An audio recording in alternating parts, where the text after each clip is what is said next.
The pre-dawn light on August 12, 1967, was supposed to bring another quiet day to the backroads of McNairy County, Tennessee. But that morning, the silence wasn't broken by birdsong. It was shattered by the roar of a V8 engine and the deafening chatter of automatic weapons. A sheriff's car, torn apart by a hailstorm of bullets, swerved violently and crashed into a ditch. Inside, a giant of a man lay drowning in his own blood, his face a ruin. Beside him, his wife was gone forever. They said it was just another violent act in a lawless land. But the old-timers in these mountains knew the truth. This wasn't just a murder. It was the climax of a one-man war. Today, we're going to peel back the layers of legend and rumor to ask one simple question. How did a man sworn to uphold the law become the most feared beast in Tennessee? To understand the storm, you first have to understand the calm that came before it. McNairy County, Tennessee, in the early 1960s, was a land of rolling hills and quiet creeks, a place where life was supposed to move at the speed of the seasons. But on its southern edge, where Tennessee bled into Mississippi, there was a festering wound known as the state line. It was a world unto itself, a kingdom of rust bucket clubs and neon-lit sin, ruled by a brutal syndicate the locals called the Dixie Mafia. Here, the only laws that mattered were bribery and violence. It was to this world that Buford Pusser returned in 1962. He wasn't a hero or a crusader. He was just a giant of a man, 6'6", and built like a Tennessee oak tree, tired of the life he'd been leading. He'd been a Marine, and he'd wrestled professionally up in Chicago as Buford the Bull. But he was done with all that. All he wanted was to come home, to build a quiet life with his wife, Pauline, and their 2 small children. He was a family man, looking for peace. You can almost picture it. A simple house, the sound of his children's laughter in the yard, the comfort of Pauline's presence. This was the dream he had traded the roar of the wrestling crowd for. A life measured not in knockouts, but in sunrises over the Tennessee hills. He wasn't looking for trouble. He believed, or maybe just hoped, that if he left the darkness on the state line alone, it would leave him alone too. But that kind of darkness doesn't stay put. It seeps into everything. The Dixie Mafia wasn't just a collection of criminals, it was an occupying army. Their illegal casinos, brothels, and moonshine operations were an open secret, protected by a wall of fear and bought-off badges. They were a cancer, and decent folk knew you didn't poke a cancer. You just prayed it didn't spread to your house. Buford's own father, Carl Pusser, was the police chief in the small town of Adamsville. He was a man who wore a badge but knew its limitations. He'd watched the state line mob operate for years, a weary, powerless spectator to their reign. He warned his son, his words heavy with the wisdom of a man who knows what monsters lurk in the shadows. "Don't go down there, son," he'd say. "Those people are snakes. They'll kill you and not even blink an eye."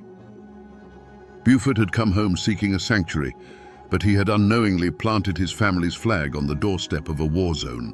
The quiet life he craved was an illusion, and it was only a matter of time before the illusion shattered. Peace, as it turns out, was a fragile thing, and it was shattered not by some grand crusade, but by a simple, grubby act of theft. One night, Buford and a friend made the mistake of stepping into the Lucky Spot, one of the notorious clubs on the state line. It was a place that smelled of stale beer and desperation, a spider's web disguised with cheap lights. Like so many men before him, Buford found himself in a card game that was less about luck and more about predatory skill. He was cheated, plain and simple. Now, a man like Buford Pusser, a man who had wrestled bulls and served his country, was not the kind to let that stand. He didn't shout, he didn't draw a gun. He just stood up to his full, towering height and demanded his money back. It was a matter of pride. And in that den of vipers, pride was a fatal flaw. They didn't argue, they overwhelmed him. It was a flurry of fists and boots, the cold, sharp bite of a knife, and then nothing. They beat him, cut him, and left him for dead in a roadside ditch like a piece of trash. But Buford Pusser didn't die.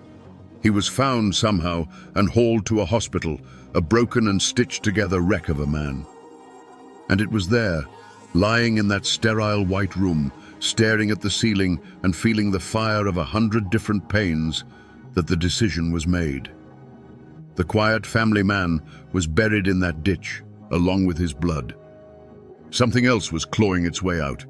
He knew the local law was bought and paid for. Complaining to them would be like complaining to the wolves that they'd eaten your sheep. No, this was personal. This was a debt that would be paid. This was the point of no return. In 1964, to the absolute shock of the corrupt establishment, the man they had left for dead put his name on the ballot for sheriff of McNairy County. He was only 26 years old, a political nobody. His campaign was brutally simple, a 4-word promise that was also a direct threat. I will clean this county. It was a spark in a warehouse full of dry timber. The people who had lived in the shadow of the state line mob for a generation were tired of the fear, tired of the corruption. They saw in this giant of a man not a politician, but a reflection of their own silent rage. And so they did the unthinkable. They elected him. The war had been declared. The state line mob had had enough. The bribes hadn't worked. The threats had been ignored. The stray bullets and hidden bombs had all failed. Sheriff Buford Pusser was not a problem they could manage. He was a force of nature they had to destroy. And so they set a trap, simple and brutal, baiting it with a lie. The call came in before dawn on August 12, 1967. A report of a disturbance, a routine call-out on a lonely stretch of road. Buford grabbed his keys, but this time he wasn't going alone. His wife, Pauline, had a bad feeling. She always worried, and that morning her worry was a physical thing. She insisted on going with him. It was a habit born of love, a small act of solidarity that would place her directly in the path of the hurricane. They drove through the quiet, misty Tennessee morning, the conversation likely turning to their kids, to the simple plans of a day that would never come. And then, in the rearview mirror, a black Cadillac moving too fast, closing the distance with predatory intent. It pulled alongside them. For a heartbeat, there was just the hum of 2 engines racing down an empty road. Then the world came apart. The morning calm was ripped to shreds by a sound that didn't belong there, a mechanical, stuttering thunder that echoed off the pines. This wasn't a pistol shot. This was a declaration of total war. The sheriff's car, a heavy fortress of American steel, became as fragile as glass. The windows didn't break, they vaporized into a million glittering fragments. The metal body was punched through again and again, perforated by a force that tore through it like wet paper. Buford felt a sudden, violent impact from the seat beside him. The sound of Pauline's voice was just gone. A final sharp silence replaced it, a silence more deafening and more terrible than all the gunfire in the world. Then an explosion of white-hot agony erupted in his own face. It wasn't a sharp pain, it was a demolition. He tasted copper and shattered bone. The world tilted, spun into a blur of green and brown, and then went dark as the car, no longer under any command, swerved off the road and crashed into an embankment. Silence returned, thick and heavy, smelling of gunpowder, gasoline, and blood. When Buford Pusser regained consciousness, it was to a world of pure horror. He was pinned behind the steering wheel, his own jaw a hanging ruin. He could see his own reflection in a shard of the mirror, a monster's face staring back. But that wasn't the worst of it. He turned and saw his wife. She was slumped against the door, eerily still. The woman who had been the calm center of his chaotic life, the reason for his impossible fight, was gone. In that moment, lying in the wreckage, something inside him broke forever.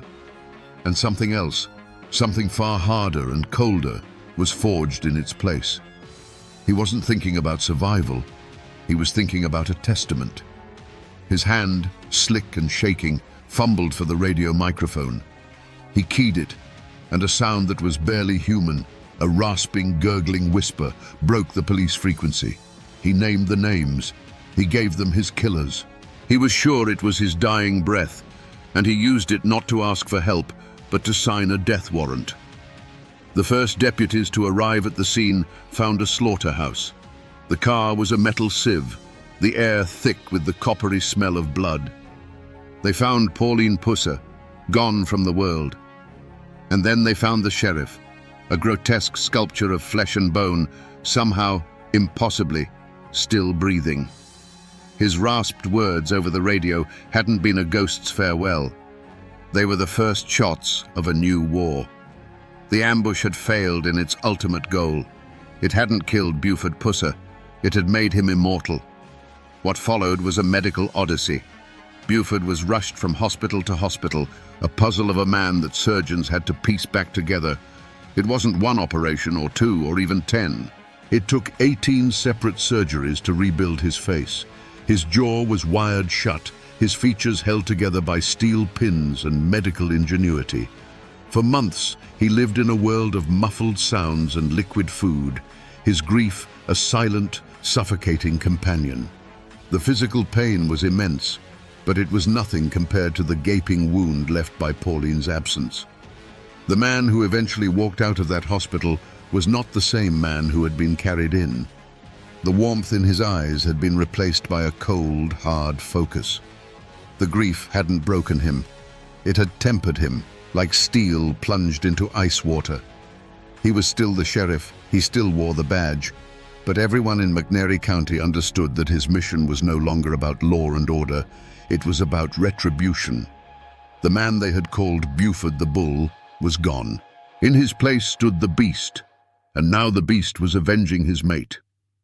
News of the ambush swept through Appalachia like a firestorm. The brazen attack on an elected lawman and the murder of his wife was a line crossed even for the Dixie Mafia. It was an act of pure arrogance, a message that no one was safe.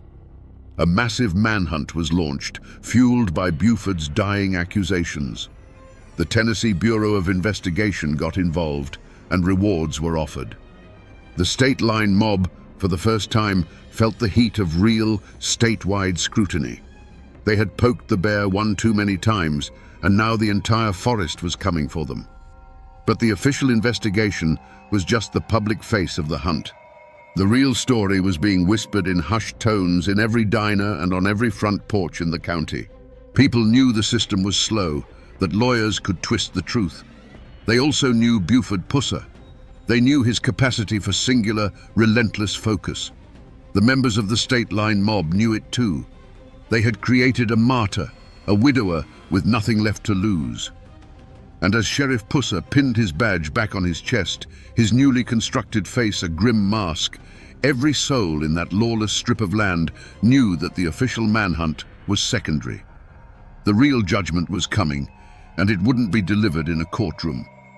Eventually, the wheels of state justice turned, and one of the men Buford Pusser had named from his pool of blood, a vicious enforcer named Carl Towhead White, was brought to trial.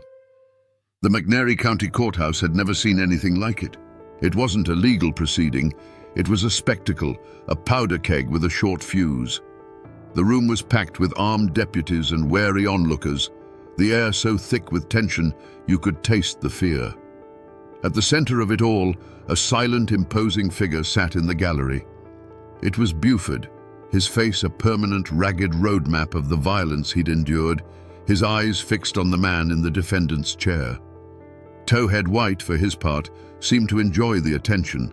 Flanked by expensive lawyers from out of state, he was the picture of defiance. He didn't show a hint of remorse. Instead, he wore a smirk, a look of smug confidence that told the whole world he believed he was untouchable. He was a creature of the state line, and he trusted in the power of money and intimidation to bend the law to his will, just as it had always done before. The prosecution put up its best fight, with Sheriff Pusser as its star witness. He took the stand, his rebuilt jaw making every word a deliberate effort, and he told his story. He pointed his finger at Towhead White and named him as one of the architects of the ambush that killed his wife. It was powerful, raw testimony. But the defense lawyers were slick and merciless. They twisted his words, painting him not as a victim, but as a violent, out-of-control lawman on a personal vendetta, a man so consumed by rage he would blame anyone. Without a murder weapon, without other witnesses willing to talk, the case began to fray. It was his word, his pain, against a wall of silence.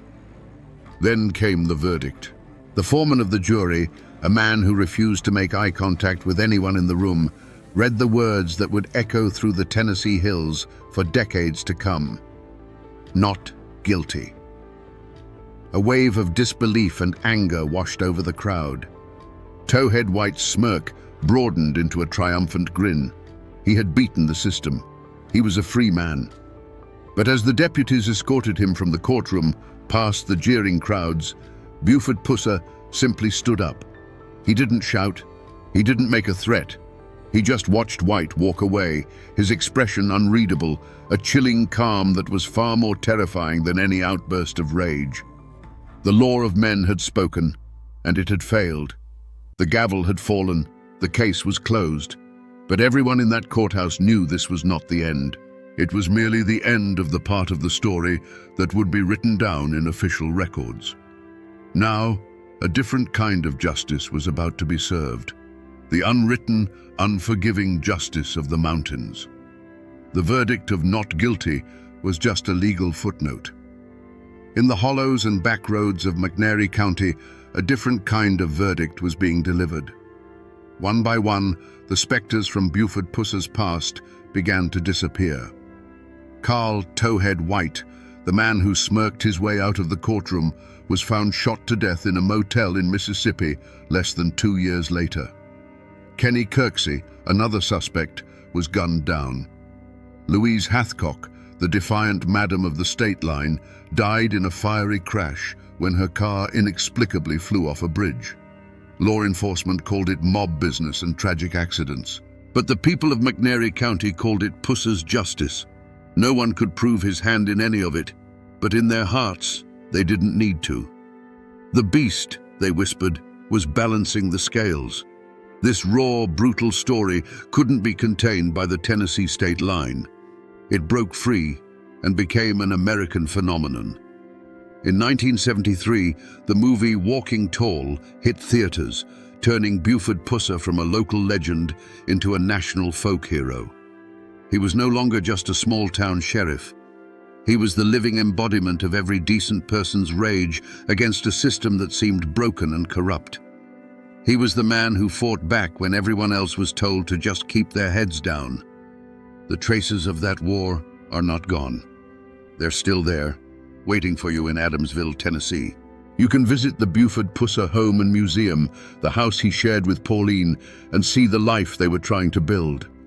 You can stand in stunned silence before the actual car he was ambushed in, a mangled relic riddled with the bullet holes that changed his life forever. A few miles down the road, a granite monument stands on the quiet shoulder of the highway, marking the exact spot where Pauline died, a permanent scar on the landscape. For years, his daughter Dwana was the keeper of the flame, a tireless guardian of her father's legacy, ensuring that the world remembered the husband and father, not just the unstoppable force of vengeance. These aren't just historical artifacts. They are tangible pieces of a man's soul, physical proof of the price he paid. The newspapers have moved on, and most of the world has forgotten. But the mountains remember. The story of Buford Pusser is woven into the fabric of that place, a ghost that still walks tall along those dark country roads. So we come back to the question we asked at the very beginning. How did a man sworn to uphold the law become the most feared beast in Tennessee? The answer, my friends, is that he didn't become a beast. The beast was always there, sleeping inside a good man. It was woken up by a world that refused to play by any rules but its own. When the law proved to be a shield for the wicked and a lie to the innocent, Buford Pusser reached for an older, harsher code. He became the monster the monsters were afraid of, because they had left him no other choice. The story of Buford Pusser is more than just a tale of revenge. It's a brutal lesson, carved in scar tissue and written in blood, about what happens when good people are pushed too far. It is the quintessential Appalachian saga, a story of fierce independence, a deep distrust of corrupt authority, and the belief that sometimes justice isn't found in a law book, but at the end of a hickory stick. He endured unimaginable loss, but he never, ever backed down. He proved that one man, filled with enough righteous fury, could indeed stand against an army and make it blink. And in the end, maybe that's why his final chapter remains so unsettling. He survived the ambushes, the bullets, and the bombs, only to die in a single fiery crash on a lonely road, just a stone's throw from where he'd lost Pauline.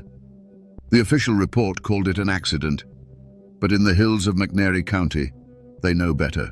They believe the darkness he fought so hard finally found a way to snuff out his light with one last cowardly act. His death became the final, chilling piece of his legend, a mystery that will never be solved. He wasn't a perfect hero. He was a flawed and furious man who walked into hell and decided to kick the door down.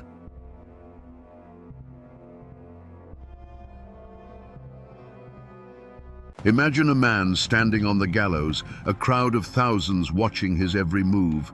He is not pleading for his life, not trembling in fear.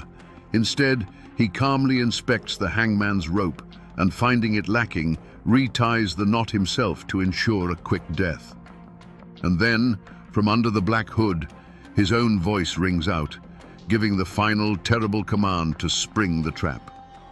This wasn't just an execution. It was a legend being born in blood and hemp on a hot Kentucky afternoon in 1895.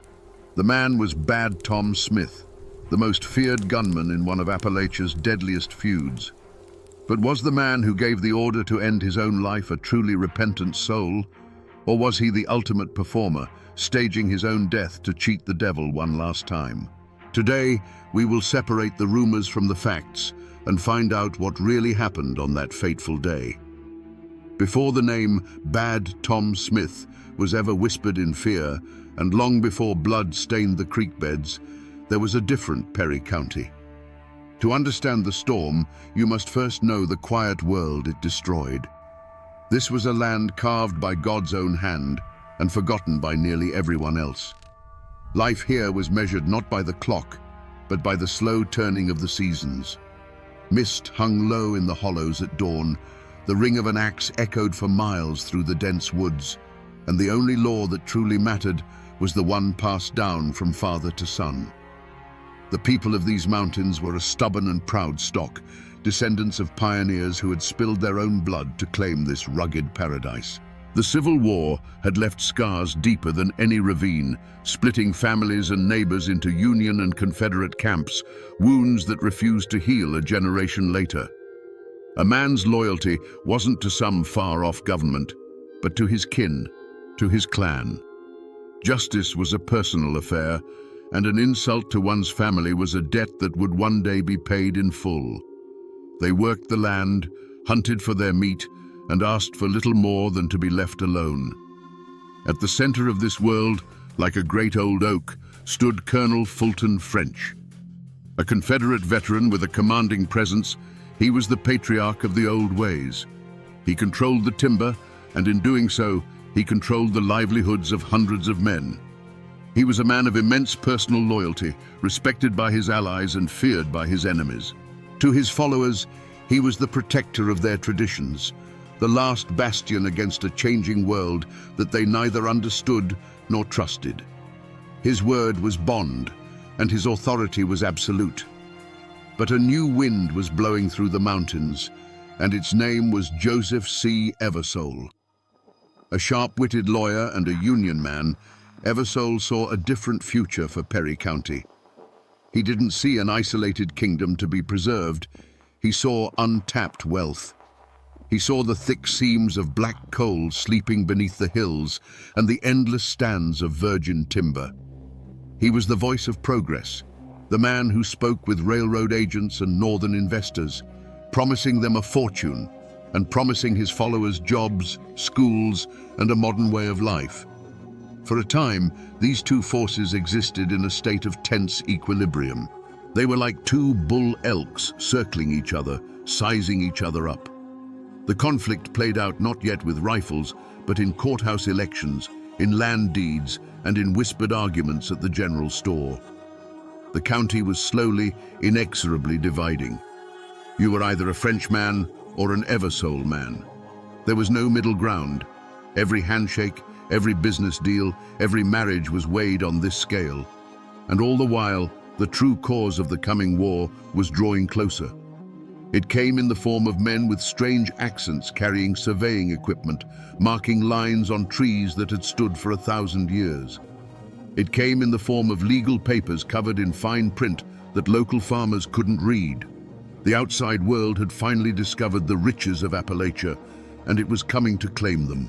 Little did they know that the modern world would not just be knocking at their door, it would be kicking it down, and the fire it started would consume them all. The dirt of Perry County held more than just coal and timber. It held generations of memory, and much of that memory was written in blood. The first white settlers to push into these narrow valleys were Revolutionary War veterans, given land grants for their service. They were men who had already fought a king and won, and they carried that fierce independence into the wilderness. The land wasn't bought, it was tamed. It was a birthright earned with an axe, a plow, and a long rifle. A man's deed was often written not in ink, but in the memory of his children, a boundary marked by a certain lightning-scarred oak or a bend in the creek. But the deepest crack in this foundation was blasted open by the Civil War. Kentucky, a border state, was a land of divided hearts, and nowhere was the split more vicious than in these mountains. Brother literally fought against brother. When the war ended, the soldiers returned, but the animosity did not. They went back to plowing the same fields and walking the same paths, but now they were forever branded. You were either a Reb or a Yankee. Fulton French had been a colonel in the Confederate Army, a leader of men who fought for the Old South. Joseph Eversole, by contrast, was a staunch Unionist, a man who believed in the power and authority of the federal government. The war didn't end at Appomattox for these men, it just went quiet for a while.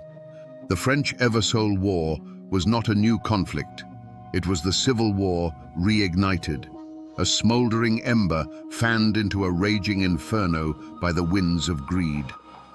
The fight over timber and coal was just the surface. Beneath it lay the raw, unhealed wound of that older war, a deep well of bitterness and suspicion that poisoned everything it touched.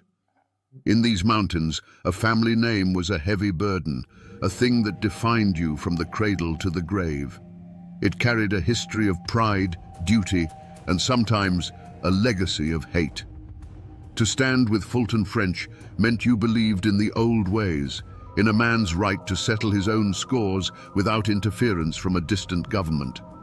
It meant your loyalty was to your kin first, your neighbor second, and the law a distant third. To side with Joseph Eversole meant you saw the law as a tool, a way to build a future, and you saw the old clan system as a roadblock to progress. It was a clash not just of men, but of worlds, and the ground had been prepared for it by 100 years of history. Long before the first ambush, the war was fought with whispers. In a place with no newspapers to speak of, and where news traveled by horseback, rumor was a powerful and dangerous weapon. The front porch of the general store, the smoky interior of the blacksmith shop, the churchyard after Sunday service, these were the battlefields. Every land sale, every new hire at the timber mill, every drunken brawl was picked apart and analyzed. Was he one of ours or one of theirs? A simple greeting could be mistaken for a threat, and a cold shoulder could be seen as a declaration of war. Into this poisoned atmosphere stepped the enforcers, the men who turned whispers into action. For Fulton French, that man was Tom Smith. Smith wasn't just a supporter, he was the physical embodiment of French's will. With eyes as cold as a mountain stream in winter and a reputation for being able to shoot the eye out of a squirrel at 100 yards, his presence was enough to intimidate jurors and silence witnesses. He was a walking, breathing threat, the human weapon that kept French's enemies in line. On the other side, Joe Eversole had his own men, often deputized lawmen who used the color of law to serve their faction's interests. The county sheriff himself, a man beholden to Eversole, became a piece on the chessboard, his badge used to harass French's allies and protect Eversole's. The tension had already boiled over in smaller, uglier ways. Just a year before the killing started in earnest, there had been a bitter election for county judge. It was a contest of threats and bribes, not policies. Men loyal to French stood outside polling places, their rifles held casually but with clear intent. Votes were bought with moonshine and promises of work. When the Eversole-backed candidate won by a narrow margin, the French faction declared it stolen. A fistfight on the courthouse steps escalated until pistols were drawn, and only the intervention of cooler heads prevented a massacre right then and there. The incident was smoothed over, but the wound festered. This climate turned everyday disagreements into deadly feuds. A dispute over a line fence between two farmers became a proxy war for the entire county. One farmer was a French man, the other an Eversole man. Soon, the rumor spread that one had deliberately poisoned the other's livestock. Then came the story of a barn being set on fire in the dead of night. There was no proof, only suspicion. But in the paranoid hollows of Perry County, suspicion was as good as a conviction. Friends stopped speaking, families split, and the entire community began to look at their neighbors not as people they'd known their whole lives, but as potential enemies in a war that everyone felt was coming. In the months leading up to the first killing, a deep sense of dread settled over the county, a feeling as thick and suffocating as the summer fog. The old folks, the ones who could still read the signs in the woods and the sky, saw the omens everywhere. A hoot owl, a creature of the night, was heard crying in the broad daylight from a dead chestnut tree, a sure sign that a death was coming to the hollow. The women whispered of dreams of muddy water and of snakes coiled in their path. The mountains themselves seemed to be holding their breath, the familiar sounds of the forest replaced by an unnatural quiet, as if all of creation was waiting for the first crack of a rifle. The human omens soon followed. Strangers began to appear in Hazard, men in city clothes with hard eyes who looked as out of place as a preacher in a saloon. They were hired guns, detectives from the Pinkerton Agency, brought in by Eversole's faction to protect their business interests and intimidate their rivals. They didn't operate by the mountain code of honor. They operated for cash. They carried new, repeating rifles and spoke in cold, clipped tones. Their arrival was a clear signal. This was no longer a local dispute. The power of outside money and industry had now thrown its weight into the fight, and it had brought its own professional killers. This changing tide was felt most deeply by the women. They saw it in the faces of their husbands and sons. They saw the way their men would stop talking when they entered a room. They noticed the extra care being taken to clean a rifle that was already spotless, the quiet stockpiling of ammunition. There was a new tension in the air, a grim purposefulness that had replaced the old simmering anger. A premonition of dread, cold and sharp as a knife's edge, ran through every household. The time for threats and posturing was over. The omens had all been given. The only thing left was for the first shot to be fired. The simmering hatred finally boiled over in the summer of 1887. The spark that lit the fuse was not a land dispute or a drunken brawl, but a calculated public assassination designed to cripple the Eversole faction at its heart. The target was Nicholas Goose Combs, the Perry County Circuit Court clerk and a key lieutenant, as well as a kinsman to Joe Eversole. Combs was the man who controlled the official paperwork, the legal machinery of the county. Killing him wasn't just murder, it was an act of political terrorism. It happened in broad daylight, right on the courthouse square in Hazard. As Combs left the building, a volley of rifle fire erupted from a nearby building. Men from the French faction had laid in wait, turning the seat of county justice into a killing ground.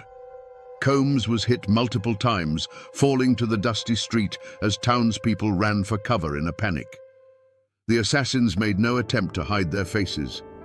This was a message delivered in smoke and lead for all to see.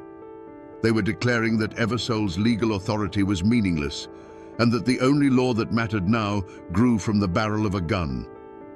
When the news reached Joe Eversole, any hope for a peaceful resolution died with his kinsman. The grief was immediate, but it quickly hardened into a cold, diamond-hard resolve. This was a direct challenge to his power, his family, and his life. To let it go unanswered would be a sign of weakness that would finish him in the mountains. He would not back down. He would meet fire with fire, blood with blood. The law had failed to protect his man. Now he would rely on his own form of justice. The county fractured overnight. Warrants were issued for the known assassins, but they were worthless pieces of paper. The killers simply melted back into the hollows, protected by Fulton French and his clan. Men who had once gone to town with only a pocket knife now openly carried Winchester rifles. The roads became unsafe, travel between hollows a dangerous gamble. Neighbors who had shared corn liquor now stared at each other over rifle sights. The time for whispers was over. The first drops of blood had been spilled on the courthouse steps, and it was a promise of the river that was to come. A line had been crossed from which there was no retreat. From that moment on, the war was open and declared.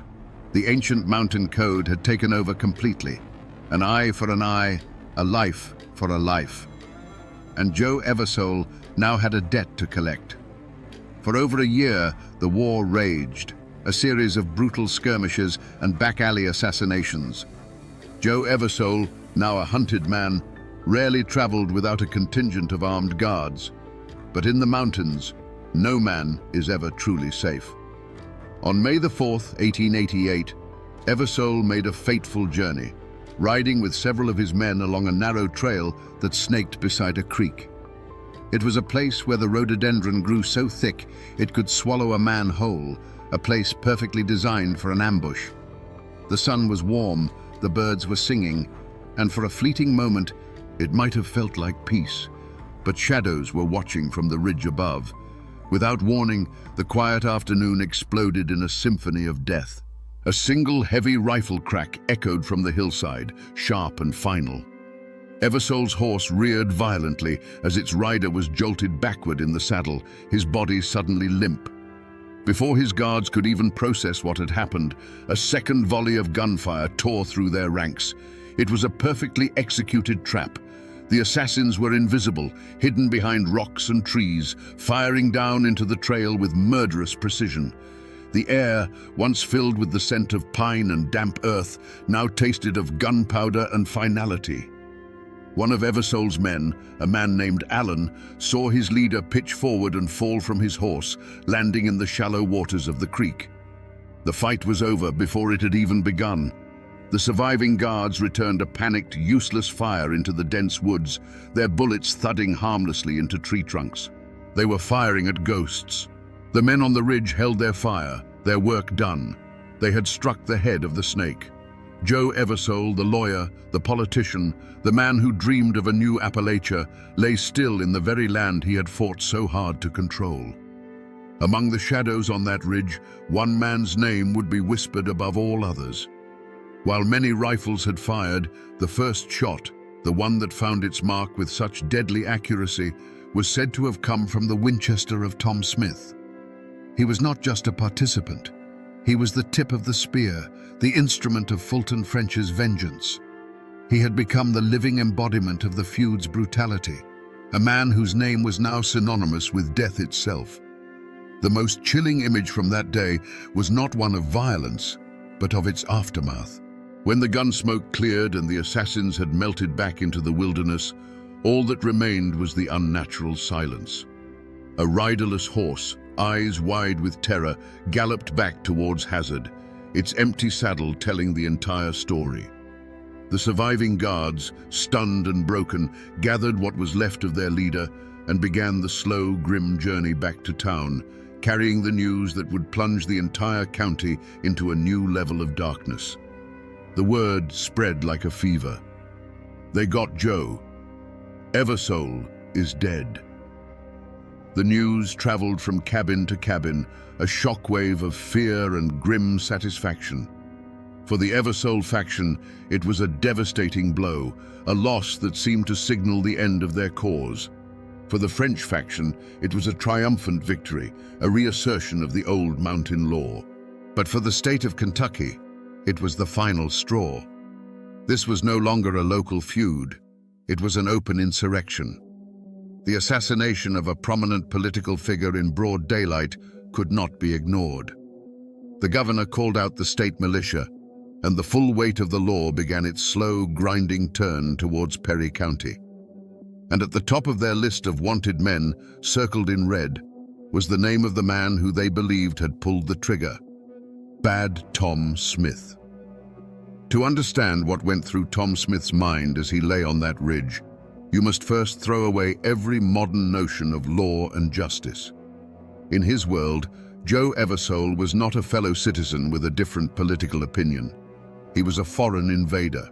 Eversole was the face of the slick-talking lawyers who used indecipherable documents to steal land from men who could only sign their name with an X.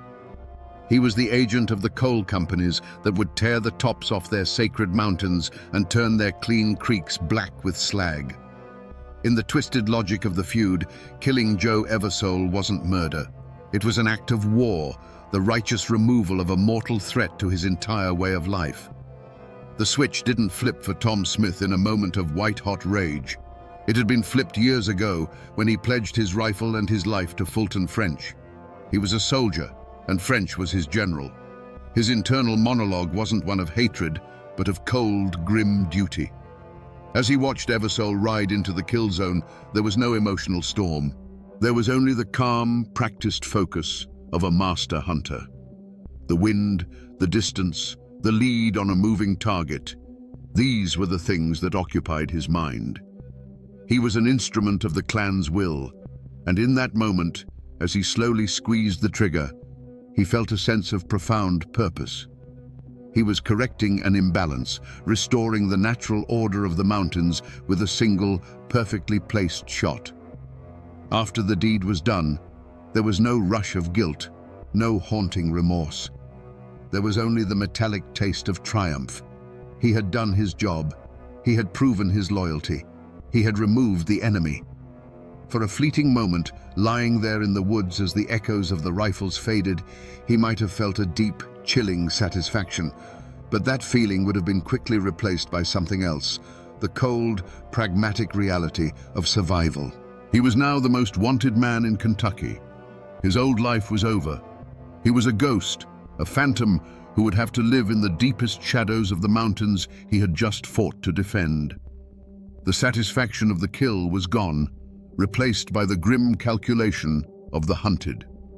And that, in its own way, is the most terrifying thing of all, not a man who kills in a fit of passion, but one who does so as a matter of principle and then calmly deals with the consequences. When the body of Joe Eversole was carried back into Hazard, laid across a horse like a freshly killed deer, a deathly quiet fell over the town. There were no cries of outrage, no shouts for vengeance, just a deep, collective intake of breath. It was the silence of shock, the silence of a people who knew that a final line had been crossed and that the world they had known was gone forever. The gaping wound in Eversole's body was a wound in the heart of the community itself, a tear in the fabric of their lives that could never be mended. For the surviving members of the Eversole faction, grief was a luxury they could not afford. Their leader was gone, but their fight was not. His death did not break them. It forged them into something harder and more ruthless. Vengeance became their new creed. They no longer spoke of progress or the law. They spoke of blood for blood. They organized, armed themselves, and began their own patrols, their eyes burning with a cold fire. They were no longer just a political faction. They were a hunting party, and they had only one prey in mind. But their prey was a ghost. In the immediate aftermath of the ambush, Tom Smith vanished. The mountains that had been his cradle and his home now became his sanctuary. He knew every hidden path, every forgotten cave, every dense thicket where a man could disappear. He moved like a shadow through the deep woods, supported by a network of French loyalists who saw him not as a murderer, but as a hero. They left food for him under designated rocks, passed whispered messages through their children, and met any questions from outsiders with a blank stare and a shrug. Tom Smith was everywhere and nowhere, his legend growing with every failed attempt to find him. The news of Eversole's assassination reached the state capital in Frankfurt like a thunderclap. The governor, tired of the endless headlines about the dark and bloody ground, had finally had enough. This was no longer a county matter. It was an act of open rebellion against the Commonwealth of Kentucky. He called up the state militia. Within weeks, men in crisp blue uniforms, armed with modern rifles and the full authority of the state, arrived in Hazard. They were an occupying army, outsiders who understood nothing of the tangled web of kinship and loyalty that defined the mountains. They were there with a single purpose: to crush the feud and capture the man who symbolized its savagery. The official hunt began. A warrant was issued for the arrest of Tom Smith for the murder of Joe Eversole. His name and description were printed on wanted posters, promising a substantial reward for his capture, dead or alive. These posters were nailed to courthouse doors, general store walls, and any tree big enough to hold one. A price was put on his head, turning loyalty into a commodity and friendship into a potential betrayal. The manhunt wasn't just a legal procedure. It was a declaration of war by the state against the old mountain code, and Bad Tom Smith was now the most famous outlaw in Kentucky. The murder of Joe Eversole was like a boulder dropped into a still pond, and the ripples of fear and hatred spread to every corner of Perry County. The community didn't just fracture, it shattered. The general store, once a place for idle gossip and checker games, became a tense, silent space where men from opposing factions would stand on opposite sides of the room, their hands never straying far from the pistols tucked in their belts. Even the church, the one place that was supposed to unite them, was split down the middle. Families who had worshipped together for generations now sat on opposite sides of the aisle, praying to the same God for the destruction of their neighbors. When the state militia arrived, they expected to find a populace eager for justice. Instead, they hit a wall of silence, a conspiracy of fear as solid and impenetrable as the mountains themselves. These lawmen were outsiders, foreigners, and the mountain people closed ranks against them. Men who had surely seen Tom Smith and the other assassins heading towards the creek that day suddenly developed convenient lapses of memory. Farmers who knew the secret paths through the woods would give the soldiers intentionally bad directions, sending them on useless chases into impassable thickets. This silence wasn't born of loyalty alone. It was cultivated by terror. Everyone knew the reach of Fulton French and his clan. To be seen talking to a militiaman was to mark yourself as a traitor. It meant risking your hay barn being burned in the dead of night, your livestock being found dead in the field, or worse. The fear was a physical presence, a cold knot in the stomach of every man and woman who knew a piece of the truth but was too terrified to speak it. They were caught between the distant threat of the law and the immediate personal threat of their neighbors. Yet, even in this poisoned atmosphere, there were small, quiet acts of courage. A widow, whose husband had been an Eversole man, would leave a jar of milk on the porch of a neighbor she knew was hiding one of the fugitives, an unspoken plea for peace. A doctor, under the cover of darkness, would tend to a wounded man from the wrong side, honoring his oath over the demands of the feud. But for every act of courage, there was an act of cowardice. A man would provide a false alibi for one of the killers, lying under oath to settle an old debt or save his own skin. The feud forced everyone to make a choice, and in doing so, it revealed the true character that lay hidden beneath the surface of their ordinary lives. The hunt for Bad Tom Smith was not a single, organized posse. It was a three-headed beast. First, there were the state militia, disciplined but clumsy. Outsiders who stuck to the main roads and were easily led astray by false trails. Then came the private detectives, the Pinkertons, hired by what was left of Eversole's allies. They were professionals, cold and methodical, who operated with money and informants. But the most dangerous hunters were the third group, the kinsmen of Joe Eversole, mountain men themselves, their hearts fueled by a white-hot need for vengeance. They didn't need a map. The terrain was etched into their bones, and they weren't hunting a criminal. They were hunting the man who had murdered their own. For years, this relentless pursuit played out across the rugged face of eastern Kentucky. It was a grueling, frustrating war against a phantom. The mountains, which had always been Tom's home, now became his fortress.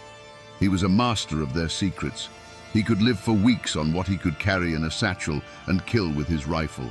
He slept in rock shelters, where panthers once denned and drank from springs known only to the oldest hunters. The search parties would find his trail, follow it for days through sucking mud and impenetrable laurel thickets they called laurel hells, only to find a still warm campfire and the faint scent of wood smoke on the wind. He was always one step ahead. The chase wore down the hunters as much as the hunted. They were city men in a primal world, plagued by copperheads, sudden freezing rains, and the constant, unnerving feeling of being watched. Every shadow seemed to hold a threat. Every snap of a twig sounded like the cocking of a rifle. Tom Smith became larger than life, a boogeyman the militia whispered about around their fires. Stories spread that he could appear and disappear at will, that the woods themselves were protecting him. In truth, it was the people who were protecting him, the silent, tight-lipped clan who would rather die than betray their own. But time, like water, wears away even the hardest stone. The reward money grew larger, a tempting fortune in a land of desperate poverty. The constant pressure from the state wore down the French faction's resolve. After nearly 7 years on the run, the wall of silence finally cracked. A tip, bought and paid for with state money, led a posse of lawmen to a remote cabin deep in the hills of neighboring Breathitt County. They surrounded the cabin at dawn, rifles ready, expecting a bloody shootout, a final blaze of glory for the legendary gunman. The sheriff called out his name, his voice echoing in the morning stillness. There was a long, tense silence. But instead of a hail of bullets, the cabin door creaked open. A man stepped out onto the porch, blinking in the new light. He was gaunt and bearded, his clothes worn to rags. The fire was gone from his eyes, replaced by a deep, profound weariness. It was Bad Tom Smith, but he was a shadow of the fearsome enforcer they had hunted for so long. He held no rifle, only a strange look of resignation. The hunt was over, not with a bang, but with the quiet click of handcuffs around wrists that no longer had the strength to resist. The trial of Bad Tom Smith in the spring of 1895 was a spectacle. The town of Hazard swelled with people, a volatile mix of the curious, the vengeful, and the fearful. Armed guards from the state militia were posted on the rooftops surrounding the courthouse, their rifles glinting in the sun, a clear warning that any attempt at a rescue or an assassination would be met with overwhelming force. Inside the stuffy courtroom, the air was thick with tension. On one side sat the prosecutors, lawyers from Frankfurt, who saw this as a chance to finally tame the wild mountains. On the other, Tom Smith sat quietly, flanked by his court-appointed attorney, looking more like a tired farmer than a notorious killer. The prosecution built its case with eyewitnesses who had, for 7 years, been too terrified to speak. One by one, Men who had been with Eversole that day took the stand, their voices sometimes trembling, and pointed a finger at Tom Smith. They told of the ambush, the crack of the rifles, the fall of their leader. But the defense lawyers were cunning. They attacked the credibility of the witnesses, painting them as biased members of the Eversole faction with their own scores to settle. They argued that in the chaos of the ambush, no one could have possibly identified a single shooter hidden on a wooded ridge 100 yards away. The most damning testimony came from within the French faction itself. Men who had once been Smith's comrades, now facing their own charges or tempted by offers of immunity, took the stand against him.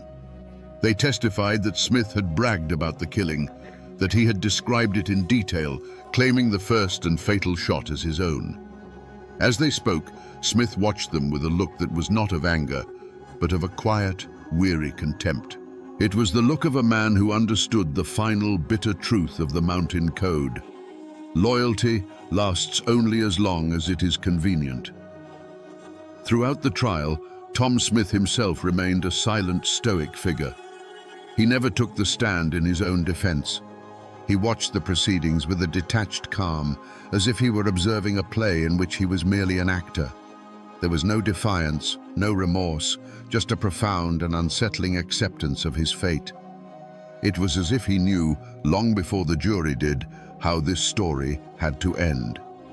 After days of testimony, the jury, a group of men carefully selected from a neighboring county to avoid bias, filed out. They returned in less than an hour. The foreman stood, cleared his throat, and in a voice that barely rose above a whisper, pronounced the single word, "Guilty." A wave of murmurs swept through the courtroom, gasps of relief from Eversole's kinsmen, quiet curses from French's. The judge, his face grim, sentenced bad Tom Smith to be hanged by the neck until dead. There was no outcry, no appeal. This wasn't the justice of the mountains, settled with a rifle. This was the cold, impersonal justice of the state. And it was final. The feud had claimed its last, most famous victim. The hanging of Tom Smith was meant to be an ending, a final full stop on a bloody chapter of Kentucky history. But for the people of Perry County, it was more like a cauterized wound. The bleeding had stopped, but the scar ran deep and ugly. The great French Eversole War was over. The state had won. Yet there was no celebration, no sense of victory, only a profound and unsettling exhaustion. The cost had been too high. For the surviving members of the Eversole clan, justice was a bitter pill.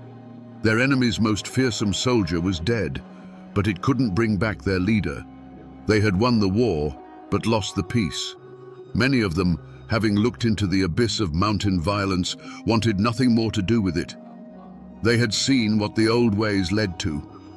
In the years following the trial, many sold their land and timber rights to the very coal companies Joe Eversole had championed, taking the money and leaving the mountains forever. They scattered to Ohio, to Indiana, to the west, anywhere they could escape the ghosts that haunted every creek and hollow. And what of the mastermind, Colonel Fulton French? He was never convicted for his role in the war. The law couldn't touch him. But he faced a different kind of justice, a slower and perhaps more fitting punishment. The execution of Tom Smith was a public spectacle of his defeat. His power, which had been absolute, was broken. Men no longer feared him because the state had proven it was the bigger, stronger beast. As the coal companies moved in with their railroads and their armies of lawyers, French's old-world influence crumbled. He died years later, not a revered patriarch, but a relic, a bitter old man who had watched the world he fought to preserve be bought, sold, and carved up by the forces of progress he had so despised. It was his curse to live powerless in the ruins of his own kingdom. The community, as a whole, tried to heal itself by deliberately forgetting. The feud became the great, unspoken trauma. It was too painful, too shameful to talk about openly. Parents stopped telling their children the full, brutal story, wanting to spare them the poison of that inherited hate. The tale of Bad Tom Smith and the war he fought in was pushed into the shadows, becoming the stuff of whispers and warnings rather than history. Perry County desperately wanted a new identity. It wanted to be known for its coal, its timber, its hard-working people, anything but the dark and bloody ground where brother had slaughtered brother. A thick blanket of collective silence was pulled over the past, but under it, the memory lay restless and unquiet. Walk through Perry County today, and you will still find the old names. There are Frenches and Eversoles and Smiths living in these hills, their mailboxes standing on the same roads their ancestors bled on. But the feud is a ghost story now, a grandparent's tale told on a cold winter night. The great-grandchildren of mortal enemies are now neighbors, friends, sometimes even husband and wife. The blood hatred has been diluted by time, washed away by a conscious collective decision to break the cycle. They chose peace, and in doing so, they gave their children a future that was not defined by the graves of the past. The physical traces of that war are harder to find, but they are there if you know where to look. There is no monument, no plaque marking the spot where Joe Eversole was ambushed. But drive along the Kentucky River in Hazard, and you will find a quiet, unassuming field. Today, it might be a place where kids play baseball or families have picnics, but the older folks still know it by another name: Hangman's Hollow.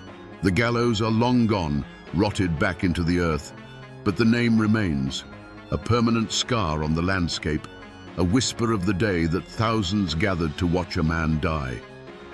In an old cemetery overlooking the town, you can find the final resting place of Tom Smith. There is no grand tombstone, no epic inscription detailing his infamous life or his dramatic death. His grave is simple, almost anonymous, the resting place of a man, not a monster or a legend. It's a quiet, humble end for a life that was anything but. But the real echo of this story isn't found in stone or on a map. It's in the folklore, in the very air of the mountains. The official histories may gather dust in the courthouse basement, but the story of Bad Tom Smith is still alive. It's told by old men on their front porches, a warning about the poison of hatred.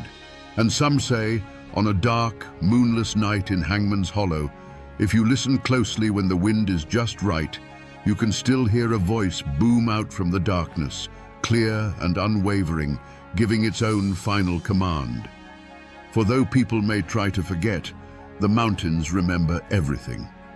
So we come back to the question that hangs over this whole story, a question that lingers in the air like the smoke from that final fatal shot on the ridge. Was the good Tom Smith who stood on the gallows a genuinely repentant soul who had made his peace with God? Or was he the ultimate outlaw, the final act of Bad Tom, a master performer who seized control of his own execution to rob the state of its victory and ensure his name would pass into legend on his own terms? The historical record is silent on this. The truth of it went with him into the dark.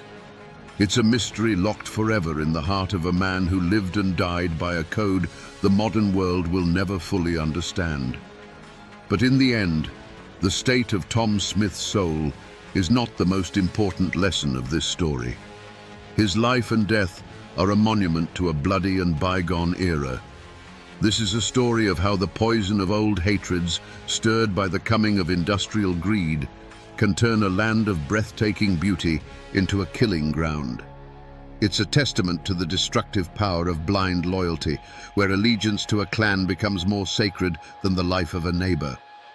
But it is also a story of the indomitable and sometimes terrifying Appalachian spirit, a spirit that values honor above life and that can face death not with a plea, but with a command.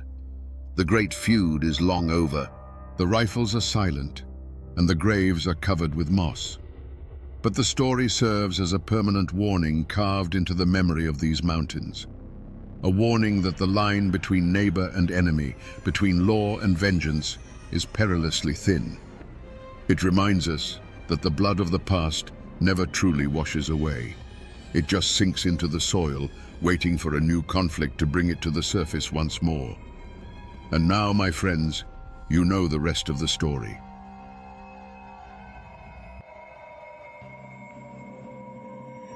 The sound came first. Not a single shot, but a roar. A sudden, deafening crack of rifle fire that shattered the afternoon quiet and the courthouse windows all at once. Glass rained down on the wooden floor like hail. For a half second, there was just stunned silence. The kind of silence where you can hear your own heart hammering against your ribs. Then came the screaming. Splinters of wood exploded from the pews where men had been sitting just moments before. The air, thick with the smell of old paper and dust, was suddenly choked with the bitter metallic fog of gunpowder. More shots rang out, a chaotic cannonade from shotguns and pistols. Men dove for cover, crawling over one another, their faces masks of disbelief and terror. The judge's gavel lay useless on its stand, a forgotten relic from a time of order that had ended precisely 90 seconds ago. This wasn't a battlefield in some far-off war. This was Stagtonville, Georgia, the Eccles County Courthouse, a place of law, a place where disputes were meant to be settled with words and reason. But on that day, reason had fled. And you have to understand, this wasn't a robbery. It wasn't a lone madman. This was an ambush, a coordinated military-style assault planned with cold-blooded precision. It was one family executing a sentence on another. This was a private war, one that had been simmering in the shadows of the Georgia pines for years, that had suddenly, violently, burst into the open. It was a war that would ultimately claim more than a dozen lives, tear a community apart, and leave behind a legacy of ghosts and whispered warnings. And the most shocking part? The fact that a conflict so bloody, so total, could be born from something so trivial, it borders on the absurd. The law died that day in a hail of gunfire, in a small Georgia courthouse that was supposed to be a symbol of order. But this wasn't the beginning of the story. To understand how neighbors came to slaughter each other over wooden pews, we have to go back. Back to a time before the blood.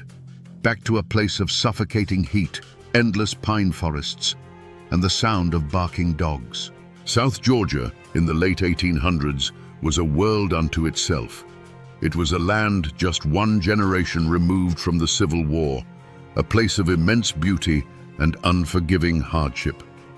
The sun beat down with a physical weight, and the air was so thick with humidity you could almost drink it. Life was governed by the seasons, the crops, and a code of honor as rigid and unyielding as the ancient oaks that dotted the landscape. This was the Wiregrass region, named for the tough, wiry grass that grew beneath the vast canopies of longleaf pine. It was a place of isolation. The nearest town was a day's ride away, and the law was a distant, often irrelevant concept. Here, a man's reputation was his most valuable possession. His word was his bond, and an insult, no matter how small, was a debt that had to be paid. In this world lived two families, two clans really. On one side, you had the Joneses. Headed by Captain James Jones, they were a family of some means and considerable influence. They were seen as leaders, as men of property and standing in the community. They had land, they had businesses, and they had a deep, unshakable sense of their own importance. They were the kind of people who believed they were the bedrock of the county. On the other side, just a few miles down a dusty, rutted road, were the Lees. The Lees were different. They were frontiersmen, through and through. Led by their patriarch, Needham Lee, they lived closer to the earth. They were hunters, woodsmen, men who knew the swamps and forests like the backs of their hands. They didn't have the Joneses' money or their social standing, but they possessed a fierce, almost feral independence. They bowed to no one. They were proud, hard, and utterly self-reliant. For years, the two families coexisted. They weren't friends, but they were neighbors, bound by the unwritten rules of the rural South. They might cross paths at the general store or see each other at church on a Sunday. A polite nod, a tip of the hat, a quiet understanding. But beneath the surface, there was a difference in philosophy, a subtle friction. The Joneses saw the world as something to be owned and organized. The Lees saw it as something to be survived and conquered. They were men forged by the same hard land, living by the same codes of honor and self-reliance. And that was the problem. Because when two immovable objects are set side by side, it doesn't take a shove to create an earthquake. It only takes a spark. It only takes something small, something personal, to turn that friction into a fire. In this forgotten corner of Georgia, the Joneses and the Lees were like two sticks of dynamite lying dormant in the suffocating heat. All that was missing was the fuse. And in the fall of 1888, that spark was struck. It wasn't over land or money or politics. It was over something far more primal, the loyalty of an animal and the pride of its master. It started, as these things so often do, with a simple trespass. In the world of South Georgia hunting, a man's dogs were more than pets. They were his partners. They were his livelihood. A good pack of hunting dogs was the product of years of careful breeding and training, an asset as valuable as a herd of cattle or a plot of fertile land. And every hunter knew the cardinal rule: you do not interfere with another man's dogs. One autumn afternoon, Needham Lee and his sons were out hunting, their pack of prized hounds hot on a trail. The hunt was good. The dogs were in their element, their baying echoing through the pines. But the trail led them across an invisible line. It led them onto property owned by the Jones family. For the Lees, this was simply part of the hunt. The dogs go where the scent leads. That was the nature of the chase.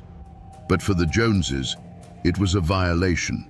Their land, their territory. Soon, a confrontation erupted. It wasn't Captain Jones himself, but one of his sons or farmhands who challenged the Lees. Imagine the scene. Two groups of men, armed, flushed with the adrenaline of the hunt. The air is tense. The dogs are whining, confused. The Jones party claims the Lees are poaching, that their dogs have no right to be there.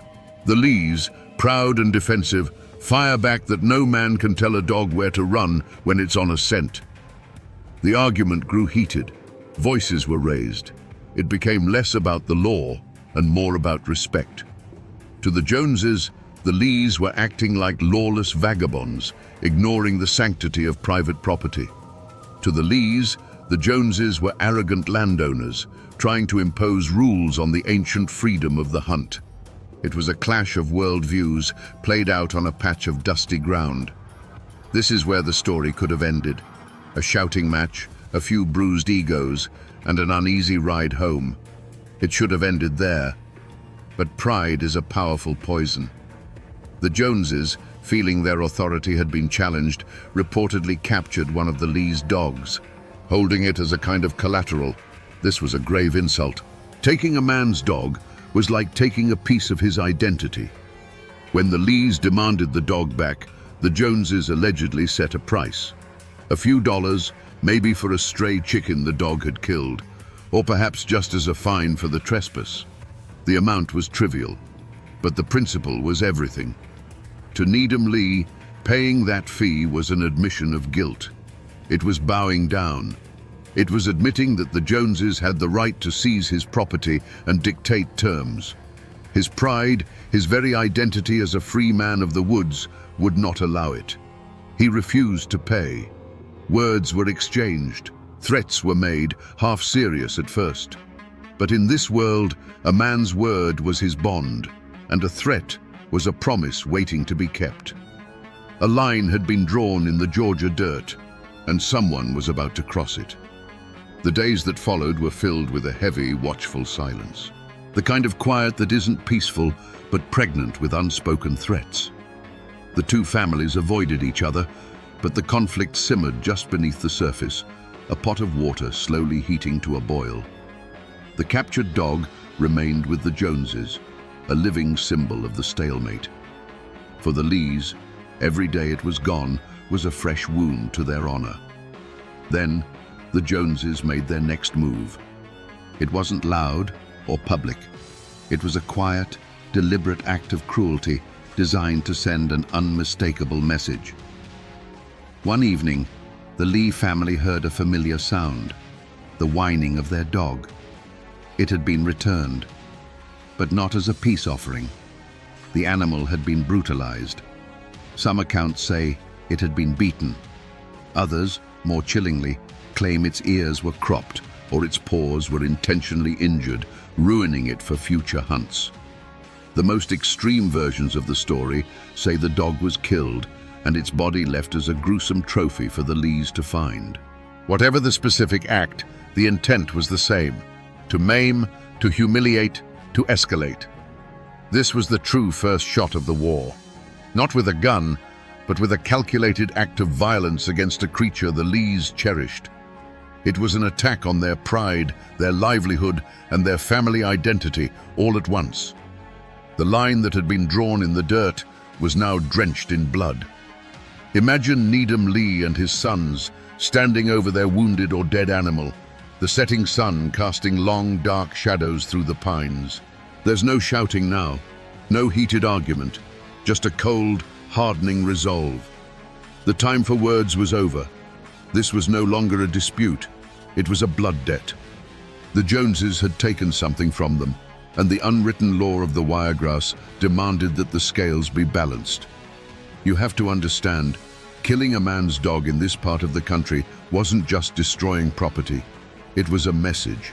It was a profound act of disrespect aimed directly at the heart of a family's honor.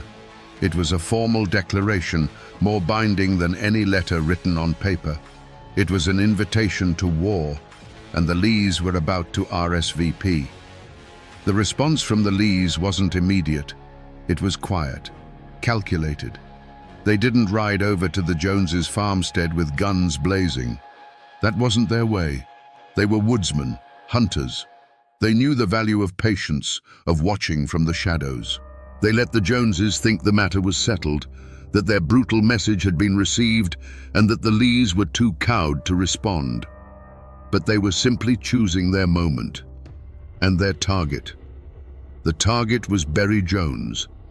He wasn't the patriarch, Captain Jones, nor was he necessarily the most aggressive of the family. But he was a Jones. And in a blood feud, the name is all that matters. He became a symbol, a piece to be taken off the board. The Lees, masters of the swamp and forest, began to watch him. They learned his routines, his paths, the times he would be alone. One day, Berry Jones was tasked with repairing a fence on a remote part of his family's property. It was a mundane, solitary job. The kind of work you do on 1,000 other days, your mind wandering, the rhythm of the labor taking over. The only sounds were the buzz of insects in the humid air, the thud of the post driver, and the creak of old wire.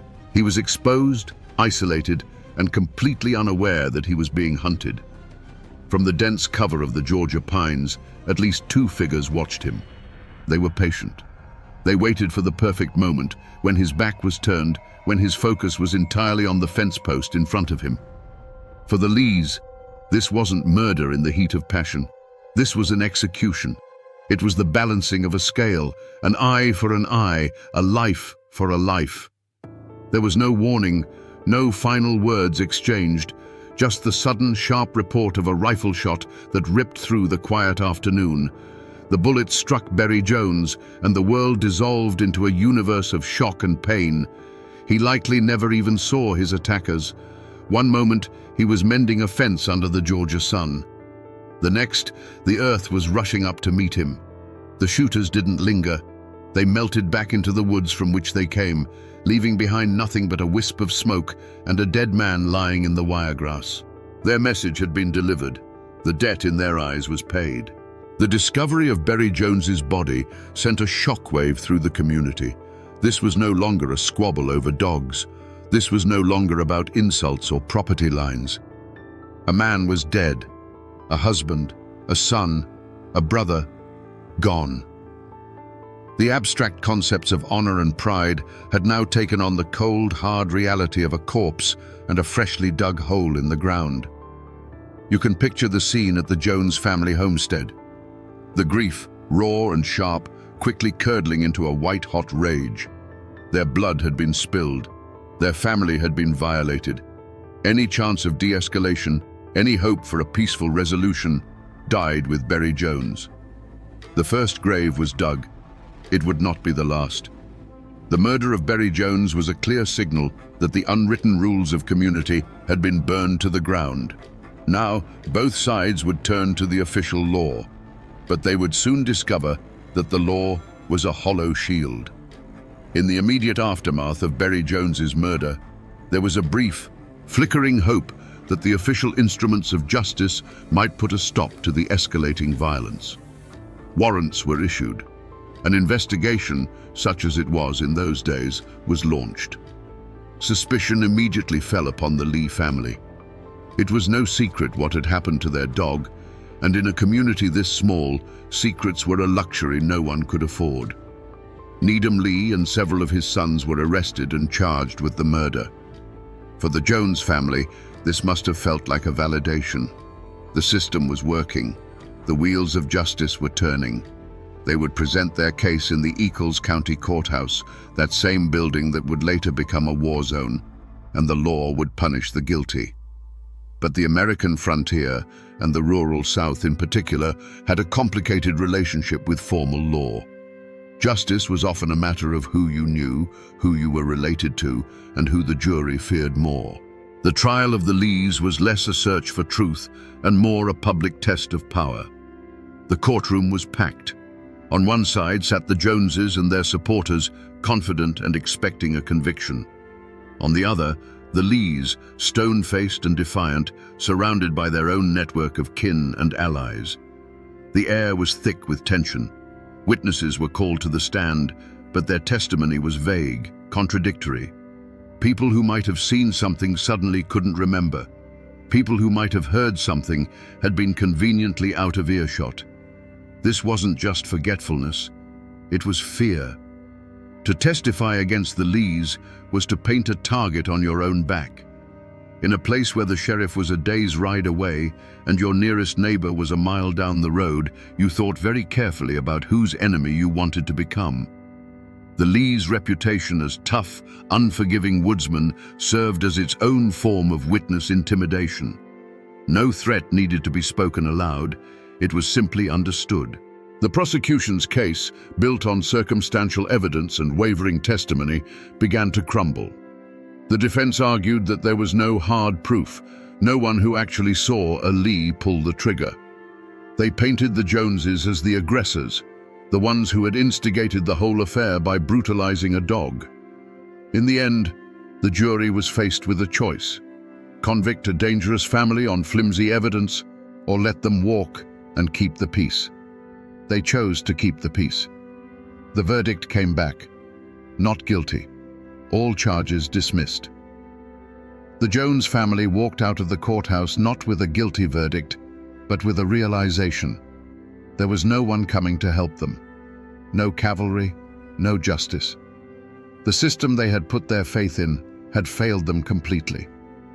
If they wanted vengeance for Berry Jones, they would have to claim it themselves.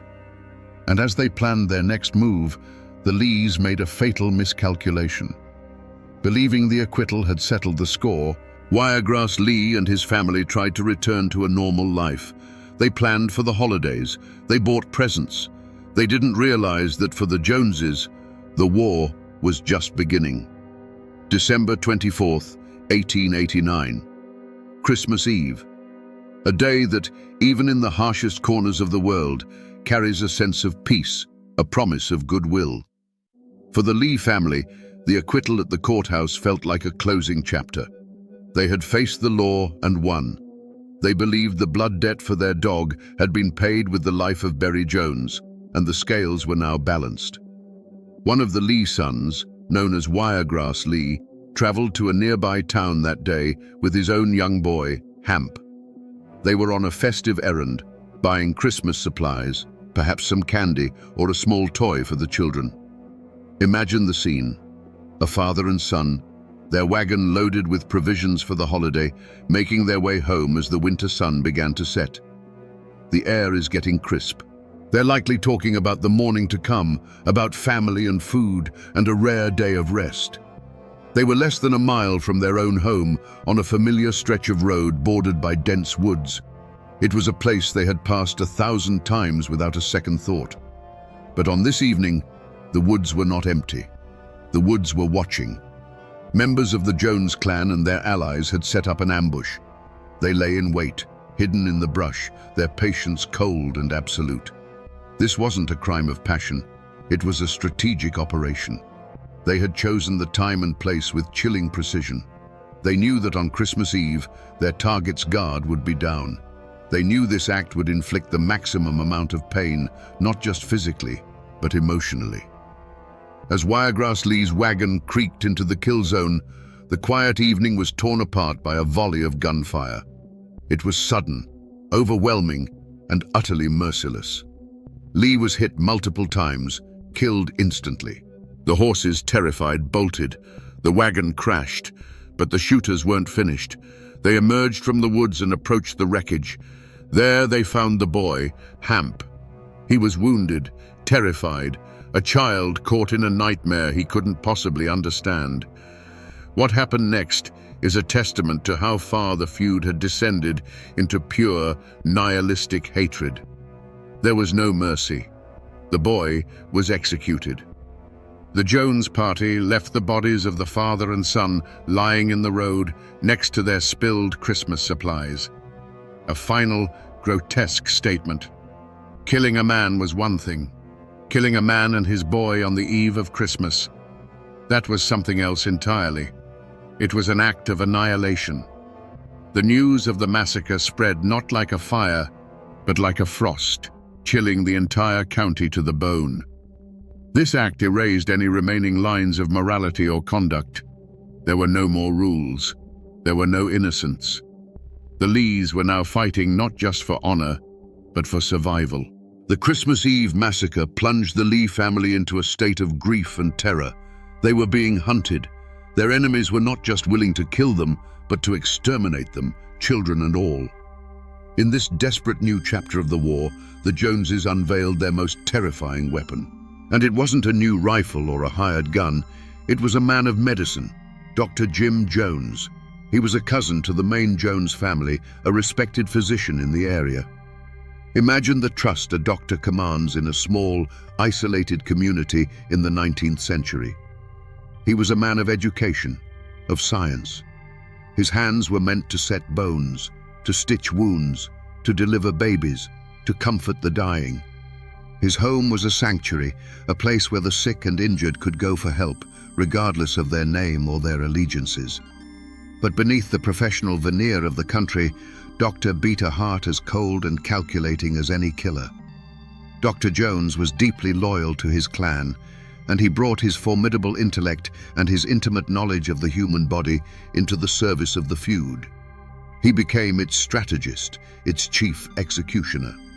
He was a different kind of threat than a hot-headed farmer with a shotgun. His violence was methodical, patient, and chillingly precise. He understood anatomy.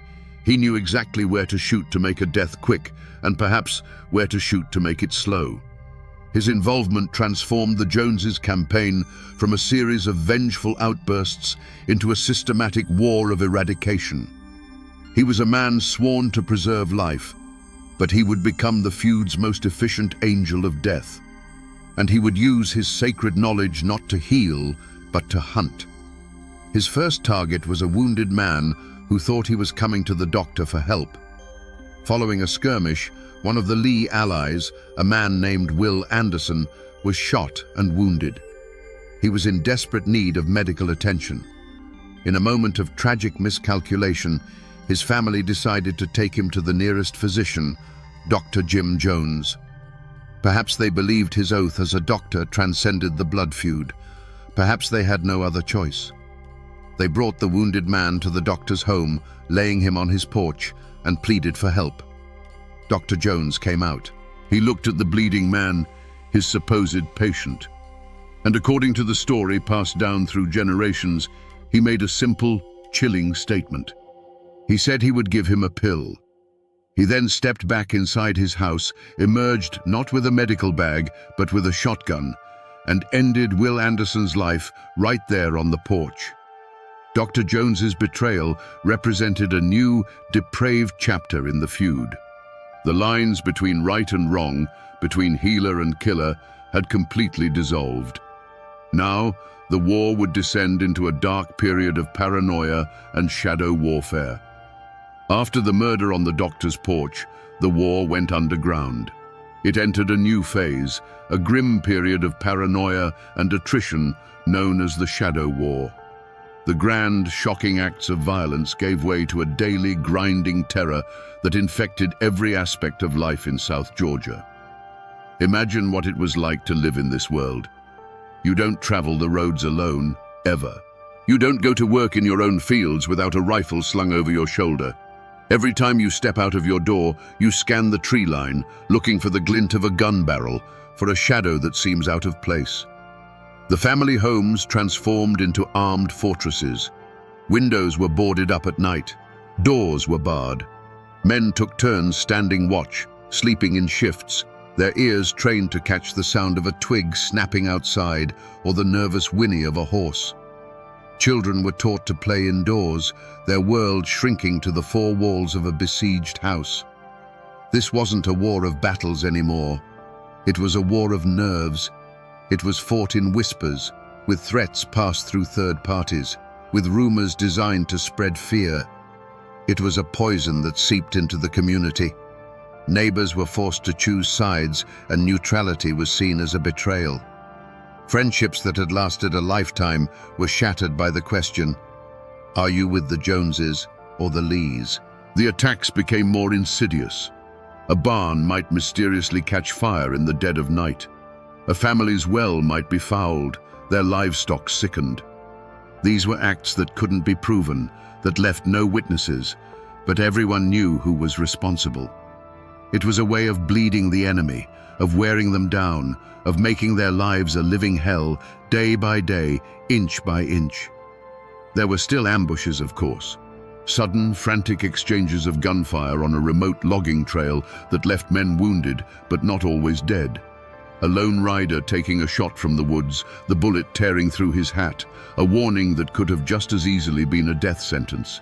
Each incident was another log on the fire, another reason to hate, another reason to keep fighting. Living like this takes a toll that is hard to comprehend. The constant stress, the lack of sleep, the ever-present fear, it grinds a person down, hollowing them out until nothing is left but the exhaustion and the hatred. The feud was no longer about a dog or even about the men who had been killed. It had become a self-sustaining engine of violence. It had a momentum of its own. This was no longer a series of duels. It was a campaign of extermination fought in whispers and shadows. Both families were bleeding men, money, and sanity. The pressure was building towards another public, explosive confrontation. It was time to return to the courthouse. And so we returned to that hot, violent afternoon in Statenville. We returned to the sound of shattering glass and the roar of gunfire inside the Eccles County Courthouse. But now, we see it not as a chaotic, random event, but as the inevitable, violent eruption of a pressure that had been building for years. The official occasion was a court hearing, another attempt by the state to intervene, to impose order on a conflict that had long since spiraled beyond the law's control. Members of both families were present, not just as defendants or witnesses, but as armed combatants waiting for a spark. They had come to court, but they had not come seeking justice. They had come seeking an opportunity. The Jones clan, led by the calculating Dr. Jim Jones, had a plan. They weren't there to win a legal argument. They were there to finish the war, right in the symbolic heart of their enemy's previous victory. They smuggled weapons into the courthouse, positioning their men in strategic locations. This was not a trial, it was a trap. When the shooting started, it was the Joneses who fired first. It was a coordinated, disciplined volley aimed at the Lee family and their key allies. Now, The screams and the splintering wood from the opening of our story make a terrifying kind of sense. We understand the hunted look in the eyes of the Lee men as they dive for cover. We understand the cold determination of the Joneses as they methodically fire, reload, and fire again. Joe Lee, a pivotal figure in the Lee clan, was one of the first to be hit. He was gunned down in a hail of bullets, his death a major blow to the family's morale and its ability to fight. Another Lee ally fell beside him. The courtroom, a place of order, had become an abattoir. But the Lees were not men who would die without a fight. Those who were still alive, still able, returned fire. Pistols were drawn, and a frantic close-quarters gunfight broke out among the pews and aisles. For several minutes, the courthouse was a scene of utter pandemonium. It was a microcosm of the entire feud, brutal, personal, and fought with a desperate, savage intensity. When the smoke finally began to clear, the cost was laid bare. Joe Lee and another of his faction were dead or dying. Several of the Jones clan were wounded, including one of the family's patriarchs, Captain Jones, who was shot in the fighting. The lawmen present were either hiding or completely overwhelmed. The judge had fled. The scales of justice lay shattered on the floor. The battle in the courthouse left bodies on both sides, but it settled nothing. It only proved that no place was sacred. The Joneses, having asserted their dominance in the very seat of law, now made a final chilling decision. This would not end until every last Lee son was in the ground. The final phase of the war began. It wasn't a feud anymore, it was a hunt. The courthouse shootout broke the back of the Lee family's resistance. They had lost key fighters, their morale was shattered, and their enemies, the Joneses, were now operating with a terrifying sense of impunity. They had committed murder in a hall of justice and had essentially gotten away with it. There was no one left to stop them. What followed was a grim and methodical purge. The Jones clan, likely orchestrated by the cold mind of Dr. Jim Jones, began to actively hunt down the remaining Lee sons. The pretense of a feud between two equal sides was gone. This was now a predator stalking its wounded prey. The Lees scattered. They went into hiding, seeking refuge with distant relatives or disappearing into the deep wilderness of the Okefenokee swamp. But the Joneses had informants, they had resources, and they had an unquenchable thirst for a final, absolute victory. One by one, they were found. The stories of each death are clouded by time and legend, but the pattern is clear. One Lee son was reportedly tracked to a logging camp where he was ambushed while working. Another was said to have been gunned down on the road while trying to flee the state. Each killing was a deliberate act of erasure. The Joneses were not just eliminating threats, they were eliminating a bloodline. Imagine the psychological torment for the Lees who were still alive. They were fugitives in their own homeland.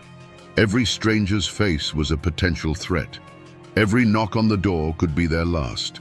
They were cut off from their families, living in constant fear, knowing that a network of hunters was patiently, relentlessly searching for them. The community, once a neutral battleground, was now largely under the Joneses' control. Fear had silenced any opposition. People who might have helped the Lees now turned a blind eye, terrified of becoming the next target. The Lees were utterly alone, picked off one by one in the dark corners of the county. This was not a war fought for honor anymore. It was beyond vengeance. It had become a grim, obsessive task, like felling the last trees in a forest.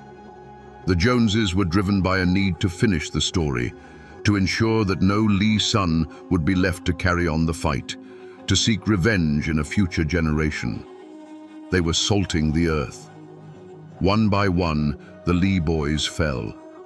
Each death was another nail in the coffin of a family name. Soon, only one was left standing. The youngest, Hardy Lee. He knew they were coming for him, and he knew he was the end of the line. Hardy Lee knew he was a dead man walking. His brothers were gone. His father and uncles were in the ground. The entire weight of the Joneses' victory machine was now bearing down on him, the last remaining son of his family's line. He was no longer fighting for honor or for vengeance. He was a survivor, moving through the shadows of a world that no longer had a place for him. He was cornered, taking refuge at a relative's small, isolated farm. He had been there for days, starting at every sound, the weight of the gun in his hands a constant cold reminder of his fate. He must have known it was only a matter of time. And one afternoon, time ran out. A posse of Jones' men and their allies surrounded the farmhouse. They didn't storm it. There was no rush. They were methodical, taking up positions, cutting off any chance of escape. Imagine Hardy Lee inside, peering through a crack in the wall, seeing the figures moving in the tree line. The final, terrifying checkmate. There were no negotiations, no calls for surrender. The first shot came from the house, a desperate, defiant act from a man with nothing left to lose. He had chosen to die on his feet, not on his knees.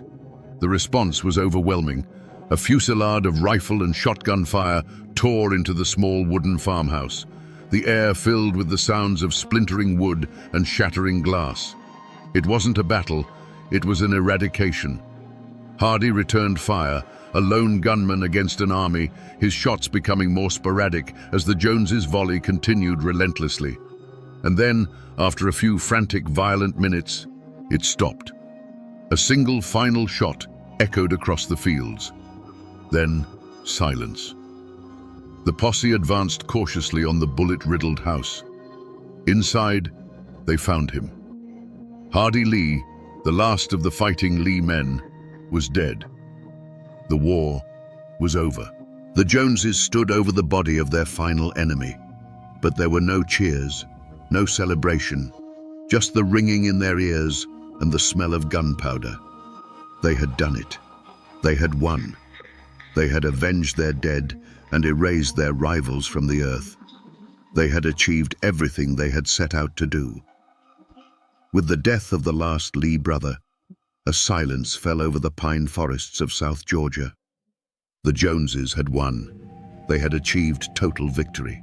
So why didn't it feel like a victory at all? The shooting stopped. The ambushes ended. The war was over. But what happens the morning after? What do you do when the enemy you have dedicated your life to destroying is finally gone? Victory is supposed to feel like something. Relief, triumph, justification. But for the Jones family, in the quiet days that followed the death of Hardy Lee, there was only a profound and unsettling emptiness. The silence they had fought so hard to create was not peaceful. It was deafening. They had won the war, but they had lost the world. The feud had demanded a total commitment of their resources, both material and moral. Their farms had been neglected, fields left fallow as the men focused on ambushes instead of harvests. Their businesses had withered. The money that should have been spent on building a legacy for their children was instead poured into ammunition, legal fees, and the currency of violence. They were financially ruined, but the social cost was even greater. They were not celebrated as victors. They were feared. They were pariahs. In the nearby towns, people would fall silent when they entered a room. Old friends would cross the street to avoid making eye contact. They had made themselves the monsters in their own community's story. They had power, yes, but it was the power of a rattlesnake, something to be avoided, never embraced. And what of the men themselves? What does it do to a person to dedicate years of his life to the systematic destruction of another family? The hatred that had fueled them for so long was a fire that had burned away everything else inside them. Now that the fire was out, they were left charred and hollow. Think of Dr. Jim Jones, a man of science and healing. How does a man like that reconcile the lives he took with the oath he once swore? Does he wash his hands and see only blood? Does he lie awake at night, the faces of the men he killed replaying in his mind? The war might have ended on the outside, but for the men who did the killing, it would rage on within them for the rest of their days. Their singular purpose, the all-consuming goal of destroying the Lees, was gone, and in its place was a void. They had defined themselves by their enemy, and now, without that enemy, they had to face who they had become in the process. They were no longer just farmers or doctors or community leaders. They were killers. And that is a title that can never be unwritten. The men who fought were dead or broken. But what about the women? The mothers, wives, and daughters who watched their world burn? Their story is the unspoken tragedy of the feud. The story of a war is always written by the men who fight it, but the cost of a war is paid by everyone. For every man who fell in the Georgia pines, there was a woman who received the news, a wife who became a widow, a mother who buried her son. For the men, the war was fought in ambushes and courtrooms. For the women, it was fought in the kitchen, in the nursery, and in the long, dark hours before dawn, waiting for the sound of footsteps that might never return. Their battle was one of survival. They were the ones who had to quiet the crying children when the gunshots echoed in the distance. They were the ones who had to stretch the dwindling food supplies, trying to maintain a sliver of normalcy in a world gone mad. Imagine being one of the Lee women after the Christmas Eve massacre. One moment, you are preparing for a holiday. The next, your husband and your son are brought home, their bodies wrapped in bloody blankets. There is no trial. There is no justice. There is only the overwhelming physical work of grief, washing the bodies, preparing them for burial, and finding the words to explain to the other children what has happened. They became experts in the alchemy of grief, turning raw anguish into the quiet resolve needed to get through another day. They did this over and over again with each new death. While the men were consumed with taking lives, the women were desperately trying to nurture them, shielding their children from a hatred they were too young to understand. But the children saw. They heard the whispers. They felt the tension that hung in the air like smoke. They learned to live with fear as a constant companion. The feud stole their innocence, replacing it with a hard, premature understanding of violence and loss. A boy who should have been learning to farm from his father was instead learning how to load a shotgun. A girl who should have been playing in the yard was instead learning how to be invisible. After the final shot was fired and the last grave was filled, the men who survived were ghosts. But the women had to go on living. They were left to manage the broken pieces of their families, to raise fatherless sons and daughters in the shadow of a devastating legacy. They ran the ruined farms, faced the creditors, and held the family name together, whether it was one of victory or defeat. They couldn't fight, but they could remember. They became the keepers of the graves and the storytellers of the tragedy. The official history might be found in dusty court records, but the true history, the human history, was passed down from mother to daughter in hushed tones as a warning. And in their memories, the feud never truly ended. Decades passed. The grass grew over the unmarked graves. The story of the Jones-Lee feud began to fade from history into local legend, a ghost story whispered to children. But what can this forgotten war teach us now? Today, if you travel to Eccles County, Georgia, you will not find any monuments to the Jones-Lee feud. There are no plaques, no statues, no tour guides pointing out the key locations. The war has been mostly reclaimed by the land and by the silence of time. You can drive down the old roads where the ambushes took place. They are paved now.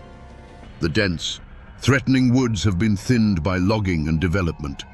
The sun shines through the pines onto a peaceful, rural landscape.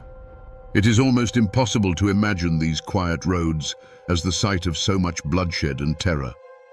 The screams have long since faded, absorbed by the earth. The courthouse in Statenville still stands, though it has been rebuilt and remodeled over the generations. It's just a small, unassuming county building now. People go there to pay taxes, to get a marriage license, to conduct the mundane business of an orderly society. The bullet holes are gone. The bloodstains were washed away more than a century ago. But if you stand there long enough, you can't help but feel the weight of what happened within those walls. The old homesteads are mostly gone too. The original houses have rotted away or burned down, their foundations now just overgrown clearings in the woods. You can still find old family cemeteries, small plots of land dotted with weathered, tilting headstones. The names are there, carved in stone: Jones, Lee. The dates tell a story of lives cut short. These small, forgotten graveyards are the only true memorials to the feud. But the story itself persists, not in the history books, but in the local memory. It has become a piece of folklore, a cautionary tale. Older residents might tell you stories their grandparents told them, stories of the Doctor of Death or the Christmas Massacre. The details get blurred, the facts embellished, but the core of the tragedy remains. It's a ghost that still walks these woods. Visiting these places is a strange experience. You are standing in two worlds at once. There is the peaceful, modern world you can see, and then there is the violent, desperate world of the past, which you can only feel. An echo, a cold spot in the warm Georgia air. The physical evidence is almost gone, but the story remains, preserved in brittle newspaper clippings and the quiet archives of Georgia history. And when you piece it all together, a terrifyingly simple pattern emerges. When you strip away the names, the dates, and the romanticism of the Old South, the Jones-Lee feud reveals itself to be a terrifyingly simple machine. It's a case study in the mechanics of human conflict, a blueprint for how ordinary men can be driven to commit extraordinary evil. There are three key components that made it all possible. First, there was pride. This was the spark, an almost pathological pride that was so rigid it could not bend, and so brittle it was bound to shatter. For both the Joneses and the Lees, backing down from the initial dispute over a dog was seen as a fate worse than death. It was a public admission of weakness, an unbearable stain on their honor and their family name. This pride created a debt that could only be paid in humiliation or in blood, and they chose blood every single time. Second, there was isolation. This was the fuel. The feud took place in a world where formal institutions were weak and distant. The law was not a reliable protector, as the failed murder trial proved. There was no trusted authority to mediate the dispute. The families were left to their own devices, in a closed-off environment where grudges could fester without interruption. This isolation created a vacuum, and into that vacuum rushed the primal law of vengeance. And third, and most importantly, there was escalation. This was the engine of the machine. Each act of violence demanded a response that was equal or greater in severity. A trespass led to a threat led to the killing of a dog. The dead dog led to the murder of a man. The murder led to a massacre. The massacre led to a campaign of extermination. It's a feedback loop. Each act of revenge, which feels justified in the moment, becomes the unforgivable crime that fuels the next round of violence from the other side. Once this engine starts, it is almost impossible to stop. Pride, isolation, and escalation. These three forces working together created a perfect storm of violence. They took a trivial argument and methodically, predictably, turned it into a multi-generational war that ended in total annihilation for one side and moral ruin for the other. It's easy to look back at these men as simple, violent figures from a bygone era, but the truth is far more uncomfortable. The seeds of the Jones-Lee feud exist in all of us. In the end, what was it all for? It started with the sound of barking dogs echoing through the Georgia pines. It ended in the silence of a graveyard. A feud born from a trivial dispute over a hunting trespass grew into a monster that consumed everything it touched. More than a dozen men were killed. Families were shattered. A community was left permanently scarred by the memory of neighbors hunting neighbors. The Jones family won. By any military definition, they achieved total victory. They eliminated their enemies, silenced their rivals, and stood alone on the field at the end. But what was their prize? They inherited a legacy of blood and fear. They won a kingdom of ashes, ruling over a territory haunted by the ghosts of the men they had killed. They fought for their family's honor, and in the process, destroyed it completely. The story of the Jones-Lee feud is not just a strange, violent tale from a distant past. It's a parable. It is a timeless and brutal reminder of where the path of pride leads.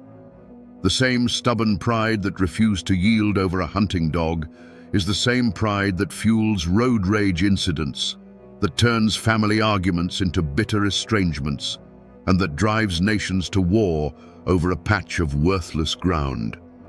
The feud shows us how shockingly easy it is to lose everything simply because we refuse to lose an argument. It's a testament to the terrifying momentum of revenge and the profound empty silence that waits at the end of that road. And it leaves us with one final, uncomfortable question. How much are we willing to lose just to prove we are right?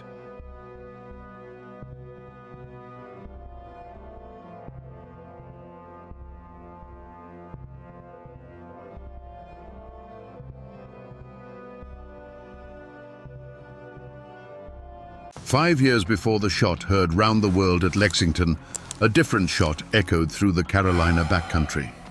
It was the sound of a cannon firing into a crowd of 2,000 farmers, men who had stood their ground against a disciplined army and roared back a phrase of pure Appalachian defiance: 'Fire and be damned.' They called themselves the Regulators, and their rebellion was drowned in blood. The history books often call it a riot. The locals know it was a war. What could drive God-fearing men to wage war on their own government, years before America was even a dream? Today, we will dig into the blood-soaked soil of Alamance and unearth the forgotten story of America's first armed uprising. To understand the fire, you must first understand the forest. Picture the Carolina backcountry in the 1760s. This wasn't the manicured world of coastal plantations with their grand houses and ships sailing for London. This was the edge of the map. It was a land of tangled forests, where ancient oaks stood shoulder to shoulder, and the ground was a web of creeks and rivers with names like the Haw and the Eno. The air here was different, thick with the smell of pine and damp earth, and the only authority was the changing of the seasons and the word of God. The people who carved a life from this wilderness were as rugged as the terrain itself. They were mostly Scots-Irish and German immigrants, families who had fled the famines, wars, and religious persecution of the Old World. They came here not for riches, but for something far more precious: a piece of land to call their own and the right to be left alone. They were dissenters, Presbyterians and Lutherans, who held a deep and abiding suspicion of any government that smelled of the high and mighty Anglican Church they'd left behind.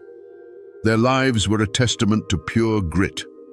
A man would build his cabin with his own 2 hands, felling the trees and notching the logs himself.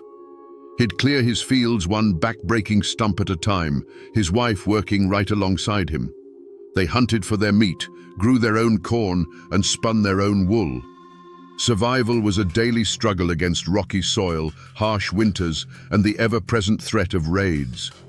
This constant hardship forged them into something tough, fiercely independent, and loyal only to their family, their clan, and their creator. In this world, money was a ghost. A farmer might go an entire year without seeing a single silver coin. The economy ran on barter and good faith. A bushel of corn might be traded for a new axe head. A day's labor might be paid with a salted ham. A man's worth wasn't measured by the gold in his pocket, but by the strength of his handshake, the straightness of his rifle shot, and the honor of his family name. But this isolated world of sweat and scripture was not its own kingdom. It was ruled from afar, from the balmy coastal cities, by a class of wealthy English gentlemen appointed by the royal governor. These men, in their powdered wigs and silk stockings, looked upon the backcountry settlers as little more than savages, crude, uneducated, and most importantly, a resource to be squeezed. A shadow was creeping west from the coast, a shadow of tax collectors and corrupt officials who spoke the language of coin and contracts. Little did the farmers know this modern world was about to come knocking at their cabin doors, not with a friendly hand, but with a battering ram. This explosion of rage didn't come from nowhere. Its seeds were sown in the rocky soil of Scotland and the war-torn fields of Germany generations before. These families didn't come to the backcountry with land grants from a grateful king. They came as refugees. They bought their homesteads not with royal paper, but with the sharp steel of the axe and the cold lead of the long rifle. They carved their existence directly from a hostile wilderness, fighting the land, the weather, and the native tribes for every single acre. In their minds, this land wasn't given to them by a government. It was earned through a covenant of sweat, blood, and prayer. The old scars of history ran deep, carried across the Atlantic in their very bones. The Scots-Irish in particular had a long and bitter memory of English authority. For a century, they had been used as a buffer by the British Crown in the violent plantations of Ulster, only to be squeezed by the same government with crippling rents and religious persecution. When the king's new taxman, with his arrogant sneer and his stack of legal papers, showed up at their cabin door in Carolina, they didn't just see a colonial official. They saw the same old ghost of the English landlord they thought they had finally escaped. This created a division in the colony far deeper than any river or mountain range. It was a chasm of culture. On one side were the coastal elites, who saw themselves as Englishmen, loyal to the crown, the Anglican Church, and the intricate dance of colonial politics. On the other were the backcountry settlers, who felt no loyalty to a distant king or a governor who had never walked a furrow in his life. Their allegiance was to their own kind, to the Presbyterian meeting house, and to a simple, unwritten code of honor that valued a man's word over a lawyer's contract. In these mountains, a family name wasn't just a label, it was a legacy. A name like Fanning or Tryon carried the weight of unearned privilege and a history of looking down on the common man. But a backcountry name, a hunter, a husband, a Pew, carried the heavy burden of generations of struggle. It was a quiet promise to work hard, to stand by your neighbors, and to never, ever let an outsider push you off your land. To be a backcountry farmer meant you bent the knee to God alone. To be one of the governor's men meant you expected the world to bend the knee to you. A collision was not just likely, it was inevitable. The conflict didn't begin with a gunshot. It began with a whisper. A whisper at the grist mill, a bitter complaint muttered over a fence post, an angry prayer offered in the quiet of a cabin. The ground for this rebellion was salted with years of personal insults and public humiliations, all stemming from a group of men the farmers called the Courthouse Ring. This wasn't some shadowy conspiracy, it was a cancer of corruption that operated in plain sight. At its heart was Edmund Fanning, a man who became the living symbol of everything the backcountry had come to despise. He was a Yale-educated lawyer who wore fine clothes, lived in a mansion built with stolen money, and looked at the calloused hands of a farmer with open contempt. The old wounds were everywhere, festering in nearly every family. You see, the system was designed to break a man. A farmer might ride for 2 days to register the deed to his land, only to have a clerk, Fanning's cousin perhaps, charge him a filing fee that existed in no law book. Then the sheriff, another crony, would demand the annual poll tax be paid in hard coin, knowing full well the farmer dealt in tobacco and deer hides. When the farmer couldn't produce the silver, that same sheriff would seize his plough horse or his only milk cow, selling it at a rigged auction to another member of the ring for a fraction of its worth. This venom dripped into the community through the wellspring of gossip. After the Sunday sermon, men would gather under the shade of an oak, their voices low and hard. They'd share stories of the latest outrage. One man lost 10 acres over a debt of 5 shillings that had been bloated by illegal court costs. Another had been thrown in jail for daring to question the sheriff's math. These stories spread from homestead to homestead like a fever, each telling making the injustice feel more personal, more suffocating. The courthouse ring wasn't just stealing their property, it was stealing their dignity. Slowly, the atmosphere began to change. The respectful nod once offered to the county clerk was replaced by a cold, hateful stare. A trip into the county seat of Hillsborough felt less like going to town and more like walking into a nest of snakes. Every official document, every tax notice, every court summons was now seen not as the law of the land, but as another turn of the screw. The laughter in the local tavern grew harder, edged with a bitterness that wasn't just from the corn whiskey. A land dispute between neighbors was no longer just about a misplaced fence. It was interpreted as one side currying favor with the corrupt judges. A simple fistfight at a market fair became an act of class warfare. Every small misunderstanding, every past slight, was now magnified through the dark lens of this great grudge. The air itself grew thick with suspicion and resentment, turning old friends into potential enemies and transforming the quiet valleys of Carolina into a powder keg, just waiting for a single, careless spark.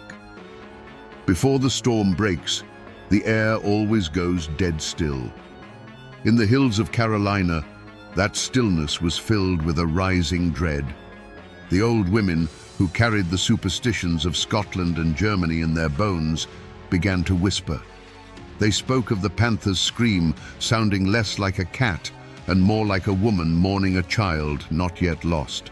They saw bad signs in a flock of crows that flew silently over a homestead, and they claimed the daytime hoot of an owl from the deep woods was a certain omen of death. The land itself seemed to be holding its breath, waiting for the coming violence. Then came a different kind of omen, not from the woods, but a man on horseback. His name was Herman Husband, and he was a Quaker, a man of peace. But he wasn't preaching peace now. He was a pamphleteer, a man who wielded a printing press like a weapon. His fiery, biblically charged words began to circulate through the backcountry, passed from one calloused hand to the next, read by flickering candlelight in hushed cabins. He gave their anger a voice, framing their struggle not as a squabble over taxes, but as a holy war against the forces of greed and tyranny. His pamphlets were prophecies, laying out two clear paths. One led to liberty, the other to a life of perpetual slavery to the corrupt coastal elites. This sense of impending doom settled on the men like a shroud. You can just imagine a farmer sitting on his porch at dusk, cleaning his long rifle, the familiar weight of it in his hands. The evening is quiet. The crickets are chirping their usual song, but he feels a coldness creep into his gut that has nothing to do with the evening air. He looks at his wife and children through the cabin window, bathed in the warm glow of the hearth, and then he looks out at the dark, looming tree line. For the first time, he doesn't see a source of firewood and game. He sees a place to hide, a place to fight, a place to die. It was a premonition, a gut-wrenching certainty that the time for petitions and prayers was over, and the time for powder and shot was drawing terrifyingly near. For years, the farmers had tried to fight the system with its own weapons. They wrote petitions, polite and humble, begging the colonial assembly for relief. Each one was ignored, dismissed with the contempt a lord might show a serf. They tried to sue the corrupt officials, only to find the courts were run by the very same snakes who were robbing them blind. Every legal door was slammed in their faces.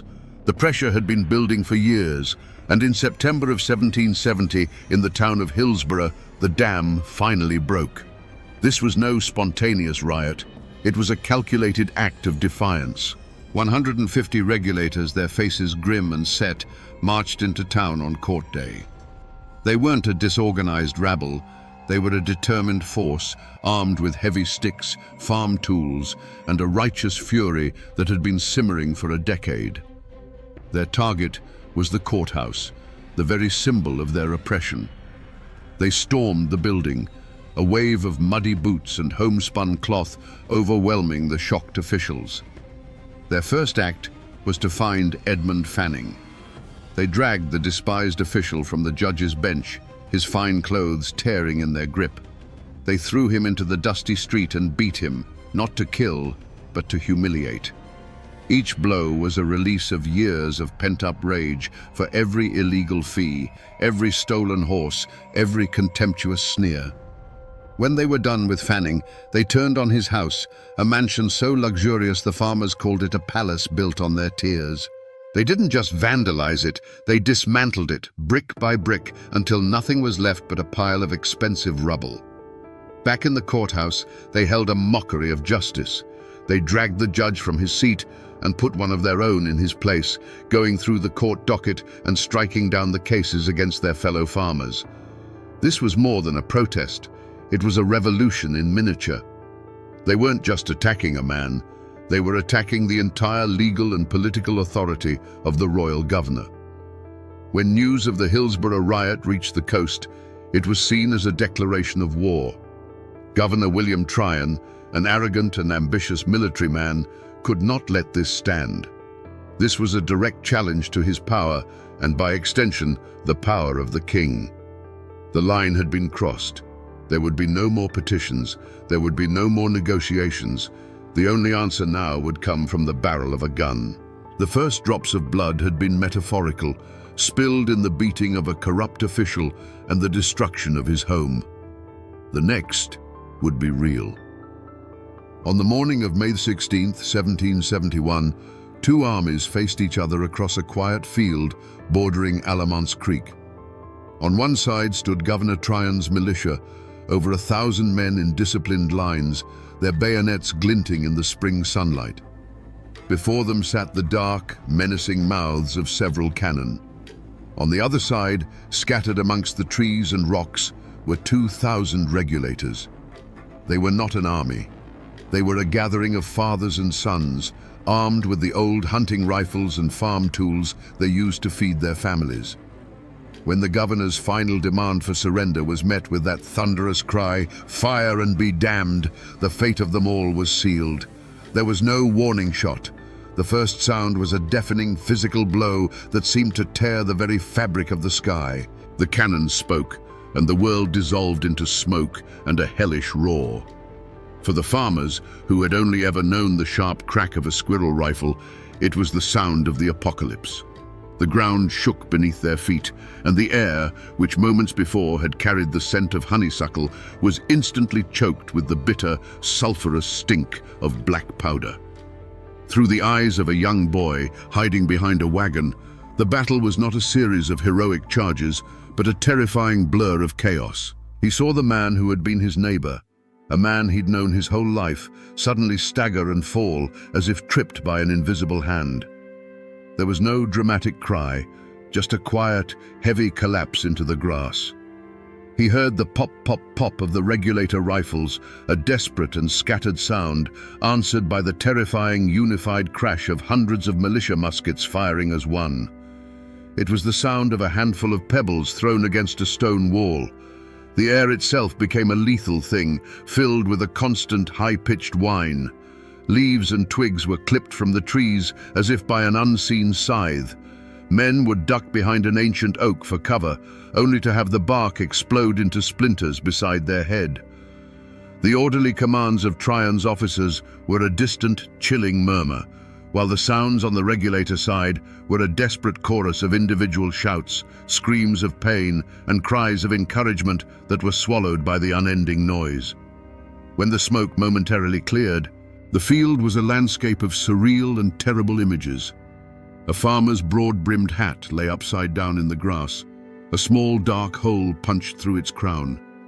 A heavy iron pitchfork stood upright, its tines buried in the soft earth, its owner nowhere to be seen. The disciplined red lines of the militia advanced slowly, relentlessly, a machine of death that seemed unstoppable, firing and reloading with a terrifying, practiced rhythm. After 2 agonizing hours, the sporadic resistance finally broke. The farmers, their courage no match for cannons and disciplined volleys, fled. They melted back into the deep woods from which they had come, their retreat covered by the smoke and confusion. And then, an even more terrifying sound descended upon the field: silence. Not the peaceful silence of the morning, but a heavy, profound stillness, broken only by the low moans of those who could not run. The battle was over, The rebellion was crushed. The spring grasses of Alamont's field were trampled and stained, littered with the abandoned tools and weapons of men who had gambled everything for justice and lost. The smoke slowly drifted away, revealing not a field of victory, but a scene of profound and brutal sorrow. The first American Revolution had ended not with a declaration, but with a slaughter. To understand a man like Governor William Tryon, you must understand that he never once saw the regulators as aggrieved citizens. In his mind, they were simply an infection. He was not a governor responding to a protest. He was a surgeon cutting out a tumor from the body of the colony. His entire career was built on the rigid structure of the British military, a world where orders were given and followed without question. To him, the farmer's defiance was not a plea for justice. It was a breakdown in the fundamental order of civilization itself, a direct and personal insult to his authority and the king's. Tryon's logic was cold, sharp, and utterly devoid of empathy. These were not men who had lost their farms. They were traitors who had defied the law. They were not fathers trying to feed their children. They were a rabble who had assaulted an officer of the crown. In his dispatches, he referred to them as banditti and insurgents. He believed, with an unshakable conviction, that the only way to deal with such a chaotic force was with overwhelming, brutal, and public displays of power. Mercy, in his view, would be interpreted as weakness, and weakness would only invite more chaos. The switch likely flipped in his mind the moment he heard the details of the Hillsborough riot. The image of Edmund Fanning, a man of his class, a Yale-educated official, being dragged from a judge's bench and beaten in the street by a mob of coarse, uneducated frontiersmen must have been horrifying to him. It was a vision of the world turned upside down. It was the peasants storming the castle. From that moment on, his response was not a political calculation, but a visceral, almost aristocratic rage. He wasn't just marching to restore order, he was marching to put these people back in their proper place. After the cannons fell silent at Alamont's and the farmers had fled, Tryon likely felt not a shred of remorse, but a grim sense of satisfaction. The feeling would have been one of triumph, of order restored. As he rode across the silent, blood-soaked field, he wouldn't have seen the bodies of his fellow countrymen. He would have seen the evidence of a necessary and successful operation. The hanging of James Few on the battlefield without a trial was not an act of cruelty in his mind, but a necessary piece of political theatre. It was a clear, unambiguous message sent to every cabin in the backcountry. This is the price of defiance. This is the fate of those who challenge my authority. It was the cold, calculated logic of an empire that saw dissent not as a voice to be heard, but as a disease to be eradicated. When the last of the fleeing farmers had vanished into the woods, a new kind of silence fell on the Alamont's battlefield. It was not a peaceful silence. It was a heavy, suffocating stillness, thick with the smell of spent gunpowder and blood. Governor Tryon's victorious militia moved across the field, their discipline holding firm even in the face of the carnage they had wrought. They collected the wounded, counted the dead, and secured a handful of prisoners who had been too slow or too injured to escape. For them, it was a clean, decisive victory. For the backcountry, it was the beginning of a nightmare. For the surviving regulators, the fight was over, but the struggle for survival had just begun. They were no longer farmers or protesters, they were fugitives. They scattered into the familiar dense wilderness of the Carolina Piedmont, the woods that had been their larder and their sanctuary now becoming their last hope of survival. Wounded men staggered through hidden ravines, while others made desperate journeys back to their homesteads, not to stay, but to grab a handful of supplies and whisper a frantic goodbye to their families before disappearing again into the shadows. They were hunted men in their own land. Tryon's vengeance was as swift as it was pitiless. He wanted to make an example, to burn the lesson of Alamont's into the memory of the backcountry for a generation. Among the prisoners was a man named James Few, a simple carpenter who had been driven to rebellion. Without the pretense of a trial, without a prayer or a final word, Tryon ordered him hanged right there on the battlefield. His body was left dangling from an oak tree, a grotesque scarecrow meant to terrorize anyone who might still harbor defiant thoughts. He was a sacrifice, a bloody warning nailed to the barn door of the entire region. The battle was over, but the war on the regulator's spirit continued. Tryon turned his militia into an occupying army and unleashed them on the surrounding counties. They marched from farm to farm, a wave of red coats and cold steel, living off the land and terrorizing the populace. They were hunting for the regulator leaders, men like Herman Husband and James Hunter, and a handsome reward was offered for their capture, dead or alive. The soldiers interrogated wives and terrorized children, turning the once peaceful homesteads into places of fear and suspicion. This was not just a manhunt, it was a campaign of subjugation. Tryon issued a proclamation. Every man in the backcountry was to come forward and sign a binding oath of allegiance to the king and his government. To refuse was to be branded an outlaw. Over the next month, more than 6,000 farmers, their spirit broken and their leaders in hiding, were forced to make the humiliating journey to a militia camp to sign the document, effectively swearing loyalty to the very men who had crushed them. And as they did, Tryon's men were busy confiscating the property of known regulators, ensuring their families would face ruin and starvation. The ashes of Alamance had settled, and in the silence that followed, there was only fear and the cold grip of defeat. The smoke from the Battle of Alamance didn't just drift over the battlefield, it seeped into every cabin, every church, and every general store in the backcountry, poisoning the air between neighbors. The community, once united by common hardship, was now fractured, split by fear and the bitter question of who was right and who was wrong. A line had been drawn in the dirt, not by a surveyor, but by bloodshed, and every family was forced to choose which side they were on. The Presbyterian meeting houses, once the heart of the community, became cauldrons of quiet tension. Some preachers had thundered from the pulpit in support of the regulators, calling their cause a righteous one. Others, fearing the governor's wrath, now urged their congregations to submit to authority and pray for peace. Friendships that had been forged over decades of shared harvests and barn raisings now buckled under the weight of suspicion. Was the man who helped you clear your field last spring secretly reporting your movements to the militia? Was the family you shared bread with now loyal to the governor? A suffocating conspiracy of silence fell upon the region. The few who had witnessed the hangings or knew the hiding places of the regulator leaders were gripped by a primal fear. To speak the truth to the authorities was to risk being labeled a sympathizer, inviting the wrath of the occupying militia. But to stay silent was to betray their own conscience. Many chose a third option. They saw nothing, they heard nothing, they knew nothing. Their faces became blank masks, their conversations carefully pruned of any mention of the recent unpleasantness. It was a collective act of amnesia born of pure terror.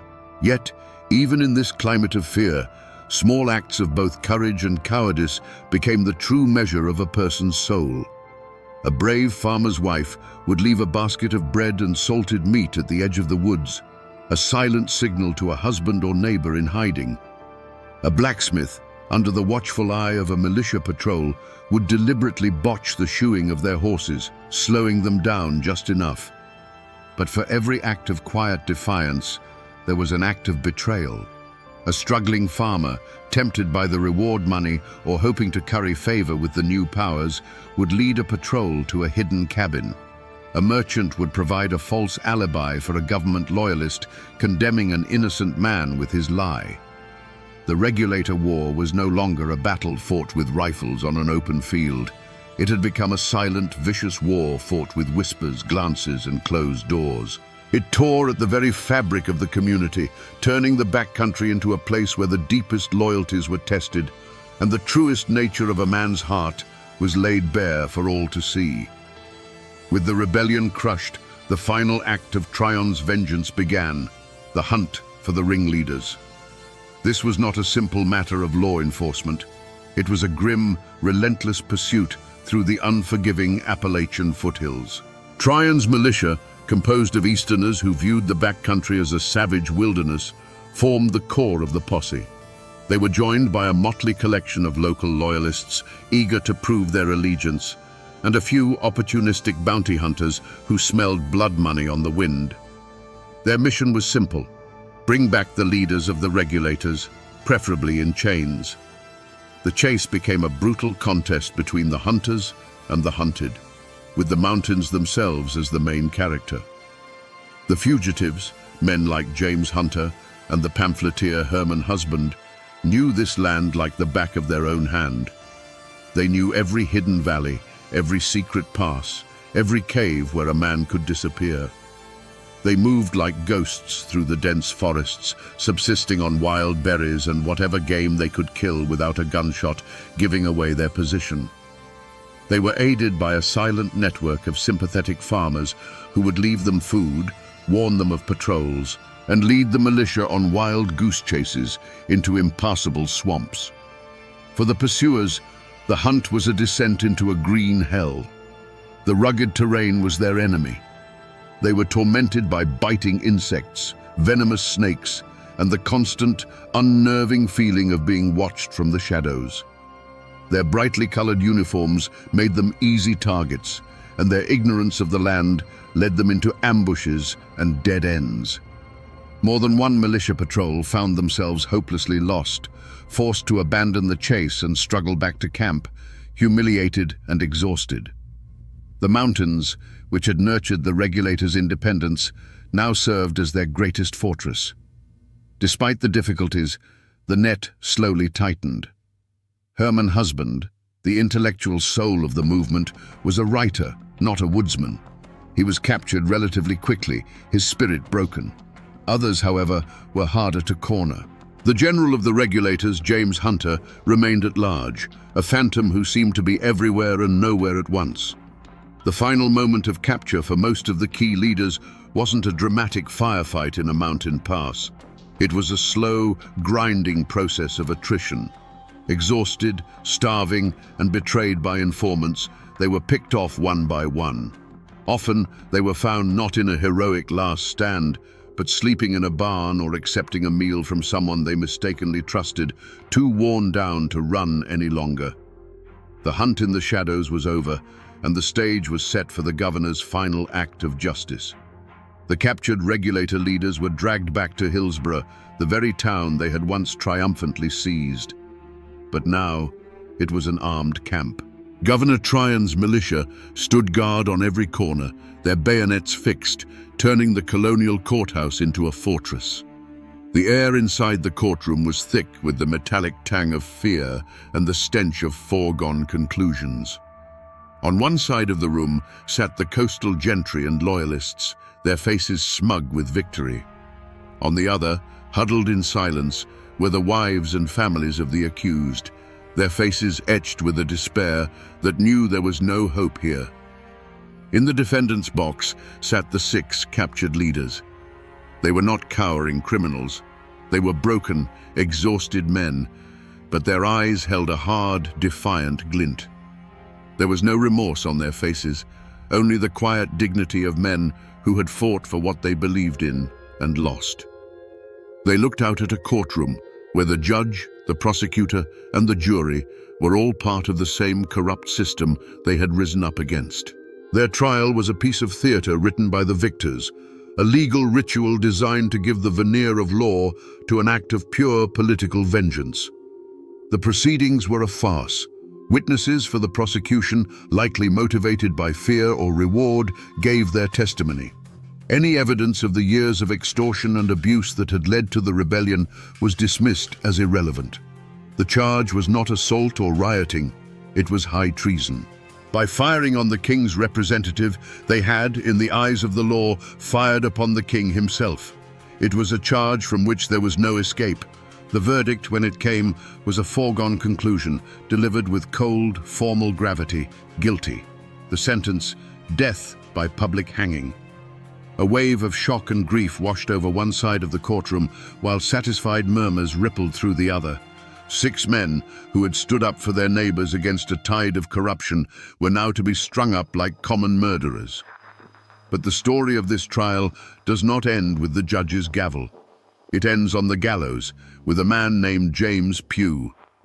As the noose was placed around his neck, he refused to play the part of the penitent traitor. Instead, he turned to the crowd and began to speak. For nearly half an hour, Pugh delivered a fiery, damning sermon from the scaffold. He condemned the cowardice of Edmund Fanning and the tyranny of Governor Tryon. He spoke of the justice they had sought and the violence they had received. He prophesied that a day of true reckoning would come for these corrupt men. He was still speaking, his voice ringing with righteous fury, when the sheriff, impatient with this final act of defiance, gave the order to cut him down. The court of law had delivered its verdict. But from the gallows, the justice of the mountains had delivered its own. The law of men had won the day, hanging its enemies and silencing dissent. But the question hung in the air, far longer than the bodies of the condemned. Was this justice? Or was it merely the law, a tool in the hands of the powerful, used to crush the powerless? The hangman's rope cast a long shadow over the Carolina backcountry, a shadow that would linger for years. For the families of the executed and the thousands of other regulators, life after the verdict was a bitter cup to drink. Those who remained on their land lived as a conquered people. They plowed their fields and harvested their corn under the watchful eye of a government they now knew was their enemy. Every tax notice was a fresh wound. Every court summons a reminder of their powerlessness. They had been forced to sign an oath of loyalty, a piece of paper that felt like a brand on their soul, a public declaration of their own humiliation. But not everyone stayed. For many, the memory of Alamance was a poison in the soil, and the oath of allegiance was a chain they refused to wear. They saw only one path to freedom: west. In a great, silent exodus, hundreds of defeated regulator families packed their meager belongings, turned their backs on the homes they had built with their own hands, and began the perilous journey over the Appalachian mountains. They were branded as outlaws, but they saw themselves as pilgrims. They illegally settled in the river valleys of what would one day become Tennessee, forming a new society called the Watauga Association. Here, beyond the reach of Governor Tryon and his corrupt courts, they created one of America's first independent, self-governing communities, a place where the law would be their own. The spirit of the regulators was not dead, it had simply moved over the mountain. And what of the men who had crushed them? Did they face a curse, an atonement for the blood on their hands? Not at all. In the world of colonial politics, brutality was often rewarded. Governor William Tryon, his reputation enhanced by his decisive victory over the traitors, was soon promoted to the prestigious post of Governor of New York.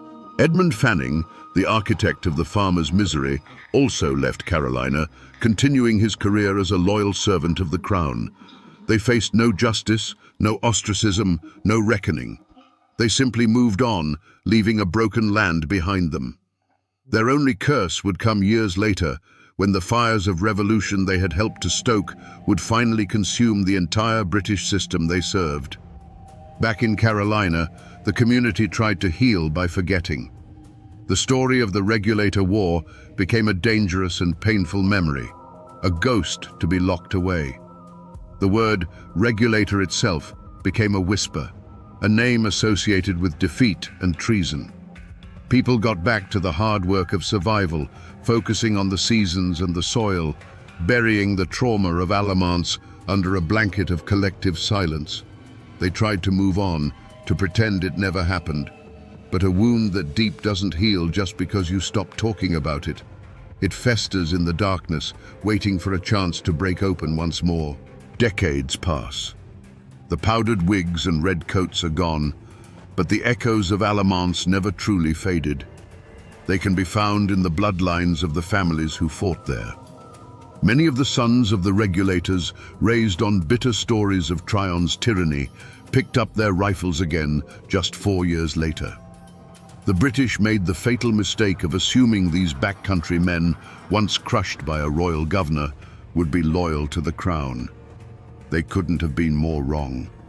The men who fled over the mountains to Watauga became the legendary Over-Mountain Men, and at the Battle of Kings Mountain, they unleashed a frontier fury that annihilated a British army and helped turn the tide of the entire Revolutionary War. It was the Regulators' final, posthumous revenge. Today, if you visit the Alamance battlefield, you won't find an army. You'll find a quiet state park, a peaceful expanse of green grass where children fly kites and families have picnics. But if you stand there as the sun sets and listen to the wind in the tall oaks, you can almost hear it, the ghostly roar of cannon fire, the defiant shouts of dying farmers. Monuments now stand on that field, naming the men who were once condemned as traitors and honoring them as patriots who bled for liberty, a testament to how the truth, buried for so long, can eventually rise from the earth. The memory also clings to the land in the form of legend. For generations, people in Hillsborough would point to the spot where James Pugh and his fellow Regulators were hanged. They swore that on that patch of ground, cursed by Pugh's final defiant words, no grass would ever grow. It was a physical scar on the landscape, a constant, eerie reminder kept alive not by historians, but by the folk memory of a people who refused to let the story die completely. And while the names and dates may have faded from the nation's memory, the spirit of the Regulators has soaked into the very soul of Appalachia. That fierce independence, that deep and abiding distrust of distant, powerful governments, that unshakable belief that a man has the right to stand his ground against injustice, that is the true living legacy of Alamance. The textbooks might forget, the politicians may never learn, but the mountains remember everything. So we return to the question that started our journey, the question that hangs in the smoke of the Alamance battlefield. What could drive God-fearing men to wage war on their own government? The answer, we now see, is both simple and profound. They didn't fight to create a new nation or to overthrow a distant king. They fought because the boot of a corrupt and arrogant power was pressing down on their necks. And they believed, with every fiber of their being, that a free man does not endure such a thing without fighting back. They fought for the most fundamental of all rights, the right to enjoy the fruits of their own labor and to be treated with dignity. This is a story that teaches a hard lesson about the price of liberty. It reminds us that the first people to stand up are often the first to be cut down. The Regulators lost their battle, their property, and in some cases, their lives. They were branded as traitors, and their story was buried. But their spirit did not die on that field. The blood they shed at Alamance was not wasted. It seeped into the ground and watered the roots of a tree of liberty that would burst into full revolutionary bloom just a few short years later. Their defiance became a legacy, a fierce whisper of warning passed down through generations of mountain folk that the law and justice are not always the same thing. Their struggle is a testament to the indomitable Appalachian spirit, a spirit that bends for no man and bows only to God.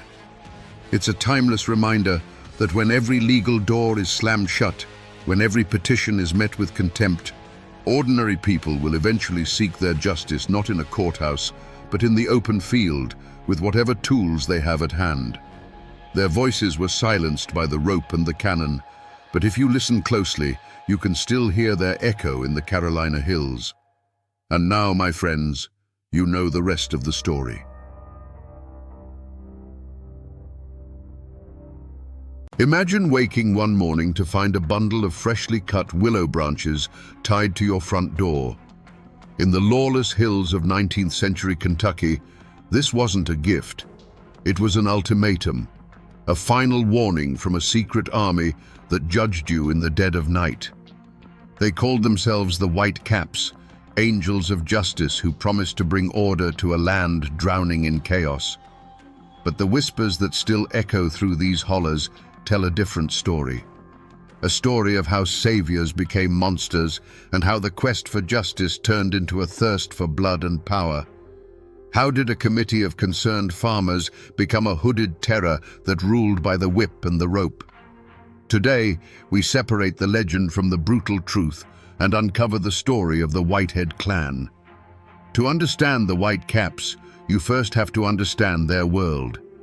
Picture the mountains of eastern Kentucky in the years after the Civil War. This wasn't just a place, it was a world apart, a labyrinth of fog-shrouded hollows and impassable ridges that kept the modern world at bay. Life here was governed not by clocks or calendars, but by the rising of the sun and the turning of the seasons. Families lived on isolated farmsteads, miles from their nearest neighbor, carving out a life from the stubborn, rocky soil. The creek was their water, the forest their larder, and the Bible their law. The people who called these mountains home were a proud and fiercely independent stock. They were veterans of a bitter war, farmers and blacksmiths who asked for little and expected even less from outsiders. Their lives were hard, a constant struggle against the elements and the land itself, but there was an honesty to it. A man's worth was measured by the strength of his hands and the truth of his word. They wanted nothing more than to raise their children, work their land, and be left in peace under the watchful eye of God. But a shadow was falling over this simple life. In the dark corners of this isolated world, a rot had begun to set in. With no effective law to speak of, the worst of human nature was allowed to fester. There were the drunks, who would trade their family's last bit of flour for a jug of corn liquor. There were the petty thieves who would steal a neighbor's livestock in the dead of night, knowing there would be no consequences. And there were the family tyrants, men who ruled their homes with a fist, whose wives and children suffered in terrified silence. For these people, justice was a distant rumor, a story told about faraway cities. The local sheriff was often a man who either lacked the courage to enforce the law or was corrupt enough to ignore it for a price. To take a grievance to the county court was an expensive days-long journey that most couldn't afford, and even then, a mountain man's word meant little to a flatland judge. Honest, hard-working families felt powerless, watching as the fabric of their community was torn apart by men who feared neither God nor government. A quiet desperation began to settle over the valleys. It was a feeling shared in hushed conversations around the pot-bellied stove at the general store and in prayers whispered in small clapboard churches. People felt abandoned, left to fend for themselves against the growing chaos. And in that fertile ground of fear and frustration, a dangerous seed was planted. It was the old mountain idea that when the law fails, men must make their own. They didn't know it yet, but they weren't just seeking justice. They were about to unleash a terror far worse than anything they had ever known. The change didn't happen overnight. It didn't start with a gunshot or a hanging, but with a whisper.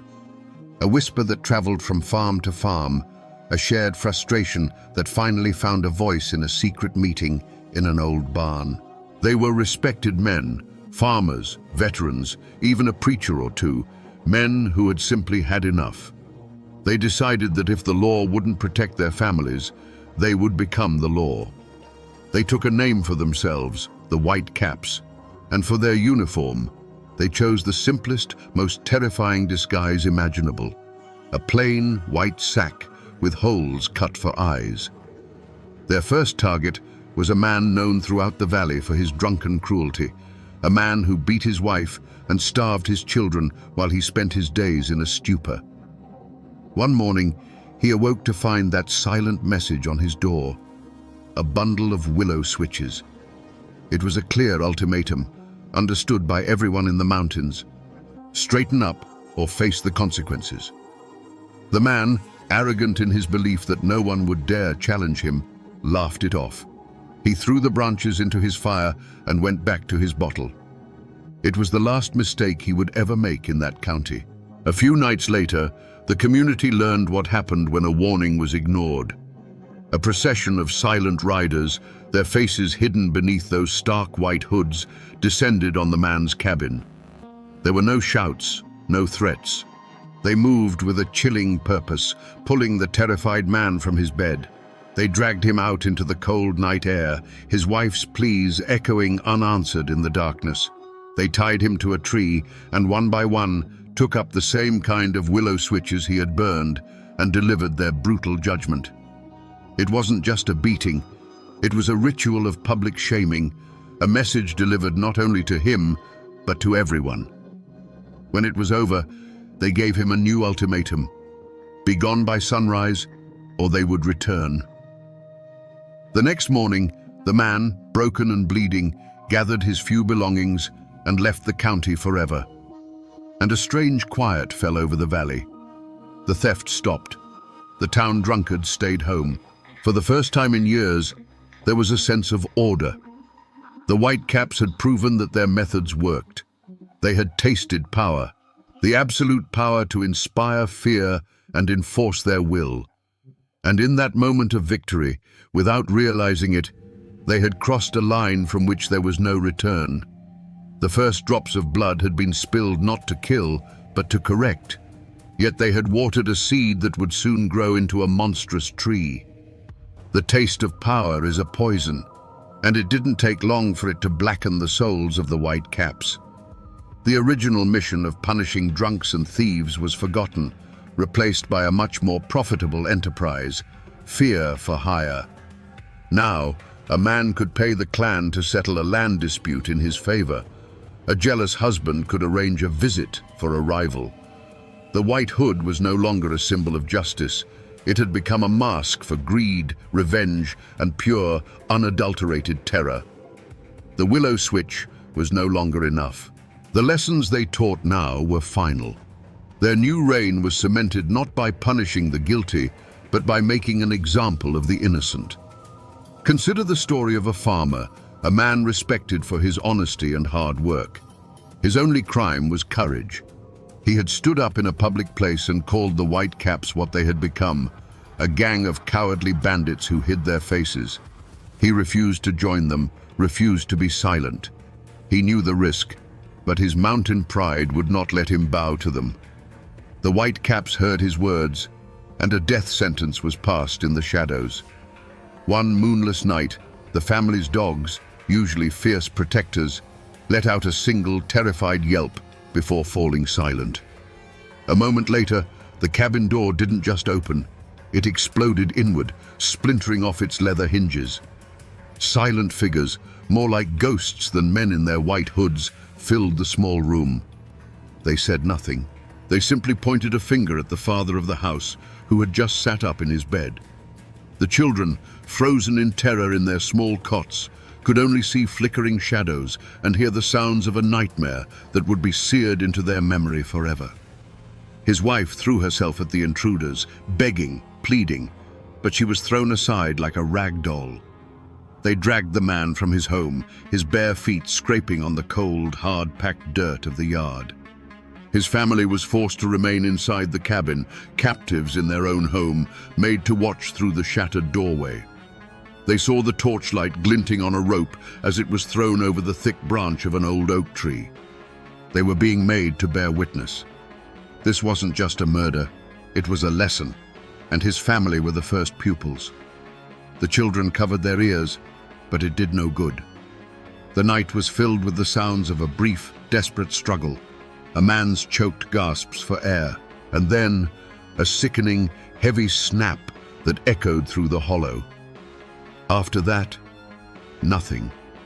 Just the creak of the rope and the chirping of the crickets, who seemed entirely indifferent to the horror that had just unfolded. The world had turned into a hell of screams, followed by a ringing, absolute silence that was somehow even worse. The hooded figures didn't linger. They melted back into the woods as silently as they had come, leaving the torch sputtering in the dirt. They left behind a grieving family and a dark shape twisting gently in the night breeze. When the first grey light of dawn touched the mountain, the neighbors would find the scene. They would see the unspeakable trophy hanging from that oak tree, and they would understand the Whitecaps' new gospel. Keep your head down, keep your mouth shut. because in these mountains, speaking the truth was a sin punishable by death.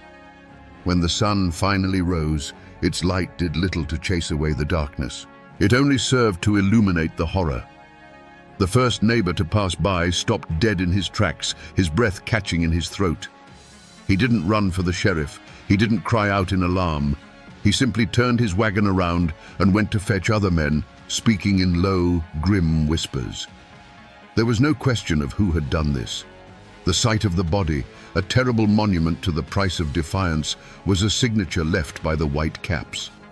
Quietly, with grim reverence, the men cut him down and carried him back to his grieving family, their faces hard masks of fear and fury they dared not express. For the widow and her children, the world had ended. Their home was no longer a sanctuary, but a tomb haunted by the final moments of a man they loved. Every creak of the floorboards, every rustle of leaves outside was a fresh wave of terror. They couldn't stay. There was no justice to be found here, only the constant, suffocating presence of the murderers, who could be any of the men they saw every day. Their fight was not for justice, but for survival. Within a week, they packed what little they could carry, abandoned the farm their family had worked for generations, and disappeared, becoming refugees from their own home. Their departure sent a clear message to the entire county. The white caps had won. A thick, suffocating blanket of silence fell over the hills and hollows. No one spoke of the murder above a whisper, and never to an outsider. The code of silence was now absolute. A new, more insidious fear took root, a paranoia that turned neighbor against neighbor. Who was hiding beneath those hoods? The man who sold you flour at the general store? The blacksmith who shod your horse? Even the preacher who spoke of God's law on Sunday? You could trust no one. An invisible empire was being built, and its mortar was the blood of good men. The local sheriff eventually rode out to the abandoned farmstead. He looked at the rope burns on the oak branch, asked a few half-hearted questions to neighbors who suddenly couldn't remember a thing, and wrote a report he knew would lead nowhere.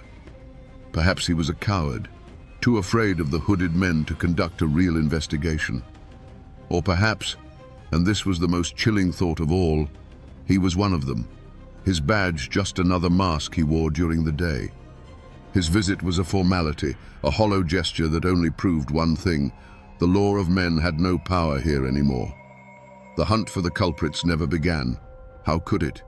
You can't arrest a ghost, and the white caps had become something more than men in the terrified minds of the people. They were specters of vengeance, ghost riders who emerged from the night fog to enforce their own brutal commandments.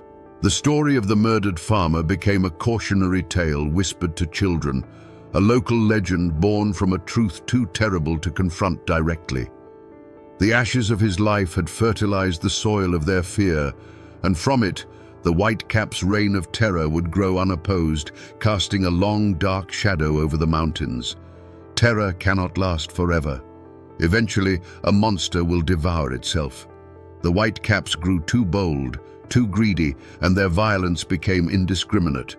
When they murdered the family of a state legislator over a petty land dispute, they finally crossed a line that even the cowed local authorities couldn't ignore. The outside world came flooding into the mountains, not with sheriffs this time, but with stone-faced U.S. Marshals and companies of the National Guard, men who didn't know the local families and who weren't scared of shadows in the night.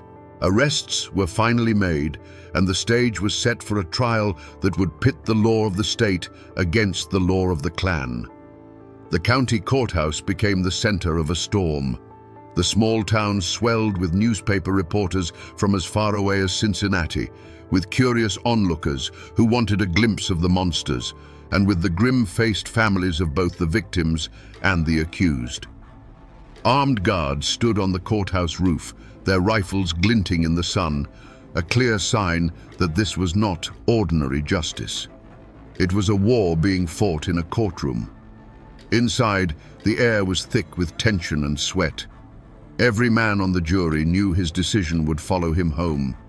They knew that no matter what the verdict, They would have to live with the consequences in a land where memories are long and grudges are passed down like heirlooms. The prosecution's case seemed impossible. How could you convict men when every witness was paralyzed by fear? The answer came in the form of a captured white cap, a young man facing the gallows who was offered a deal, his life for his testimony. The dam of silence finally broke. He was brought into the courtroom in chains, and with a trembling hand, he pointed out his former brothers. He named the leaders, described the secret oaths, and recounted the grim details of their night rides. You can just imagine the scene. A man confessing his sins, his voice cracking, while across the room, the men he condemned stared at him with a look of pure, cold hatred that promised a retribution beyond any courtroom's power. The defendants themselves were a portrait of mountain defiance. They weren't cowering criminals. Many of them, particularly the leaders, sat with a quiet, arrogant dignity. They stared back at the jury, not with remorse, but with contempt, as if they were the true judges in the room. In their eyes, they weren't murderers. They were soldiers who had brought order to a lawless land, and this trial was nothing more than a betrayal by the Flatlanders who didn't understand their ways. Their leader, a man known for his cunning and ruthlessness, barely paid attention, projecting an unnerving calm, confident that the web of fear he had spun for years would hold firm. Finally, the jury delivered its verdict. The room held its breath. For the men who were merely followers, the enforcers who carried out the orders, the verdict was guilty. Sentences of life in prison and the hangman's noose were handed down. A quiet wave of relief and victory washed over the prosecution and the families of the victims. But then the jury foreman came to the last name, the mastermind, the man who had orchestrated the entire reign of terror. After a long pause, the words echoed in the stunned silence. Not guilty. A collective gasp filled the room. The architect of it all, protected by intimidated witnesses and a terrified jury, stood up, gave a slight nod to his lawyer, and walked out of the courtroom, a free man, disappearing into the same mountains he had terrorized. Was this justice? A few branches of the poisoned tree had been lopped off, but the root was left untouched, allowed to burrow back into the dark soil. The trial had proven that the law of men could reach into the mountains, but it also showed its limits. It could punish the soldiers, but it couldn't touch the king. For the people who had to go back to their isolated farms, the fear didn't end that day. It just took on a new, more patient form. The Whitecaps were broken as an organization, but their shadow remained, a permanent reminder of a time when justice wore a white hood and innocence was no protection at all. The trials that broke the Whitecaps are now just faded ink in dusty courthouse ledgers. The men who were sent to the gallows have long since turned to dust, their names a footnote in a violent chapter of Kentucky's history. But what of the leader, the man who walked free? He returned to his mountain home and lived out the rest of his days. Officially, he died a peaceful old man in his own bed. But the old-timers in these mountains tell a different story. They say that while the law of men couldn't touch him, the justice of the mountains is patient. They whisper that his final years were haunted by the faces of those he condemned, and that his name, once spoken with fear, is now spoken with a quiet, knowing curse. The scars left by the Whitecaps run deeper than a single generation.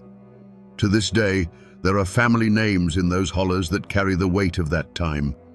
Descendants of the Whitecaps live alongside the descendants of their victims.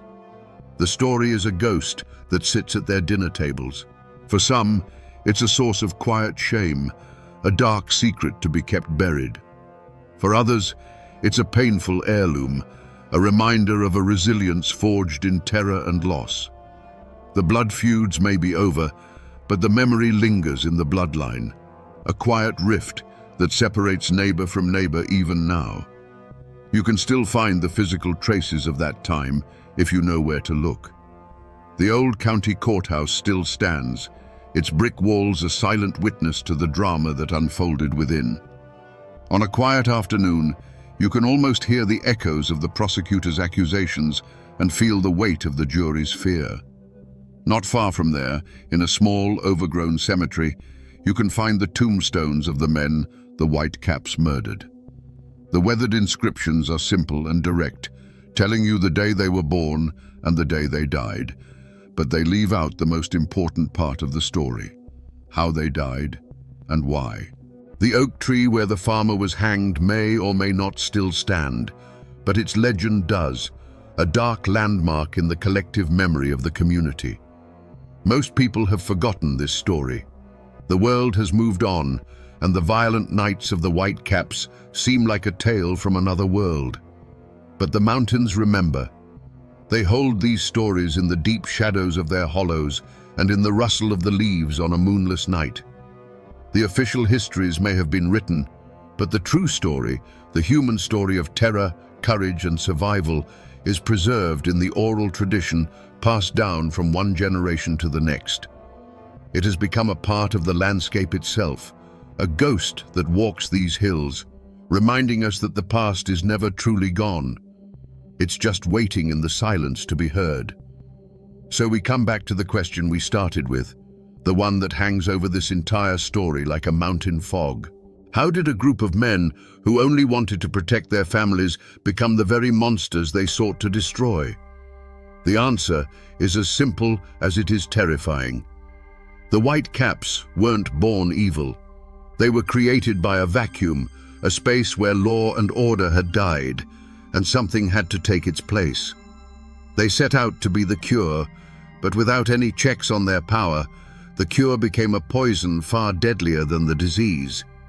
They learned that the power to punish is the power to control, and the power to control is the most addictive drug on earth. This isn't just a story about a band of hooded night riders from a bygone era. It's a timeless warning about the darkness that lies dormant in the human heart, waiting for the right circumstances to be unleashed. It's a testament to the fact that the road to hell is truly paved with good intentions. The Whitecaps are a brutal lesson in how easily the thirst for justice can curdle into a lust for blood, and how the hero who slays the dragon can, in time, grow scales of his own. It's a story of the indomitable Appalachian spirit, yes, but it reveals the dark side of that spirit, a fierce, unforgiving independence that, when twisted, respects no law but its own. The men who wore those white hoods are long gone. The ropes have rotted, and the willow trees they used for their warnings have grown old and died. But the story remains. It's been passed down, whispered from father to son, a chilling bedtime story that just happens to be true. It serves as a permanent reminder, etched into the very soul of these mountains, that the most dangerous men are often those who believe they are doing God's work. They teach us that fear is the cruelest of masters, and that true justice can never, ever be found hiding behind a mask. They say that on May 5, 1931, the mountains of Harlan County themselves held their breath. Down below, a convoy of cars carrying company men and the law's hired guns slowed to a crawl. And from the hillsides, an answer came not in words, but in a roar of gunfire that tore the morning apart. This was the moment that would forever define a place known as Bloody Harlan. Was it a murderous ambush, as the coal barons screamed to the world? Or was it the last desperate act of men who had been beaten, starved, and cornered? The truth, as it always does in those dark hollows, is buried deep. Today, we're not just going to talk about a gunfight. We're going to uncover the story of the pressure, the pain, and the poverty that led to the Battle of Evarts, a day when ordinary miners decided they would rather die on their feet than live on their knees. To understand the men who took to the hills with rifles that day, you first have to understand the world that made them. Harlan County in the early 1900s wasn't a place of opportunity. It was a kingdom of coal, and every man, woman, and child was a subject. A boy was born in a house the company owned, breathing in the black dust that settled on his cradle. He played in the shadow of the tipple that would one day claim his father, and knew, with a certainty that chilled the bone, that it would one day claim him too. This wasn't just a job, it was a system of total control.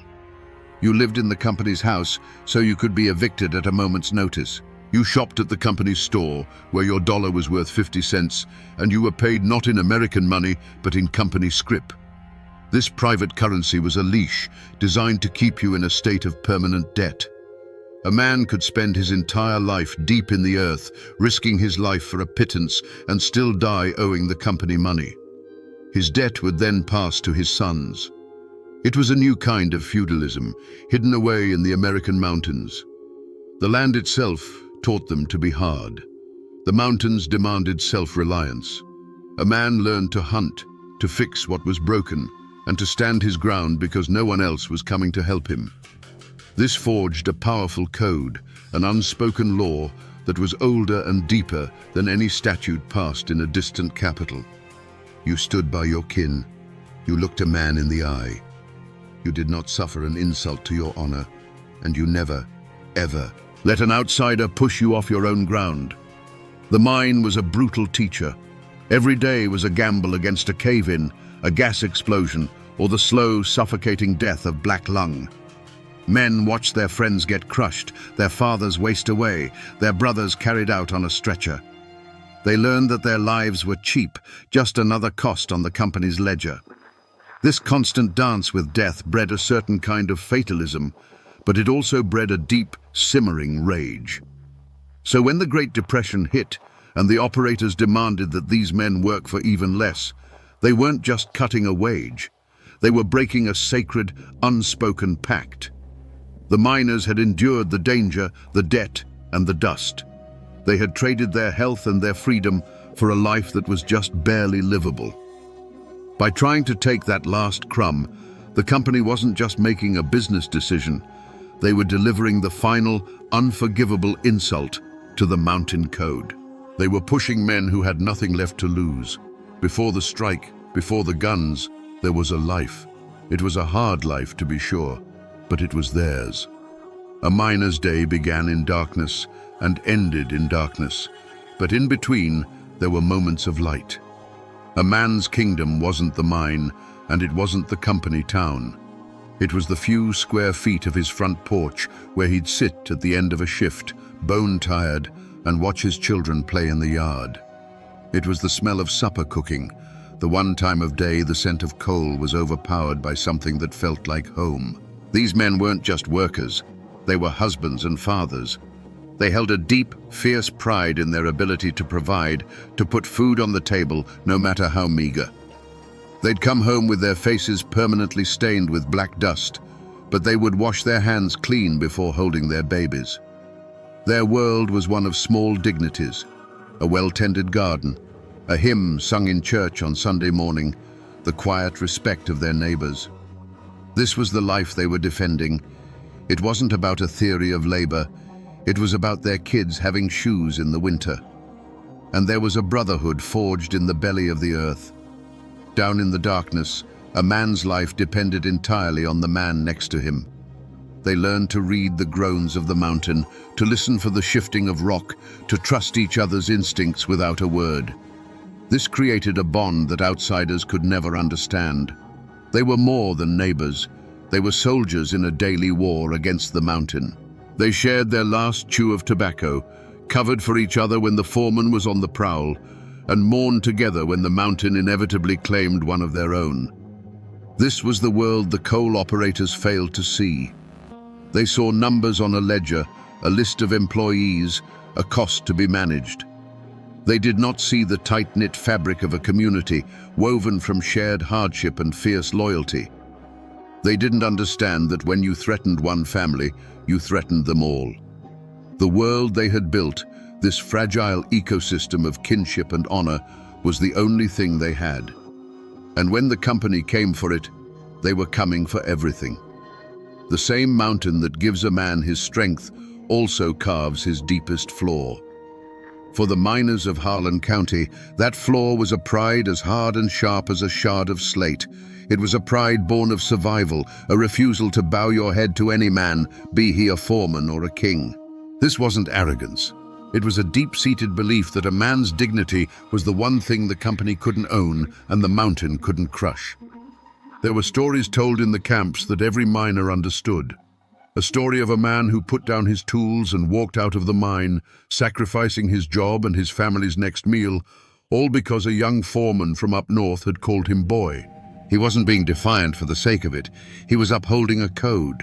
To accept the insult would be to admit that the company owned his spirit as well as his labor, and that was a line he would not cross. He lost his job, his home, and was blacklisted from every mine in the county, but he kept his honor intact. This unwavering pride was a kind of psychological armor against the crushing darkness of the mines. It's what allowed a man to walk into the earth each morning with his head held high. But it was also a fatal vulnerability.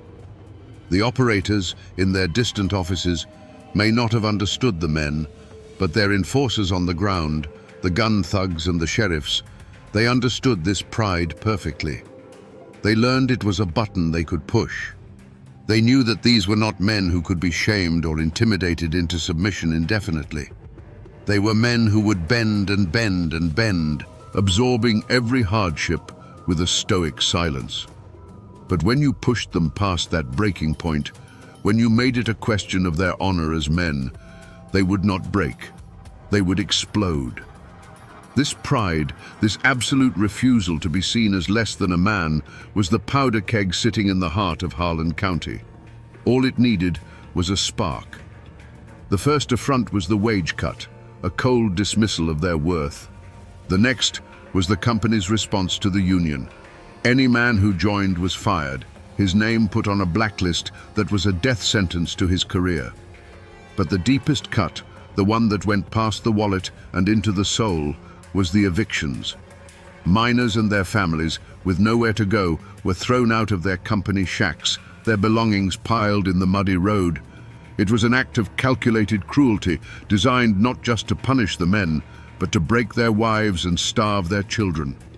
The pressure built until the air in Harlan felt thick enough to ignite.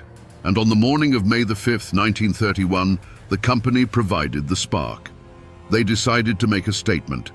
They assembled a convoy of 3 cars, filled not just with non-union workers, but with the most hated symbols of their power, company officials and Sheriff J.H.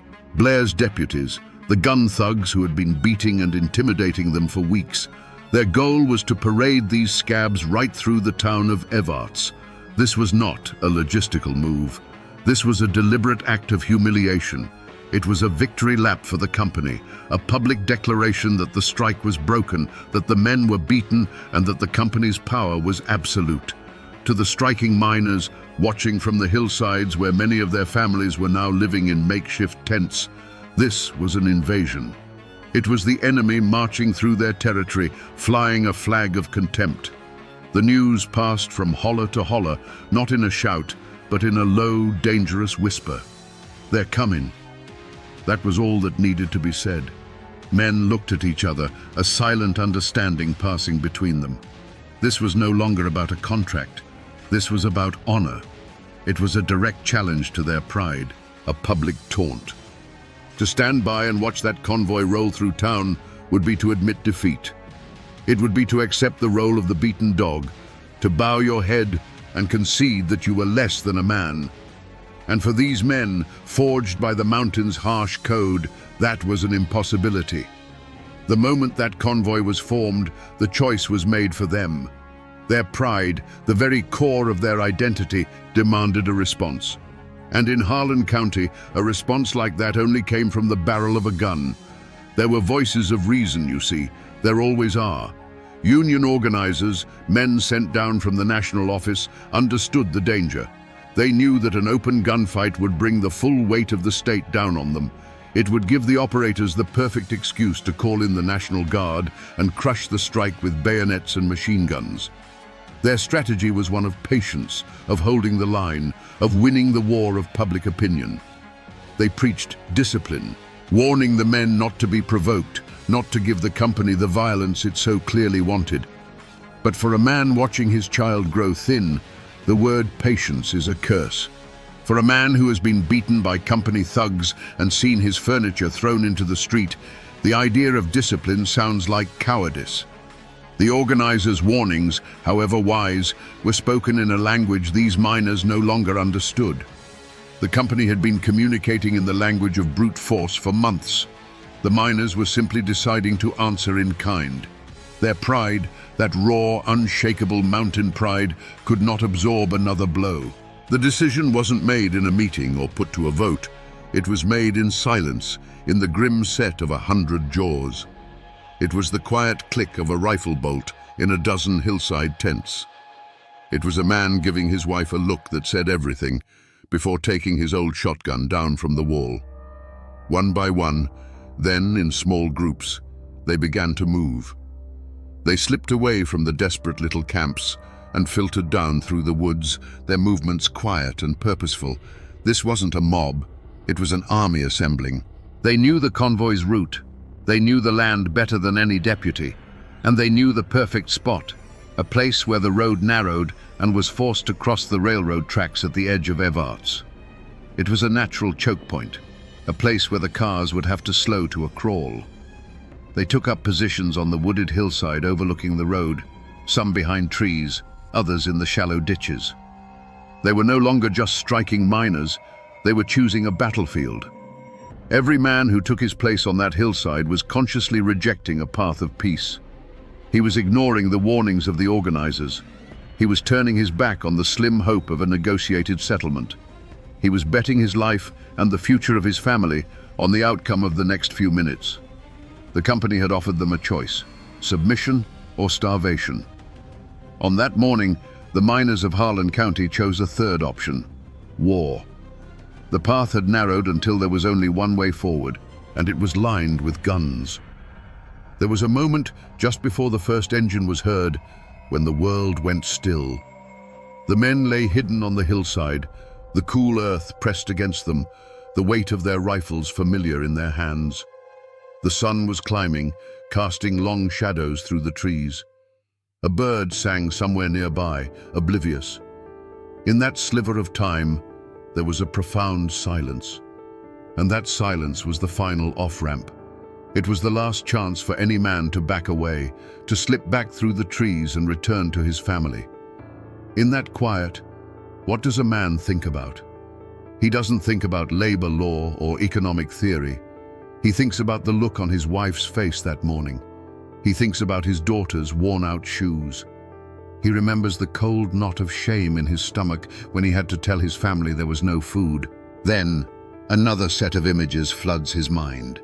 The sneering face of a deputy, the sight of a neighbor's furniture sitting in the rain, the memory of a beating behind the company store. This was the final crossroads, not an offer from the company, but a question each man had to ask himself. He weighed the two futures.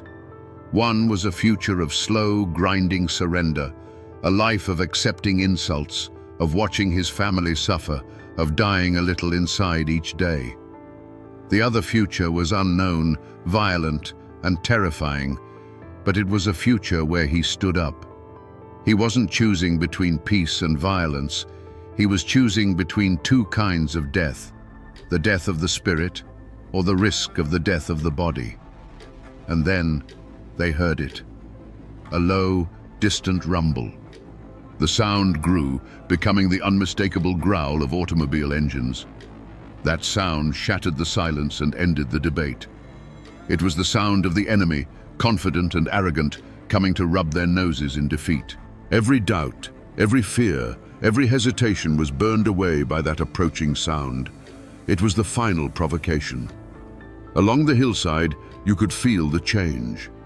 A man would shift his weight, settling the rifle stock more firmly against his shoulder. A thumb would quietly pull back a hammer, the soft metallic click barely audible. Eyes narrowed, focusing on the bend in the road. The final crossroads had been passed. The choice was made. The silence of peace was over, and the sound of the reckoning was on its way. The three black cars came around the bend, slow and arrogant. They looked alien against the green hills, like beetles crawling across a leaf. To the men watching from above, they weren't just vehicles. They were steel-skinned symbols of a power that had crushed them for a generation. As the convoy slowed for the railroad tracks, the air grew so tight it felt like the whole world was a clenched fist waiting to strike. Who fired first? The company swore it was an ambush, a cowardly volley from the trees. The miners swore a deputy in the lead car leveled his pistol, and a single sharp crack broke the morning peace. The truth was lost in the first echo, because that one shot was answered by a deafening chorus from the hillside. The argument that had raged for months in company offices and desperate tent camps was suddenly, permanently over. The time for talking was done. The world dissolved into noise.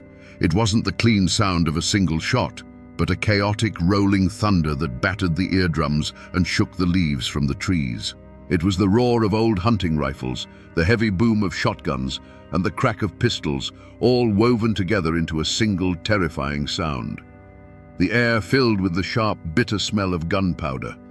Splinters of wood flew from the trees, and pockmarks appeared on the steel bodies of the cars as if from an invisible hailstorm.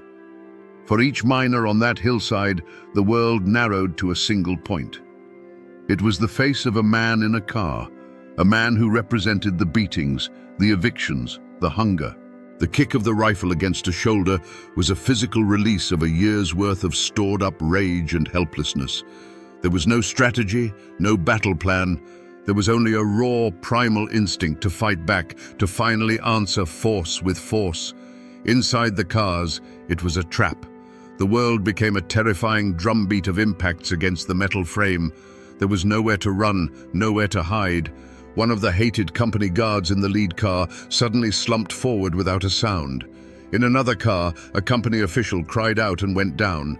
The illusion of their power, the authority that came from their guns and their money, was being shredded one bullet at a time. Then, almost as suddenly as it began, it stopped. The roaring faded into a few last, sporadic shots that echoed away into the mountains. A heavy, ringing silence rushed in to fill the void.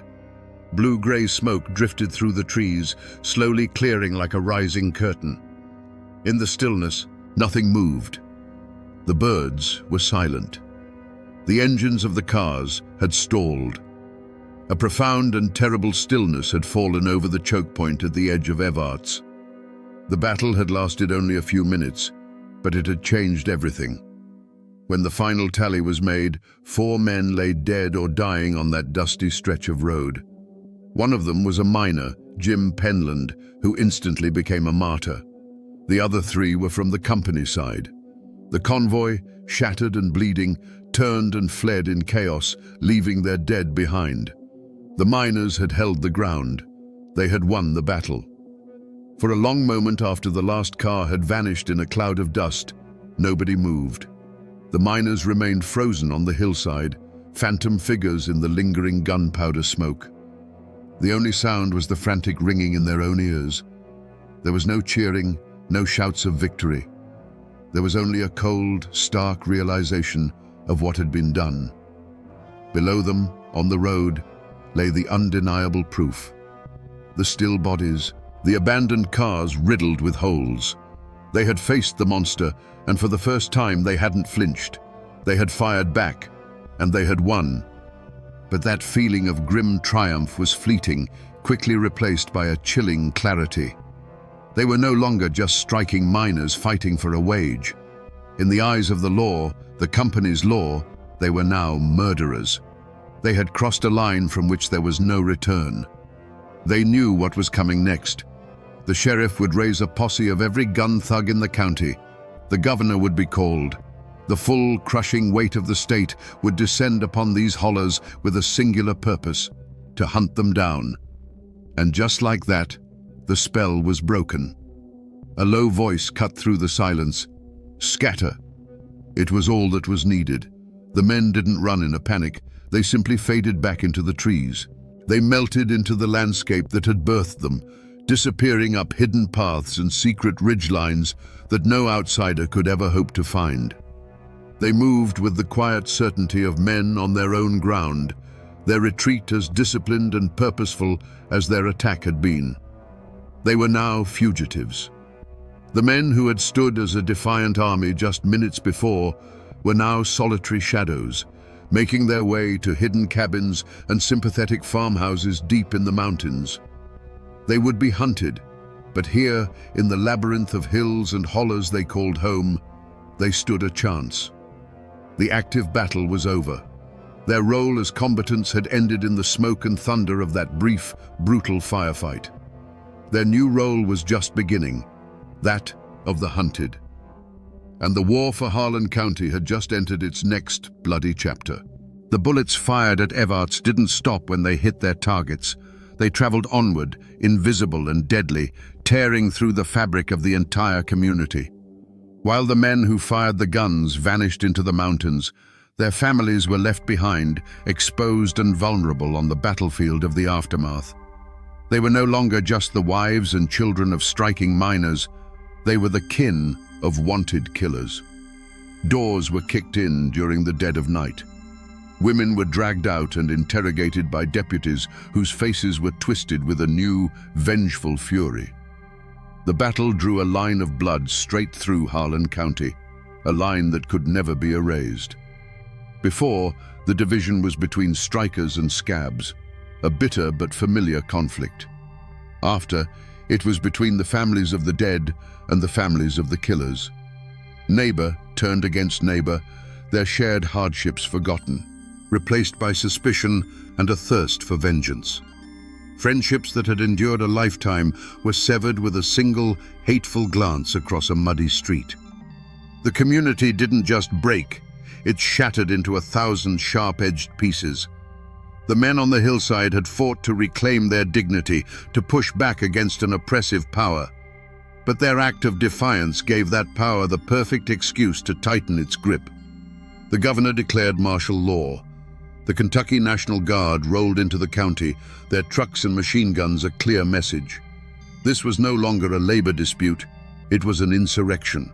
The miners had wanted to free themselves from the company's control, but their actions had brought an even greater power down upon them all, turning their towns and hollers into an occupied territory. The victory on the road was paid for by the hunger in the camps. With the men in hiding, the last trickles of income dried up completely. The women were left to fend for their children in a world that now saw them as pariahs. The small charities and local sympathizers who had helped them before were now too frightened to offer aid. The cost of that brief, violent stand was measured in the bellies of hungry children and the desperate, haunted eyes of their mothers. The tragedy of Evarts wasn't confined to the 4 men who died. It was a slow, creeping tragedy that would stalk the families of the living for years to come. The state of Kentucky did not respond with understanding. It responded with handcuffs and indictments. Dozens of miners and union organizers were hunted down, arrested, and charged with murder and conspiracy. The iron machinery of the law, a power far more methodical and relentless than a posse of gun thugs, was brought to bear. These men, who had lived their lives by a simple, brutal code of honor, were now dragged into a world they didn't understand, a world of courtrooms, lawyers, and the foreign language of affidavits and statutes. The trials were a spectacle, a perfect illustration of the clash between 2 Americas.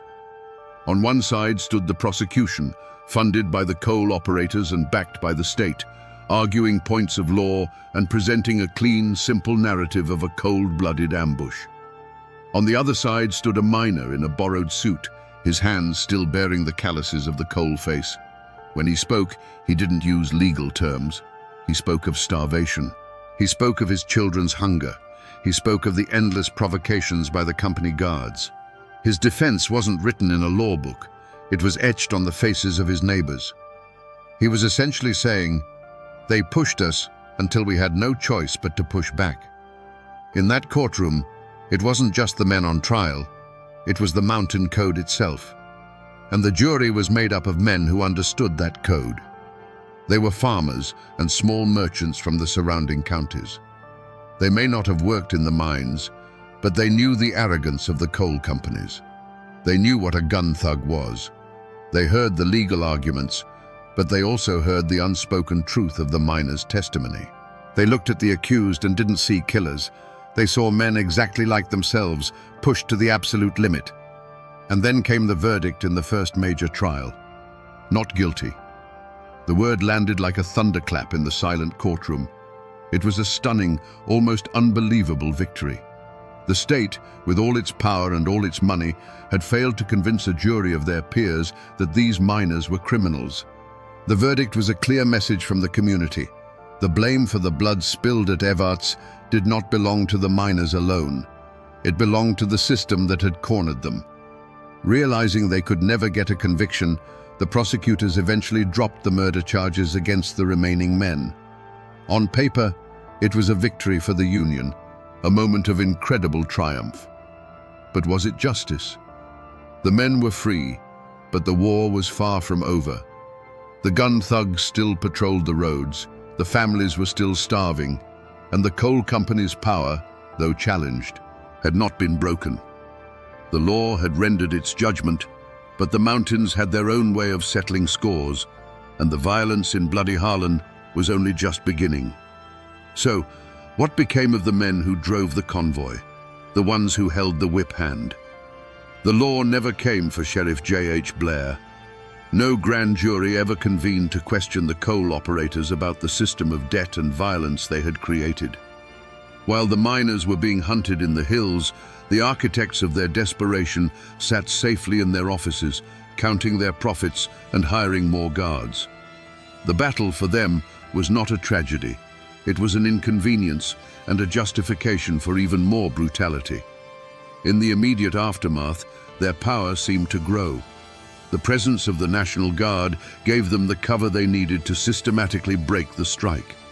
Sheriff Blair and his deputies, far from being investigated, were emboldened. They now had a mandate to treat every Union man as a potential killer. The terror in Harlan County intensified, becoming a long, grinding war of attrition marked by ambushes and assassinations. For a time, it seemed the company had won an absolute victory. But history has its own form of justice, one that is often slow and ironic. By pushing the miners into open warfare, the operators had created a national spectacle. The name Bloody Harlan became a headline, a rallying cry for the labor movement across America. The stories of gun thugs and starving families brought congressional committees and federal investigators down into their closed kingdom. They had wanted to keep the Union out, but their methods put a spotlight on them so harsh that it eventually burned away the shadows they operated in. And Sheriff Blair, he became a symbol not of law and order but of corporate tyranny. Florence Reese, the wife of an organizer, wrote her defiant anthem, "Which Side Are You On?" while Blair's men were outside her house, ready to break in. The song outlived him. It outlived the mine operators. It became the voice of the struggle long after their names were forgotten footnotes. In the end, the company men won the battle and the immediate war, but they lost their anonymity. They had wanted to make an example of the miners, but in doing so, they had made a damning example of themselves, one that would be studied for generations as a lesson in greed and brutality. For the families of the men who fought at Evarts, the battle never really ended. A man's surname became his history, a brand that marked him and his children. For some, it was a badge of honor. They were the sons of the men who stood up. But for many, it was a curse. They found themselves blacklisted, unable to get work in any mine in the region. The only path forward was to leave. A quiet exodus began, as families packed what little they had and scattered, seeking a life in the factories of Ohio or the auto plants of Detroit, hoping to outrun the long shadow of a single day in May. The community itself tried to heal by forcing itself to forget. A heavy blanket of silence was pulled over the memory of the battle. People had to live together after all. The son of a miner who fought on the hillside might find himself working a shift next to the son of a company man who was in that convoy. To survive, they could not speak of it. The gunfight became a ghost, a presence that everyone felt but no one acknowledged. It was a peace built not on forgiveness, but on the shared conspiracy of never speaking its name, a wound that scarred over but never truly closed. The Battle of Evarts didn't bring the Union to Harlan. In fact, it kicked off the bloodiest phase of the Harlan County War, a brutal decade of assassinations and bombings. The operator's power seemed unbreakable, but the battle had changed something fundamental.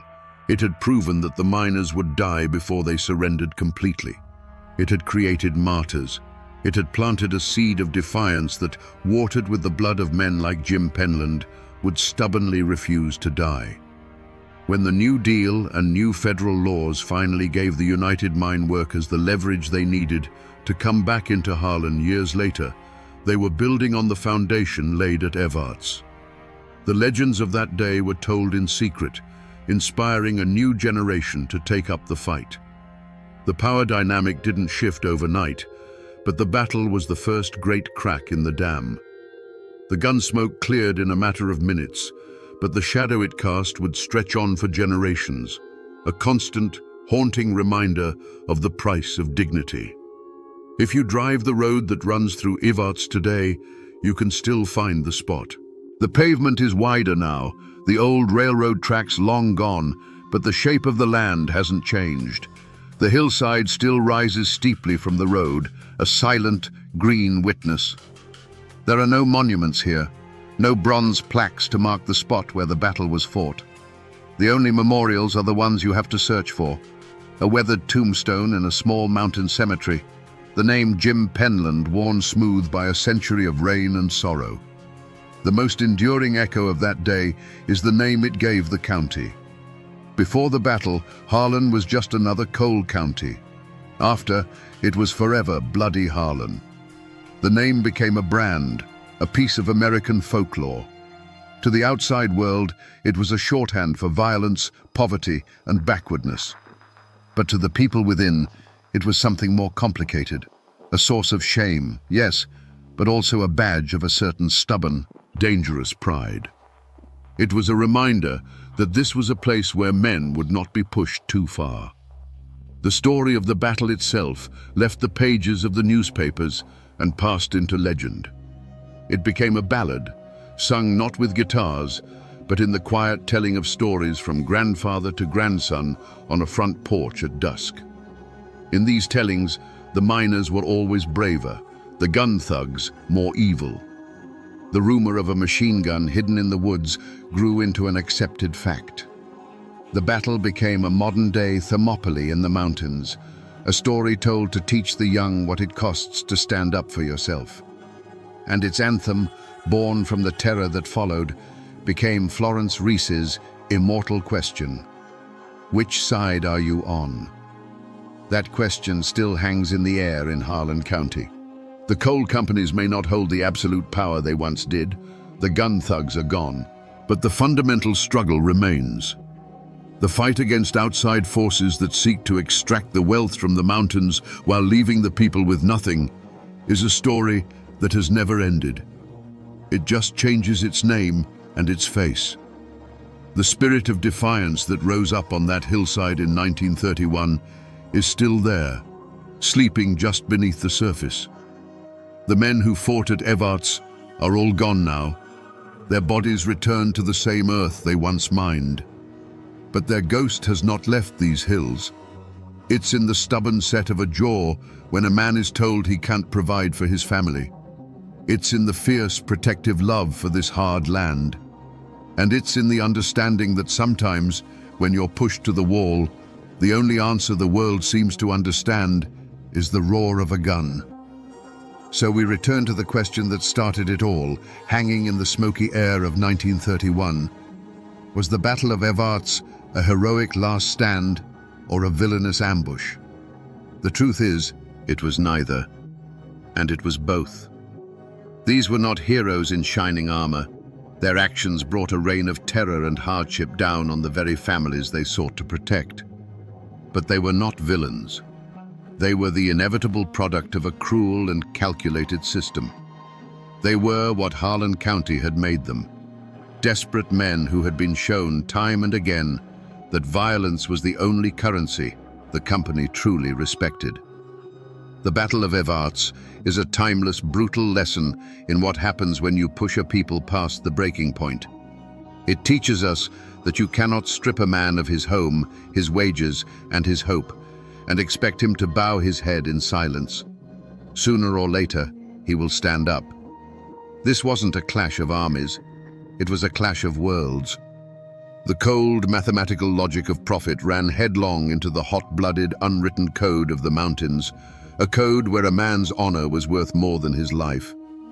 The 4 men who died that day were only the first casualties. The battle's true toll was measured in the years of fear, the families broken apart, and the legacy of bitterness that stained the ground for a generation.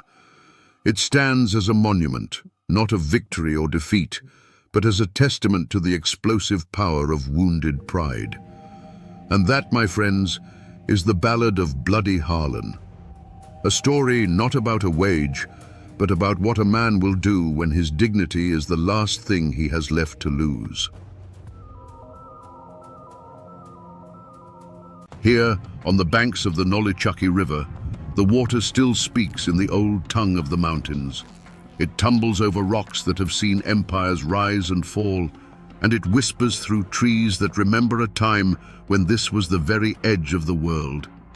It was here, in this misty East Tennessee Valley, that a man came and took the river's name for his own, branding himself into the landscape forever.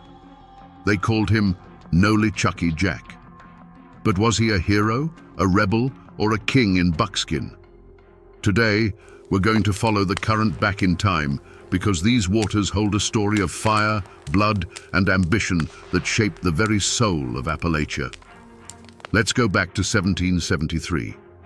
Imagine this valley not as a quiet, settled place, but as the raw, bleeding edge of a new continent. This was a world of towering hardwoods and shadow-filled hollows, where the law was whatever a man could enforce with a long rifle and a steady hand. The settlements here, places like Watauga and Holston, weren't towns. They were clusters of raw log cabins huddled together for warmth and safety, islands in a vast, untamed wilderness. This was land that was promised by God, but forbidden by a king across the ocean, and more importantly, it was the ancestral hunting ground of the Cherokee. Into this crucible walked John Sevier. He wasn't born of these mountains. He was a man from Virginia with a hunger for land that was sharper than any axe. When he arrived and built his home on the Nolichucky, he didn't look like a mountain-born brawler. He was handsome, charming, with a gaze that could disarm a rival or win the loyalty of a stranger in a single glance. He had the easy smile of a man who knew deep in his bones that you'd follow him, that you'd trust him with your life. But those who looked closer saw something else. Beneath the charisma was a core of cold, hard steel. This wasn't just a farmer looking for a homestead. This was a born leader, a speculator, a man who saw this forbidden land not just as a home, but as an empire in the making. He was building a life here with his wife and children, but every nail he hammered was an act of defiance against a distant government and a declaration of war against the people who had called this place home for centuries. The air itself was thick with tension. To the west, Cherokee leaders like Dragging Canoe watched the endless stream of settlers and swore a blood oath to drive them back across the mountains. To the east, the whispers of rebellion against the British Crown were growing into a roar. Sevier and his neighbors were caught in the middle, squatters on stolen land, poised on the brink of a war that would force them to choose a side. They had come seeking freedom, but they had found themselves in a powder keg, and John Sevier was the man holding the match. To really understand what forged John Sevier from a simple settler into a legend, you can't just look at maps or read treaties.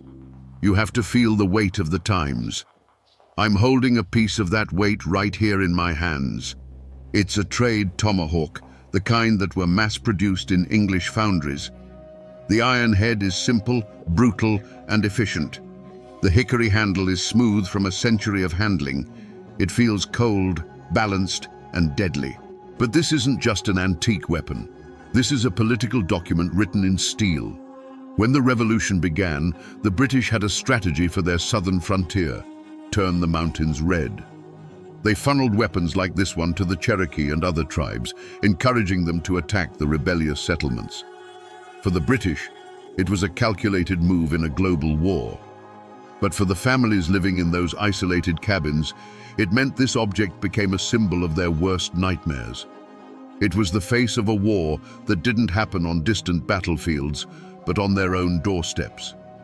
This simple tool forces us to ask a visceral question, one that cuts through the pages of history. What happens when the world outside your thin wooden walls is consumed by fire and screams? What does a man like John Sevier do when he's looking over the palisade of a besieged fort and sees a young woman running for her life, with a weapon just like this one slicing through the air right behind her?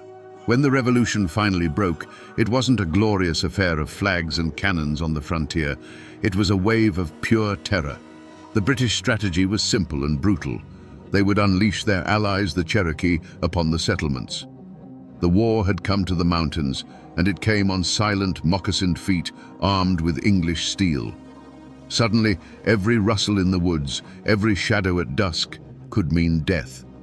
Cabins were burned, families scattered, and the survivors fled to the flimsy security of their forts. At Fort Watauga, the air was thick with the stench of fear and gunpowder.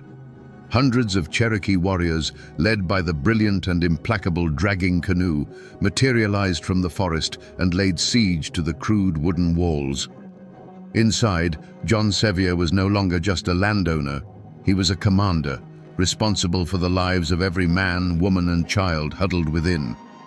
The siege was a grinding nightmare of sniper fire, of terrifying war cries that echoed through the night, a constant reminder that death was only a few feet of log wall away. It was during this chaos that the legend of Nolichucky Jack was truly born. A young woman, Catherine Sherrill, was caught outside the walls when the attack began. As she sprinted across the cleared ground toward the fort, she was a lone figure of desperation.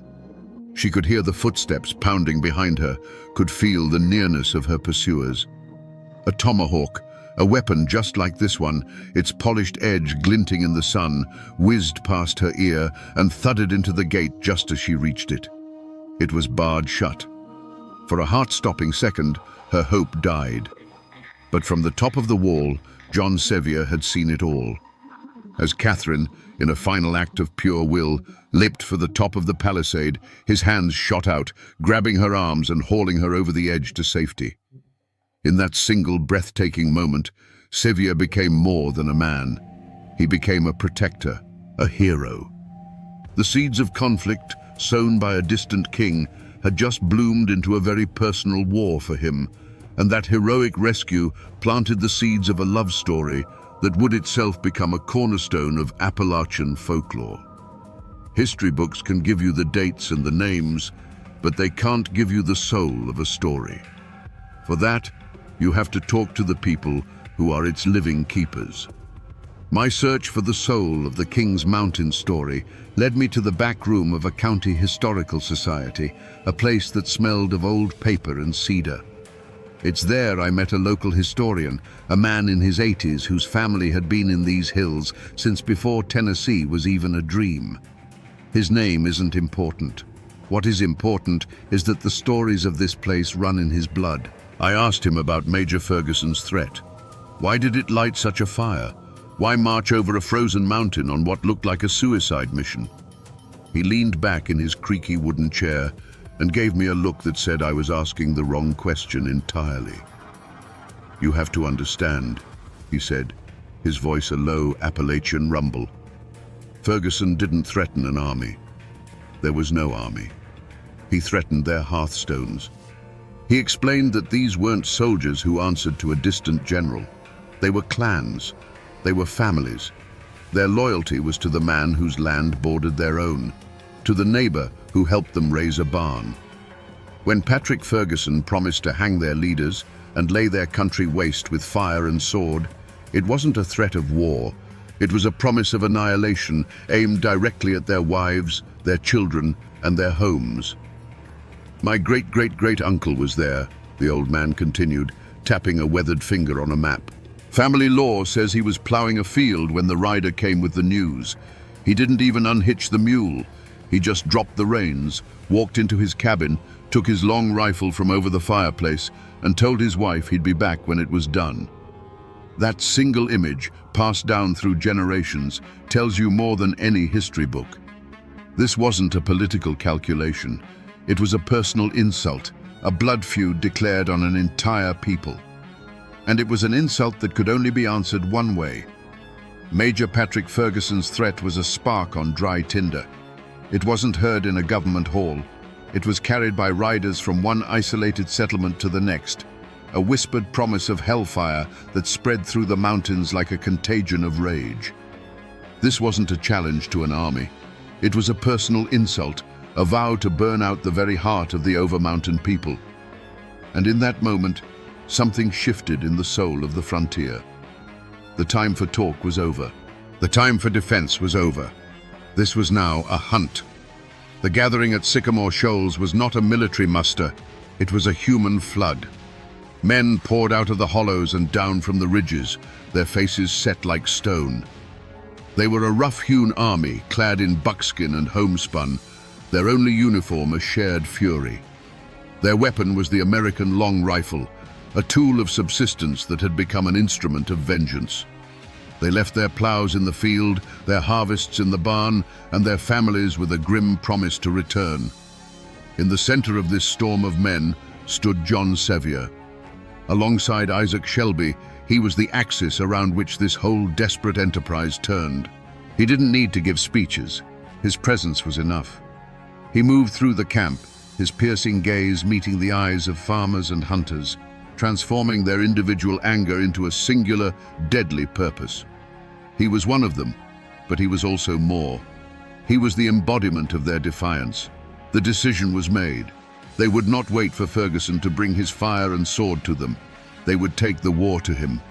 They would do the unthinkable, march over the high, snow-dusted peaks of the Appalachians, leaving their own homes vulnerable to hunt down a superior British force. This was the point of no return. As they turned their faces east and began their climb into the freezing autumn air, they were no longer just settlers. They were an avalanche of buckskin and fury, and they would not stop until they had buried Ferguson and his army on a mountain of his own choosing. Today, Kings Mountain is a place of profound peace. You can walk the paved trails, hear the wind rustling the leaves, and read the solemn granite monuments that mark the place where a battle turned the tide of a war. But the true evidence, the real scar left on this landscape, isn't carved in stone. It's the land itself. You have to leave the path and feel the ground under your feet to understand what happened here. This isn't a mountain in the way you might imagine. It's a long, steep-sided ridge that rises abruptly from the surrounding country. When Major Ferguson brought his loyalist army up here, he thought he had found the perfect fortress. From this high ground, he could see in every direction, and he believed no army could assault such a steep, rugged slope. He was so confident, he reportedly boasted that he was king of this mountain, and that God Almighty and all the rebels out of hell could not drive him from it. He saw a fortress. He failed to understand that he was choosing a tomb, right here. Stand at the bottom of the slope and look up. You can feel the steepness in your legs and your lungs. This is where it happened. Ferguson's men were arrayed on the cleared summit, a perfect target against the skyline. But the over-mountain men didn't attack in formation. They used the dense woods on these slopes for cover, melting between the very trees that still stand here today. Each of these ancient oaks, each of these weathered rock outcroppings, became a silent testament to the chaos of that day. This whole ridge became a killing jar, and the over-mountain men were about to seal the lid. It began with a sound that was not quite human. From the base of the mountain on all sides, a terrifying chorus of whoops and yells erupted from the trees, the sound of panthers, of wolves, of men who had become something primal. The over-mountain men didn't march. They swarmed up the wooded slopes, a relentless tide of buckskin and iron will. It was a kind of warfare the British had never truly understood. For every volley of musketry the Loyalists fired down the hill, hitting little more than bark and shadow. A dozen puffs of white smoke would answer from the trees below. The crack of the long rifles was sharp, personal. Each one was a sentence of death delivered from an unseen judge. A man in a bright red coat would be reloading on the summit, and then he would simply fold, vanishing into the chaos. The Loyalists charged with bayonets, a wave of disciplined steel meant to break any line, but there was no line to break. The frontiersmen just melted back into the forest, letting the charge pass, only to rise up on their flanks and rear, their rifles speaking again and again. The fortress had become a slaughter pen. Above the din, Major Ferguson's silver whistle could be heard, a shrill, piercing note trying to impose order on pure chaos. He rode his white horse back and forth across the summit, a magnificent, defiant target rallying his crumbling lines. For an hour, the mountain was consumed by a storm of lead and fury. The air grew heavy and acrid with the smell of gunpowder. The roar of battle was continuous, a deafening drumbeat of rifle fire, screams and war cries. Then, suddenly, the silver whistle fell silent. The man on the white horse, who had seemed invincible just moments before, reeled in his saddle. He swayed for a moment, a stunned look on his face, before sliding to the ground. With his fall, the last bit of fight drained from the Loyalist force. White handkerchiefs began to appear, tied to the ends of ramrods and held aloft in surrender. The shooting didn't stop immediately. The raw fury that had carried them over a frozen mountain demanded a final, terrible price. But soon, a new sound replaced the gunfire, the triumphant, breathless roar of men who knew they had just broken the back of the British war in the south. After the gun smoke clears, the ink begins to flow. This is a copy of the official report on the Battle of Kings Mountain, written by the commanders and sent to the Continental Congress. It's written in the formal, looping script of the 18th century, and its language is as detached as the battle itself was intimate and brutal. It talks of troop movements, of casualties, and of objectives secured. It describes the battle in a single, sanitized phrase: a sharp conflict. A sharp conflict. Those three words are the cold ashes left over from a raging fire. There is no mention in this dry report of the war cries that echoed through the trees, or the raw fury of men avenging a threat against their homes. The official record doesn't tell you about the terror in the eyes of the Loyalists as they were swarmed from all sides, or the grim satisfaction of the frontiersmen as they won. The paperwork of war is always a ghost of the real thing, a sterile summary that strips away the blood and the humanity. And this is where the story of John Sevier takes its most important turn. In this document, he is a hero of the new United States, a loyal officer serving the cause of liberty. But what this paper trail doesn't show is what was happening in Sevier's own mind. He had just seen how power was won, not in distant congresses, but by the will of determined men with rifles in their hands. As he rode home over the mountains, a hero of continental fame, he wasn't just thinking about the war he had won, he was thinking about the kingdom he was about to build. The official record sealed his legend as a patriot, but it was a title he was already preparing to betray. The hero returned from Kings Mountain not just to a home, but to a vacuum of power.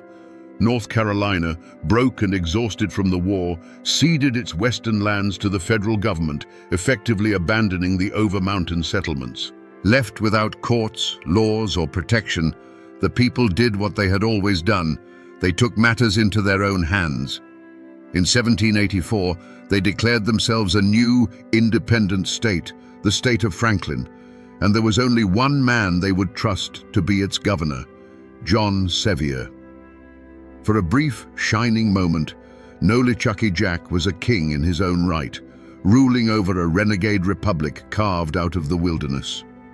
But the law, however distant, has a long memory. North Carolina quickly regretted its decision and reasserted its claim, creating chaos. Two governments now claimed the same land. The conflict became a bitter personal feud between Sevier and a man named John Tipton, a former brother-in-arms from Kings Mountain who now led the North Carolina Loyalist faction. This wasn't a political debate, it was a civil war in miniature, a clash of two frontier titans who refused to bend. The breaking point came in the dead of winter. Tipton's faction, acting for North Carolina, seized some of Sevier's enslaved people as payment for back taxes. For Sevier, this was the ultimate insult. Enraged, he raised a small army and laid siege to Tipton's farm. The Battle of Franklin was a tragic farce played out in a blizzard. For days, the two sides traded insults and gunfire from behind fences and trees until a surprise attack by Tipton's reinforcements shattered Sevier's force. The state of Franklin collapsed in the snow and mud, and its governor was now a wanted man. The law's pursuit began. The hero of Kings Mountain was now a fugitive, hiding in the very mountains that had once hailed him as their savior. He was hunted by the government of North Carolina, the state he had once defended so ferociously. The cheers of victory were replaced by the quiet footsteps of a man on the run, a king with no kingdom, charged with the high crime of treason. Eventually, the law caught up with him. He wasn't captured in a blaze of glory, but arrested quietly, a shocking humiliation for a man of his stature. They put him in irons. Imagine that sight.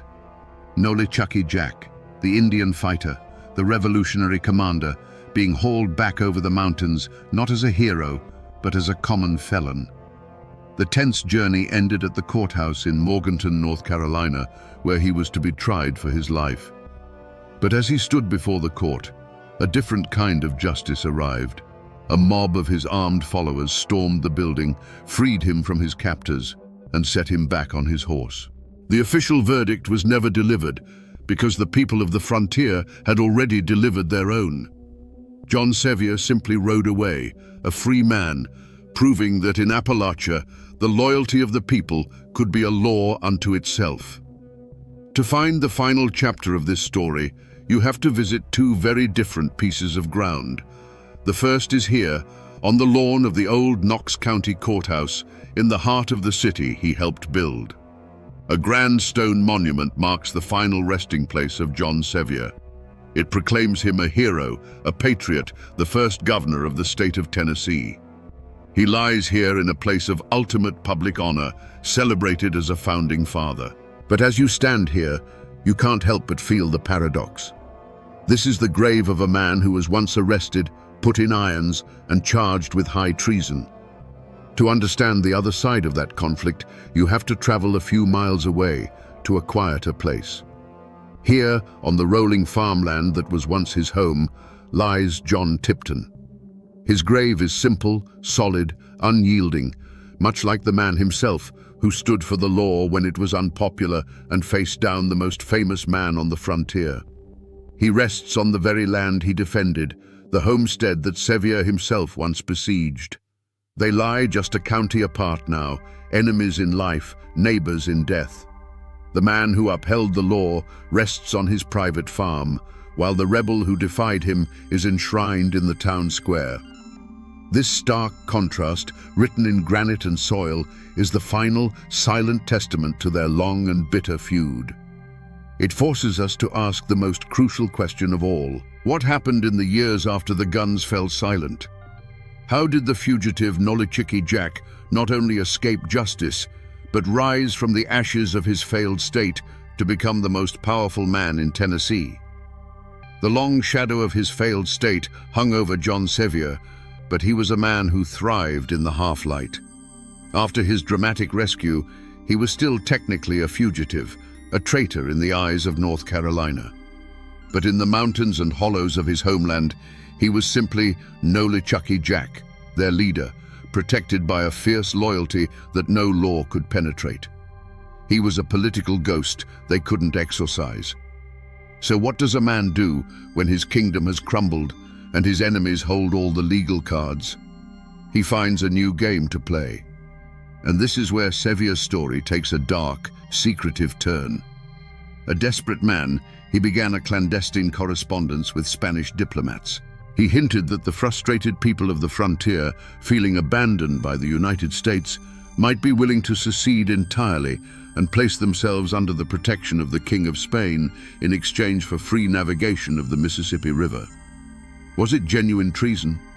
Or was it the shrewdest political bluff in American history? A move designed to force the young United States to finally pay attention to its western frontier. The truth is buried with him, but it shows a man willing to risk everything to protect his interests and regain his power. Meanwhile, North Carolina faced a dilemma. They couldn't arrest Sevier. His followers would simply free him again. They couldn't ignore him. His influence was too great. They couldn't defeat him, so they did the only thing they could. They embraced him. In a stunning act of political pragmatism, they issued a full pardon for his treason. Then, they went a step further. They elected the rebel leader to their own state senate. It was a masterstroke. By bringing him into the system, they neutralized him as an outlaw. But they had underestimated Nolichucky Jack. He wasn't neutralized. He was legitimized. He took his seat in the government that had once hunted him and used his new position, combined with his undiminished popularity back home, to fight for the one thing he always wanted, a new state. But this time, done the right way. He outmaneuvered every opponent, trading his buckskin jacket for a politician's coat without ever losing the grit of the frontiersman. When Tennessee was finally granted statehood in 1796, there was no debate, no question about who would lead it. The election of John Sevier as its first governor wasn't a political victory. It was a coronation. The rebel king was dead. Long live the governor. And that's where the story gets complicated, because even today, John Sevier isn't one man. He's two. The first Sevier is the one written in stone and bronze, the man on the monument. This is Nolichucky Jack the hero, the father of Tennessee, the fearless Indian fighter who protected the fledgling settlements from annihilation.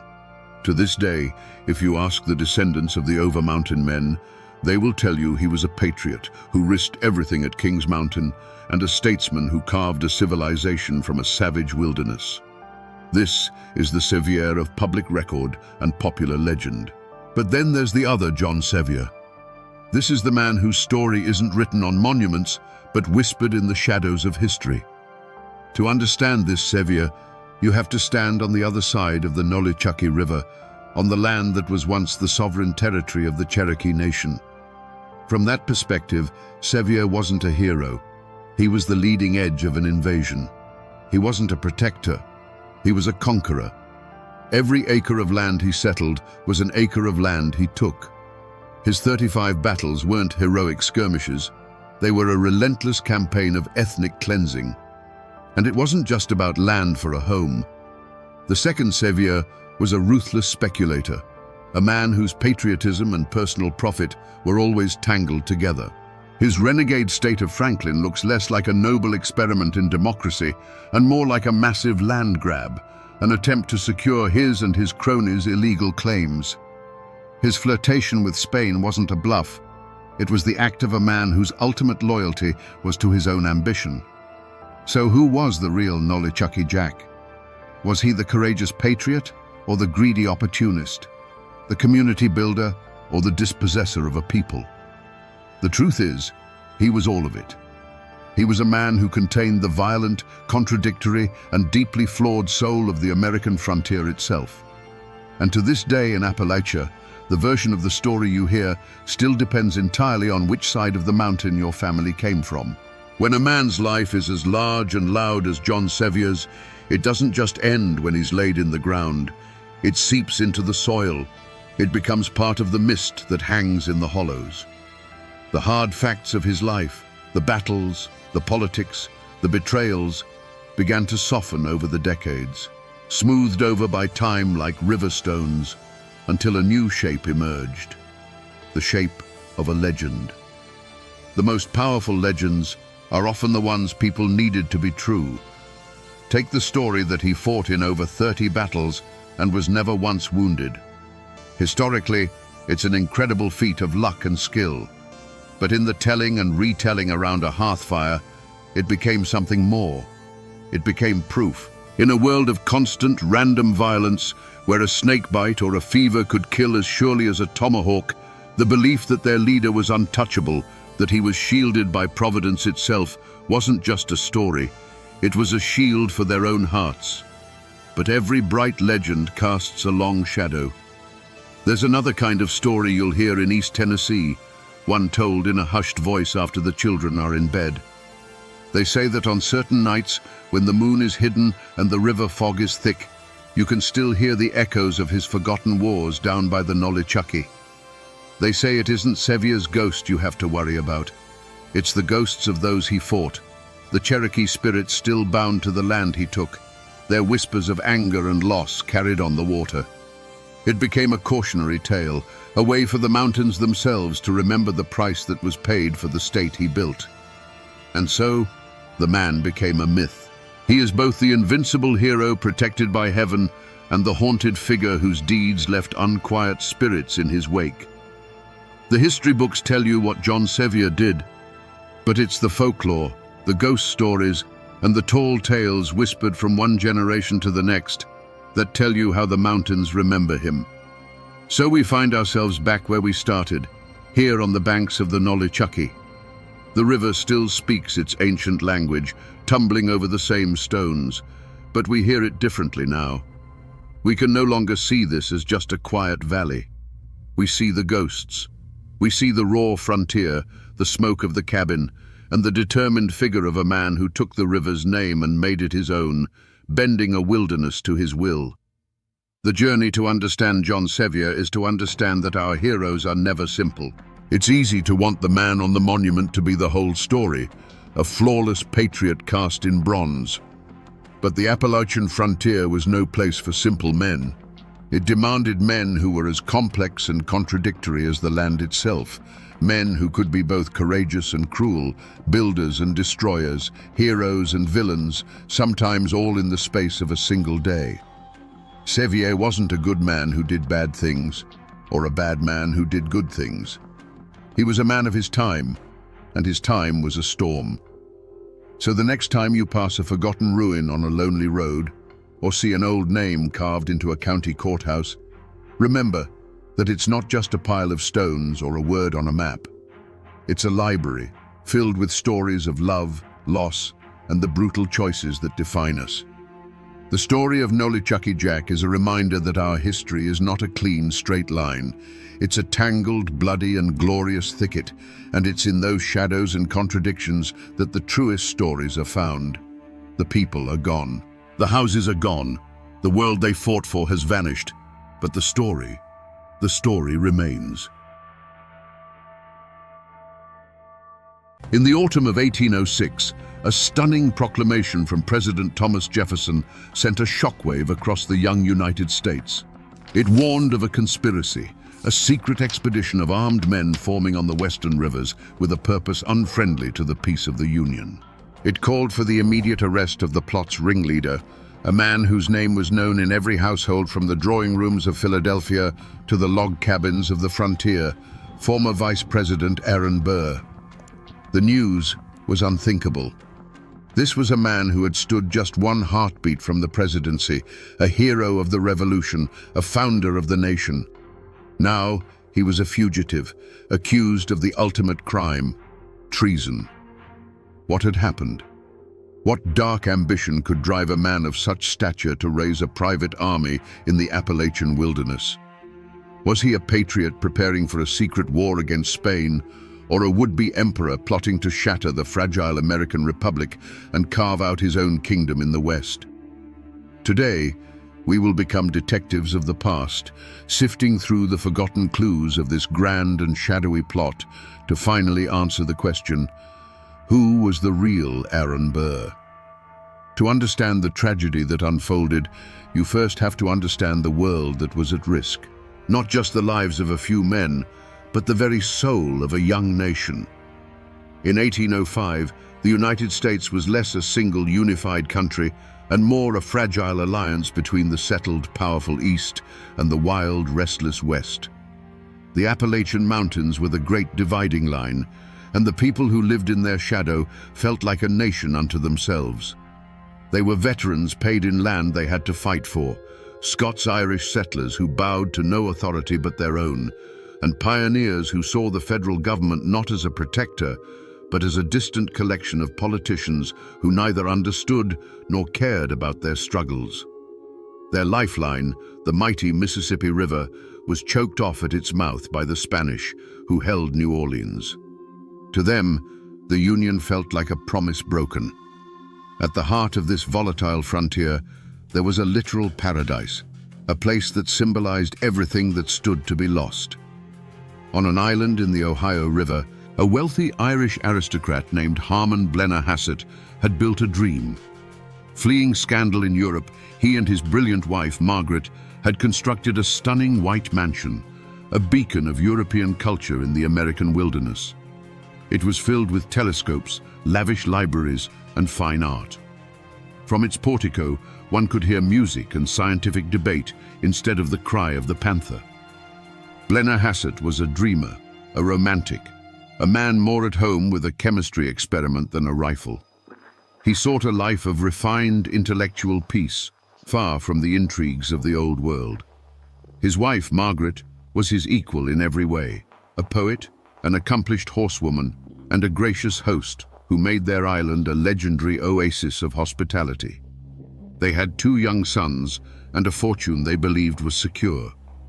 Their world was one of beauty, science, and domestic tranquility, an idyllic existence carved right out of the rugged frontier. They were not the only ones with a stake in the future. All along the river valleys, thousands of families had gambled everything on this new land. They had cleared the forests, fought off disease, and planted their hopes in the rich, dark soil. Their lives were hard, their dreams simple: to own their land, to provide for their children, and to have a say in their own destiny. They were a proud, tough, and deeply dissatisfied people, their hearts filled with a simmering resentment against the East and a burning hunger for the opportunities they believed lay just beyond the horizon. This, then, was the world that existed before the serpent entered the garden. A fragile nation, a perfect island paradise, and a populace of hardy frontiersmen, all vulnerable in their own ways. They were a collection of dreamers, idealists, and fighters, unknowingly waiting for a charismatic leader to ignite their passions and lead them toward a new destiny or toward their own destruction.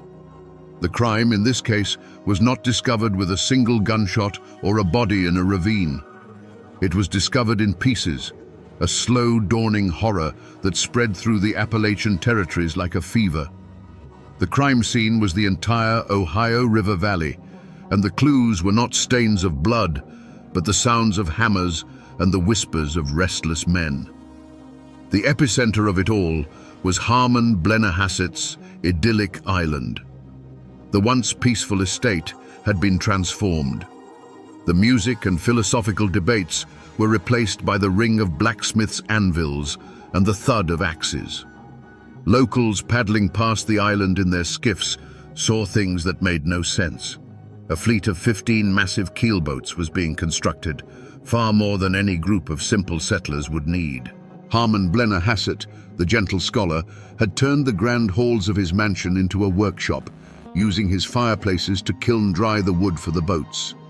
Huge quantities of supplies were being stockpiled: barrels of pork, sacks of flour, and casks of whiskey, enough to sustain an army, not a handful of families heading to a new farm. The most unsettling clues were the men themselves. Young, rootless, and ambitious men from Pennsylvania, Ohio, and Kentucky began to gather on the island. They weren't farmers. They carried new rifles and spoke not of planting seasons, but of adventure and glory. When questioned, they were evasive, offering a sly grin and a vague promise of riches to be won in the South. The story changed depending on who was telling it. Some said they were off to settle the Bastrop Tract, a massive land grant in Texas. Others winked and spoke of a secret government mission to fight the Spanish. The scene spoke of a grand conspiracy unfolding in plain sight, yet its true purpose remained maddeningly obscure. Was this an elaborate land speculation, as Burr publicly claimed? Or was it the secret mobilization of a patriot army waiting for the president's signal to march on Spanish territory? Or was it something far darker, the birth of a rebel force preparing to turn its guns on its own country? The wilderness offered no easy answers, only a multitude of unsettling questions that grew louder with every plank nailed into place. At the center of this storm of rumor and preparation stood one man, the obvious and immediate suspect, Aaron Burr. This was not some backwoods rabble-rouser. This was a political giant, a fallen angel of the Republic. By 1805, Burr was a political ghost, a man whose career had been immolated in the fires of scandal. As vice president, he had been sidelined and distrusted by Thomas Jefferson. Then came the final, fatal blow, his duel with Alexander Hamilton. By killing his great rival, Burr had made himself a pariah in the East, a man reviled in the very halls of power he had once commanded.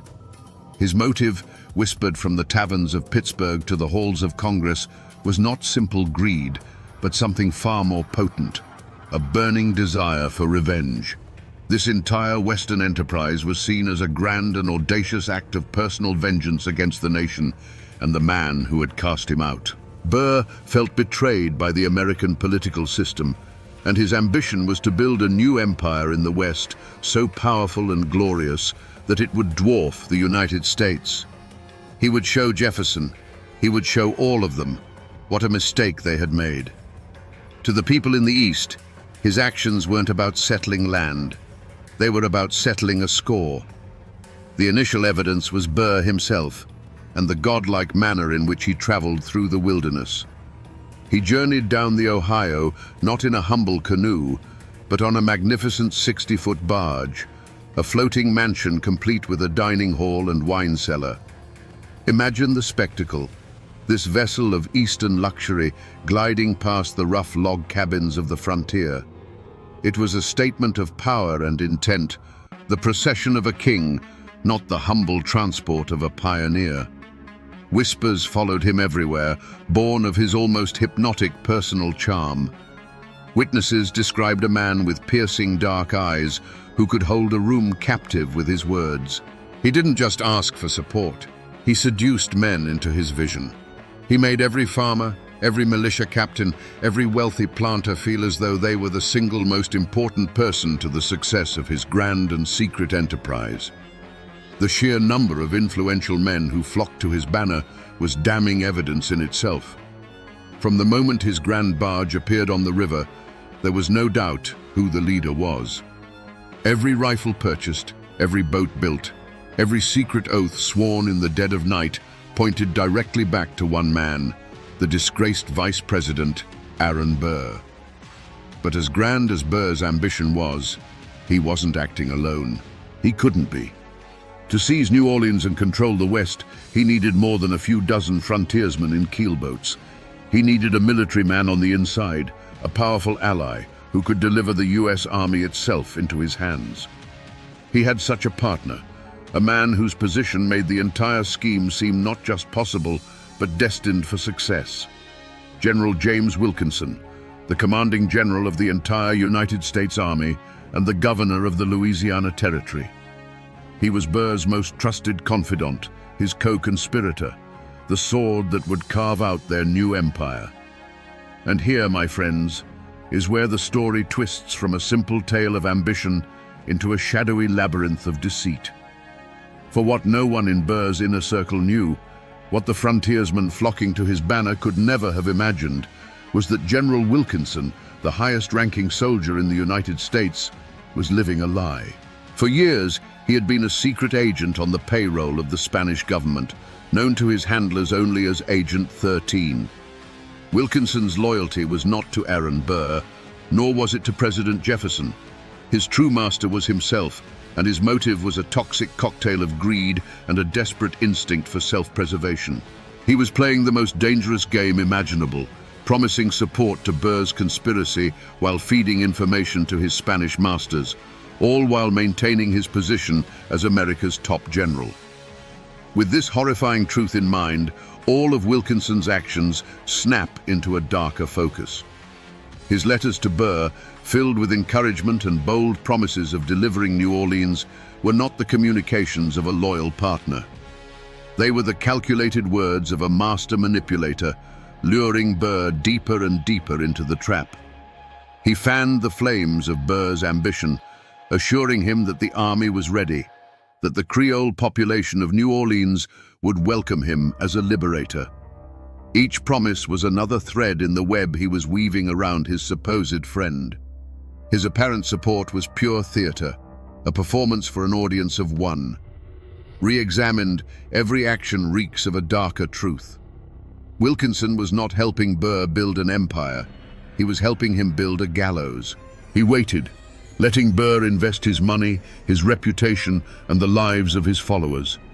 He let the conspiracy grow just large enough to be a credible threat, all the while holding an axe over its neck, positioning himself to be the hero who would eventually save the very nation he was helping to endanger.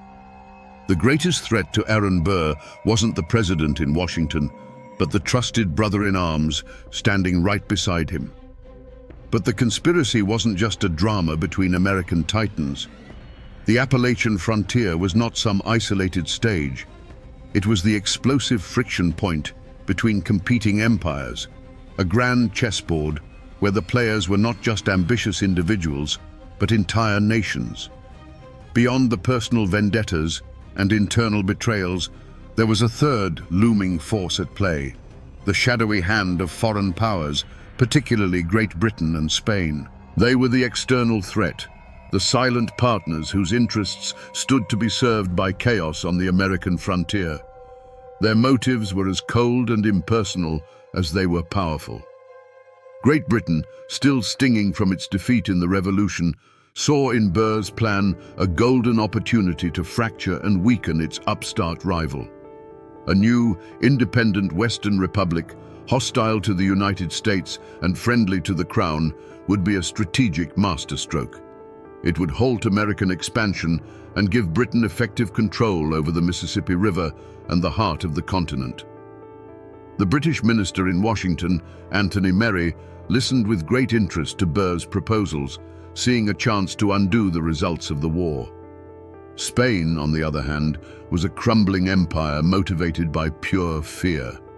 They looked at the aggressive, land-hungry American frontiersmen pouring over the Appalachians and saw an existential threat to their most valuable colonial possession, silver-rich Mexico. For the Spanish, Burr's plot was both a terrifying danger and a potential solution. A successful invasion would be a catastrophe, but a civil war that turned Americans against each other could keep them occupied for decades, protecting the Spanish border through mutual destruction. This foreign meddling created a poisonous paranoia that seeped into every settlement along the river. Who could be trusted?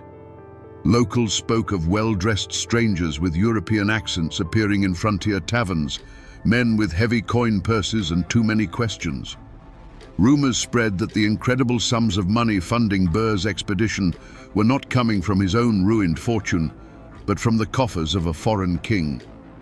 This wasn't just a domestic rebellion anymore. It was an international intrigue, and the hardy folk of Appalachia were being courted, manipulated, and used as pawns in a game whose rules they didn't understand, by forces whose ultimate loyalty was to a distant throne. The initial pursuit of Aaron Burr was not a chase through the mountains, but a maddening hunt through a wilderness of lies. Burr, a master of political intrigue, had constructed a labyrinth of false trails and red herrings so brilliant that it paralyzed his enemies and confused his friends.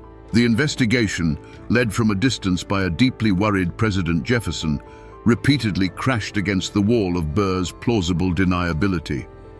The most powerful of these false trails was the public and seemingly legitimate one, the settlement of the Bastrop Tract. Burr had purchased a massive disputed land claim on the Ouachita River in what is now Louisiana. To the world, he was simply the leader of a land company, gathering brave pioneers to build a new life in the West. It was the perfect cover. Every boat built, every barrel of flour purchased, every man recruited could be explained away as a necessary preparation for this grand, legal settlement. When local officials came snooping, they were shown land deeds and contracts.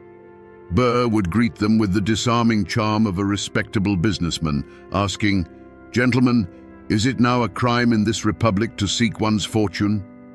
The lead would go cold. For those who weren't satisfied by the simple story of a land venture, Burr had a more intoxicating bait: the patriot's cloak.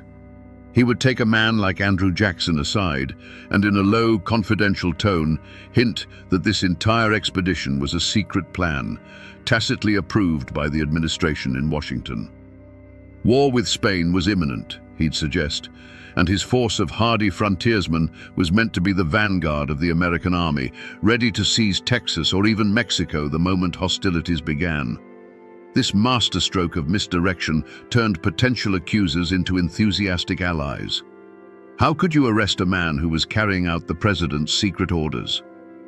Back in Washington, Thomas Jefferson was wrestling with shadows. The reports that reached him were a maddening torrent of contradictions. One letter would paint Burr as a traitorous madman, the next as a misunderstood patriot.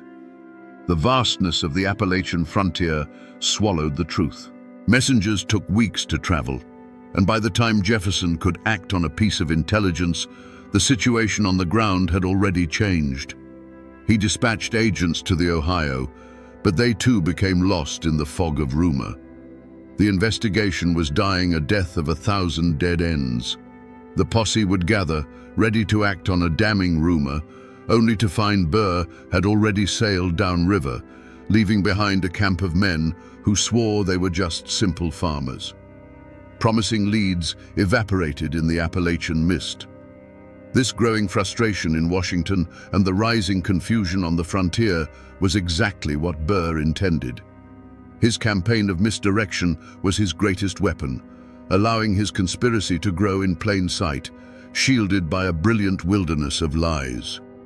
President Jefferson's agents quickly discovered they were not just fighting against Aaron Burr, they were fighting against the entire culture of the Appalachian frontier.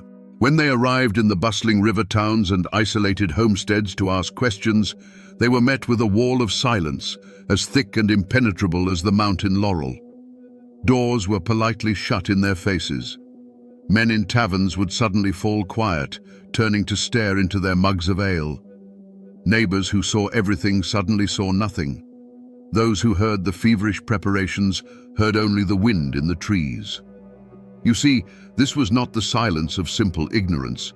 It was a deliberate collective act of defiance born from a deep and abiding distrust of the federal government. To these people, the men from Washington were the outsiders, the tax collectors, the agents of Eastern bankers who held their land titles. Aaron Burr, by contrast, was one of them. He was a war hero, a man of action, an enemy of the very Eastern elite they despised. Asking a Kentucky farmer to betray Aaron Burr to a federal agent was like asking him to side with the fox against his own hounds. It went against the grain of his very soul. This silence was also rooted in a shared dream. Burr wasn't just selling a conspiracy, he was selling hope. His vision of a Western empire, of conquering the riches of Mexico, became their vision. Their sons and brothers were the young men signing up for the expedition. Their crops were feeding the recruits, their whiskey filling the barrels on the boats. The entire region was complicit, bound together by a web of kinship, commerce, and a mutual gamble on a glorious future. To speak against Burr was to speak against their own community, against their own aspirations, and against the prospect of a better life that felt, for the first time, within their grasp. The psychological toll on anyone who considered breaking the code was immense. A man who voiced his doubts about Burr at the local store might find himself ostracized, his credit suddenly no good. A ferryman who reported the movement of armed men might find his boat mysteriously cut adrift in the night. There was no need for overt threats. The fear of retribution was a cold, unspoken understanding. In a land where a man's survival depended on his neighbors, isolation was a death sentence. And so, the people saw nothing, heard nothing, and said nothing, creating a perfect, silent incubator where treason could grow in the open air. For months, the conspiracy had been protected by Burr's masterful deceptions and the frontier's code of silence. But the turning point, the clue that finally broke the case wide open, did not come from a dusty attic or a deathbed confession. It came in a sealed dispatch, carried by military courier across hundreds of miles of wilderness, penned by the hand of the conspiracy's most important architect. The clue was a letter, and the man who wrote it was General James Wilkinson. Stationed in Louisiana, far from the prying eyes of the East, Wilkinson played his double game as long as he could. But by the late autumn of 1806, he realized the plot was faltering. The expected money from Britain hadn't arrived, recruitment was slower than hoped, and President Jefferson was growing more suspicious by the day. Wilkinson saw that the ship was sinking, and he decided his best move was not just to jump, but to set the entire vessel on fire and claim the reward for sounding the alarm. He chose a side, and it was his own. The letter that arrived on President Jefferson's desk was a masterpiece of calculated treachery. To save himself, Wilkinson had to portray Burr as the greatest villain the Republic had ever known, and himself as the loyal soldier who had uncovered the plot. He laid out the conspiracy in the most terrifying terms imaginable. He spoke of a plan to seize New Orleans, rob the banks, incite a civil war, and create a Western empire with Burr on the throne. He painted Burr not as a mere adventurer, but as an American Napoleon, a devil whose ambition threatened the very existence of the United States. This letter was the forgotten clue that had been hiding in plain sight all along, the word of a traitor. For Jefferson, it was the moment of horrifying clarity. The fog of rumor was instantly burned away. The contradictory reports, the whispers, the vague warnings, they were all replaced by this one damning account from the highest-ranking general in the army.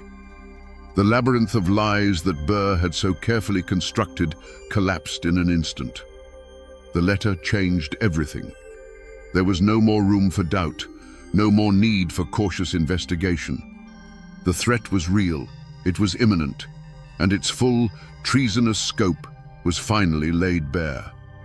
A renewed and terrible urgency seized the capital. The time for waiting was over. The time for action was now. The moment Jefferson broke the seal on that letter, the game was over, and the manhunt was about to begin.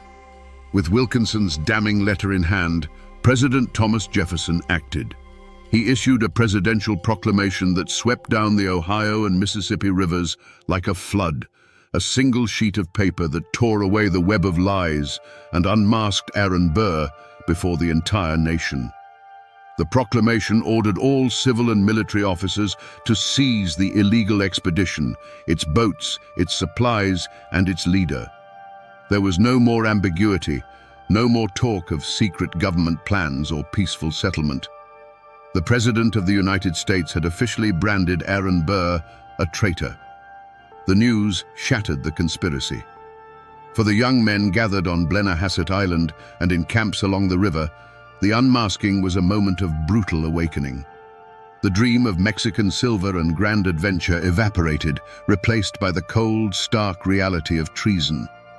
They weren't patriots in waiting. They were outlaws, fugitives in their own country. The cause they had pledged their lives to was revealed as a criminal enterprise. And what was the true plot? The one hidden beneath all the layers of deceit. The forgotten clues, the letters between the conspirators, and Wilkinson's own self-serving confession finally revealed the chilling truth. Burr's plan was a masterpiece of flexible ambition. The first step was to lead his army of frontiersmen to New Orleans. He would seize the city, its federal arsenal, and its treasury. From there, his options would open up. If the moment was right, He would persuade the western states, Kentucky, Tennessee, Ohio, to secede from the Union and form a new Western empire with himself as its head. If secession proved difficult, he would use the captured funds and weapons to launch his own private invasion of Spanish Mexico, conquering its silver mines and crowning himself Emperor Aaron I. His motive was a volcanic mixture of personal revenge and grandiose destiny. Scorned by the nation he had helped to build, he sought to create a new one in his own image, a vigorous, martial empire free from the constraints of Jeffersonian democracy. He saw himself not as a traitor, but as a new Napoleon, a man of action destined to forge a continent. But as Burr was unmasked as a traitor to his country, a second, more profound unmasking was taking place in the shadows of history. The man who brought him down, General James Wilkinson, was revealed to be a traitor of a different order. He was a man who betrayed everyone. He betrayed Spain by plotting with Burr. He betrayed Burr by exposing him to Jefferson. And he betrayed the United States by serving as a paid foreign agent while commanding its armies. The Great Burr Conspiracy was not ultimately foiled by loyal patriots. It was cannibalized from within, brought down by the successful treachery of its second-in-command, a man whose only motive was his own survival and profit. This was the final, ugly truth. The plot to create a new empire was destroyed by an even deeper, more personal betrayal. The president's words fell upon the frontier not like rain, but like shards of ice. The proclamation, spreading from rider to rider, shattered the grand conspiracy in 1,000 pieces. On Blennerhassett Island, the heart of the enterprise, the dream died in a single night of chaos. The Virginia militia descended not upon a disciplined military camp, but upon a confused and terrified group of men who now understood they had been betrayed. With Burr and Blennerhassett already downriver, the abandoned recruits, their hopes of glory and riches turned to ash, unleashed their fury on the paradise that had lured them in. Through the eyes of Margaret Blennerhassett, who had been left behind, paradise was lost in a symphony of destruction. She didn't see a battle, she heard the end of a world. She heard the splintering crash of fine cherrywood as elegant furniture was broken apart. The air filled with the sharp, sickening sound of shattering Venetian glass and the reek of whiskey spilled on priceless Persian rugs. She heard the drunken shouts of men she had once fed at her own table, their voices no longer filled with hope, but with a bitter, aimless rage.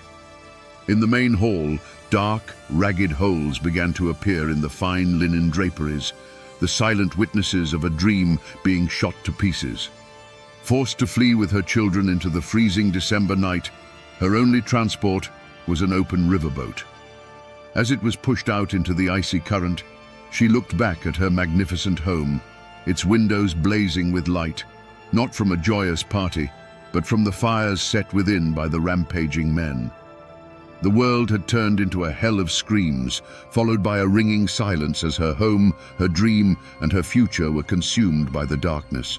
Miles downriver, Aaron Burr himself heard the news of Wilkinson's betrayal and Jefferson's proclamation. The unmasking was absolute. In an instant, his grand design crumbled. The man who dreamed of an emperor's throne was now forced into the disguise of a common boatman, hoping to slip through the net that was closing around him. He became a fugitive, his flight a desperate scramble toward the Spanish territory in Florida. The end came not in a blaze of glory on a battlefield, but in a muddy swamp in the backwoods of what is now Alabama. He was not cornered in a heroic last stand. He was simply recognized by his aristocratic bearing and his fine, elegant boots, mired in the filth. The would-be emperor was captured without a single shot being fired. The Grand Western Army was no more. The boats were impounded, the men scattered to the winds, and the beautiful mansion on the island stood silent and ravaged, a monument to a spectacular failure.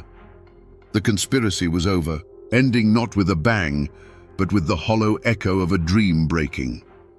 Aaron Burr was brought to Richmond, Virginia, to stand trial for treason, and what followed was not merely a legal proceeding, but a political war waged in a courtroom. It was a spectacle that gripped the entire nation. In one corner stood President Thomas Jefferson, consumed with a burning, almost personal need to see his old rival hanged. In the other corner sat the judge, the formidable Chief Justice John Marshall, a man who was not only Jefferson's political enemy, but also his cousin. And at the center of it all was Aaron Burr, who, far from being a broken-down prisoner, acted as his own lead counsel, his brilliant legal mind as sharp and dangerous as ever. The atmosphere in Richmond was electric. The city swelled with crowds, a chaotic mix of statesmen, lawyers, frontiersmen who had come to testify, and curious onlookers eager for a glimpse of the great traitor. The prosecution, backed by the full power of the presidency, presented a mountain of evidence detailing Burr's grand ambitions and military preparations. Jefferson himself from Washington attempted to micromanage the case, convinced that the very survival of the Republic depended on a guilty verdict. But Chief Justice Marshall saw the trial through a different lens. He saw the danger not just from Burr's ambition, but from a president willing to bend the law to destroy a political foe. Marshall stood firm on a strict, narrow definition of treason as laid out in the Constitution itself. He instructed the jury that to be guilty of treason, a person must commit an overt act of war against the United States. Simply plotting to do so, gathering men, or speaking of empire was not enough. The prosecution had to prove that Burr's army had actually levied war, which of course it never had. There had been no battle, no shots fired at American troops. The president's fury was immense, but the Chief Justice would not yield. Trapped by this strict constitutional standard, the prosecution's case collapsed. They could prove intent, they could prove conspiracy, but they could not prove an overt act of war. After all the drama, all the testimony, and all the political maneuvering, the jury returned its verdict. Not guilty. Aaron Burr, the man who dreamed of empire and set the entire West ablaze, walked out of the courtroom a free man. The verdict was a stunning legal victory, but a profound moral failure in the eyes of many. Jefferson was enraged, the public was bewildered, and the frontiersmen who had followed Burr were left ruined and betrayed. While legally innocent of treason, Burr was found guilty in the court of public opinion. He was a free man, but his name was forever destroyed, his honor gone. The verdict, a landmark in American law, remains controversial to this day. A verdict that still sparks arguments in these hills about whether justice was truly served, or if the greatest traitor of them all simply got away with it. The storm of the Burr conspiracy had passed, but the wreckage was strewn across a generation. Though acquitted, Aaron Burr was a ruined man. He became a living ghost, a specter of his former self, ostracized from the country he had once helped to lead. He spent years in self-imposed exile in Europe, still scheming, still trying to find a foreign monarch to back his imperial dreams, but he was a man without a country and without credibility. He eventually returned to America and spent his final decades as an obscure lawyer in New York City, haunted by the shadows of what might have been. The man who dreamed of an emperor's throne died in relative poverty, his name forever synonymous not with founder, but with traitor. For Harmon and Margaret Blennerhassett, the dream had become a permanent nightmare. Their island paradise was a memory, their mansion a looted shell, their fortune gone. Harmon was arrested and spent months in a Richmond prison before the charges were dropped in the wake of Burr's acquittal. But his freedom was a hollow victory. Hounded by debt and disgrace, the couple wandered for years, from Mississippi to Canada to the Caribbean, trying to rebuild their lives, but they never recovered. Harmon died in poverty, and Margaret's final years were spent petitioning a Congress that had long forgotten her for some compensation for their ruined home. The idyllic life they had built in the wilderness was the first and most tragic casualty of Burr's ambition. But not everyone was destroyed.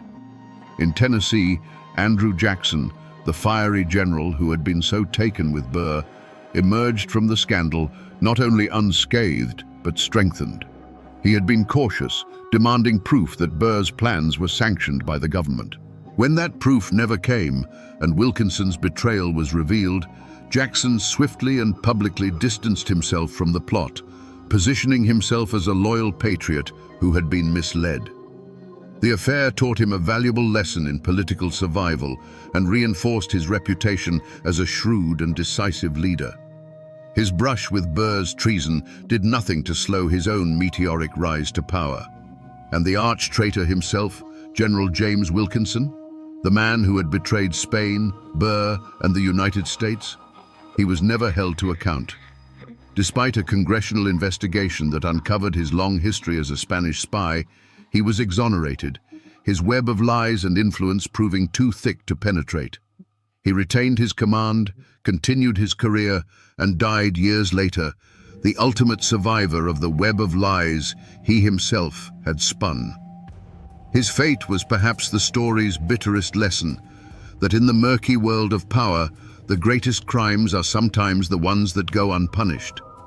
Even now, more than 2 centuries later, the traces of this grand and failed dream have not vanished from the land. The conspiracy is not just a story in a history book, it is a scar left on the map of Appalachia, a memory etched into the landscape itself. If you travel today to a small island in the Ohio River near Parkersburg, West Virginia, you can step right into the heart of the story. Blennerhassett Island is now a state park. The magnificent Palladian mansion, destroyed by fire and the passage of time, has been meticulously reconstructed, its white columns rising once more from the wilderness. You can walk through its halls and stand on its portico, looking out at the same river that once carried Burr's ambitions, and it is almost impossible not to feel the ghosts of that hopeful, tragic autumn. But the island is not the only place the memory lives on. It lingers in the old stories, in the local folklore of the river valley. For generations after Burr fled, treasure hunters would search the caves and hollows along the Ohio. They were looking for Burr's lost treasure, chests of Spanish silver and gold that legend says he was forced to bury when he became a fugitive. No great treasure was ever found, of course, but the myth itself is a powerful echo of the original promise that lured men to his banner. The dream of unimaginable wealth, a shortcut to a better life, buried just beneath the Appalachian soil. The land itself has not forgotten. The Ohio River, the great artery of the conspiracy, still flows past the same towns, Marietta, Parkersburg, Cincinnati, that once buzzed with whispers of the coming expedition. Standing on its banks today, watching the slow-moving barges, it is easy to imagine the sight of Burr's keelboats filled with armed men slipping past in the pre-dawn mist on their way toward a destiny they could not yet see. The river remembers. It was the silent witness to the entire affair, from the first nail hammered into a boat to the final desperate flight of its leader. And so, the story endures, passed down not in textbooks, but in the heart of the region itself. It has become a part of the Appalachian identity, a cautionary tale about a man of great ambition who tried to harness the restless spirit of the frontier for his own glory. The world might forget the details of the Burr conspiracy, but the mountains, the rivers, and the people who live in their shadow hold on to these memories. They remember the charismatic devil who came down the river, the paradise that was lost, and the grand dream of a Western empire that almost tore the nation apart before it was ever truly whole. And so, we come back to the question that started our journey into the shadows of the past. Was Aaron Burr a misunderstood patriot, or was he a would-be emperor? The truth, as is so often the case in these mountains, is far more complicated. Burr was a mirror. To men like Andrew Jackson, he reflected their own patriotic desire to fight the Spanish. To the dreamer Harmon Blennerhassett, he reflected a vision of an enlightened new society. And to the restless young men of the frontier, he reflected their own hunger for glory and wealth. The terrible genius of Aaron Burr was his ability to be all of these things at once, a man whose true plan was so cloaked in ambiguity that it allowed everyone to see in it the fulfillment of their own deepest desires. But this is a story not just of one man's ambition. It is a timeless lesson on the fragility of a nation. The Burr conspiracy laid bare the deep and dangerous cracks in the foundation of the young American Republic. It showed how easily the souls of a proud and forgotten people can be stirred by a charismatic leader who speaks to their grievances. The resentments of the Appalachian settlers were real, their feeling of abandonment was justified, and their discontent created a powder keg that Burr, for a moment, held the match to. This story serves as a stark and chilling warning that a union is not held together by laws and documents alone, but by a shared sense of purpose and trust. When that trust is broken, when a part of the nation feels its voice is not heard, the door is opened for men like Aaron Burr. It is a tale of how personal vendetta can masquerade as political destiny, and how the dream of a more perfect union can so nearly be shattered by the dream of a private empire. And now, my friends, you know the story of the phantom empire that rose and fell on these western waters, or at least as much of it as the river is willing to give up. In 1835, one of the most famous men in America stood before the voters who had just ended his career and gave them a farewell that would echo for centuries. "You may all go to hell, and I will go to Texas." This wasn't just the sour parting shot of a defeated politician. This was a living legend, the bear-hunting congressman from Tennessee, turning his back on everything he knew. It was a self-imposed exile that would lead him, just a few months later, to his death in a dusty Texas mission. The question that chills the bone isn't how he died at the Alamo, but why he went there in the first place. How does a man, at the absolute peak of his fame, find himself so utterly alone, cast out by his own party, his own president, and his own people? The answer lies not in a battle with rifles, but in a brutal war of conscience fought on the floor of the US Congress, an act of political suicide that sealed his fate long before he ever crossed the Sabine River. Today, we will answer that question. We will find the real Davy Crockett. To understand the man who would defy a president, you have to understand the world that forged him. David Crockett was born in 1786 on the banks of the Nolichucky River in what is now East Tennessee. This was not yet America as we know it. It was a raw, unforgiving frontier, a world of misty mountains, deep forests, and a people as tough and unyielding as the landscape itself. Appalachia was a crucible, and it burned away everything that was not essential, leaving behind only grit, self-reliance, and a fierce independence. The people who settled these hills, largely Scots-Irish immigrants, brought with them a deep cultural memory. They remembered kings and landlords from across the sea, and they carried a profound distrust for any distant, centralized authority.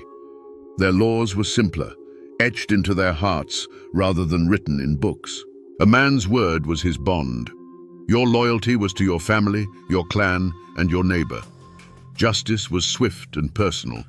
This was the code Crockett grew up with, a worldview that saw the world in stark, clear terms of right and wrong, honor and shame. Crockett was the living embodiment of this spirit. He had almost no formal schooling, learning his letters, as he said, from the trees. His real education came from the wilderness. He wasn't just a hunter, he was a provider, a protector. His almost mythical reputation for hunting bears wasn't just a story for entertainment, it was a resume. Killing over 100 bears in a single season meant providing security and sustenance for the entire community. In a world where survival was a daily struggle, a man with those skills was a natural-born leader. His charisma was just as wild and untamed. He didn't speak in the polished tones of the Virginia aristocracy. He spoke the language of the common man, full of homespun humor, sharp wit, and captivating stories of his adventures. He could hold a crowd spellbound with a tale of tracking a bear through a blizzard or facing down a panther in the dark.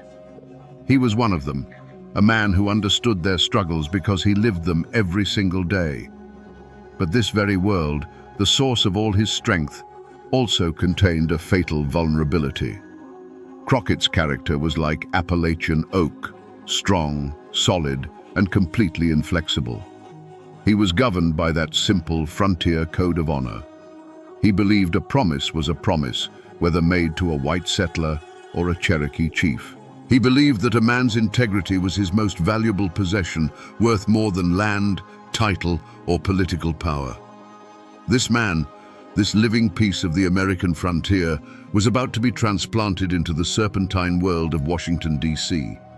He was taking his mountain code of honor into an arena of backroom deals, party loyalties, and brutal political calculus.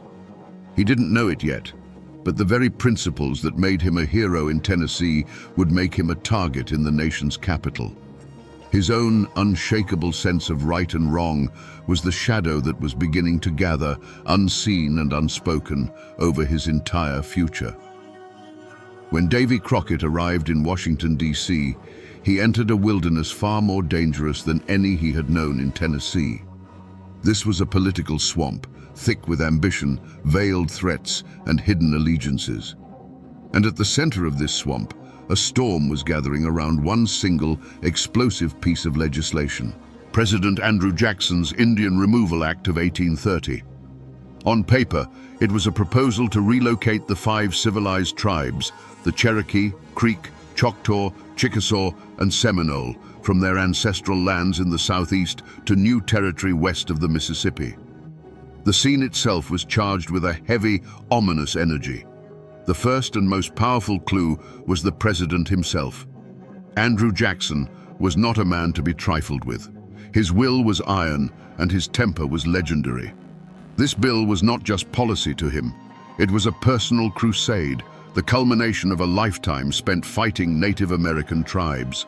His entire political machine, the most powerful in the nation, was mobilized behind it. To the casual observer, the outcome was a foregone conclusion. But as investigators of the past, we must look closer at the clues. In the taverns and boarding houses where congressmen gathered, the whispers were not of national security or manifest destiny. The whispers were of land.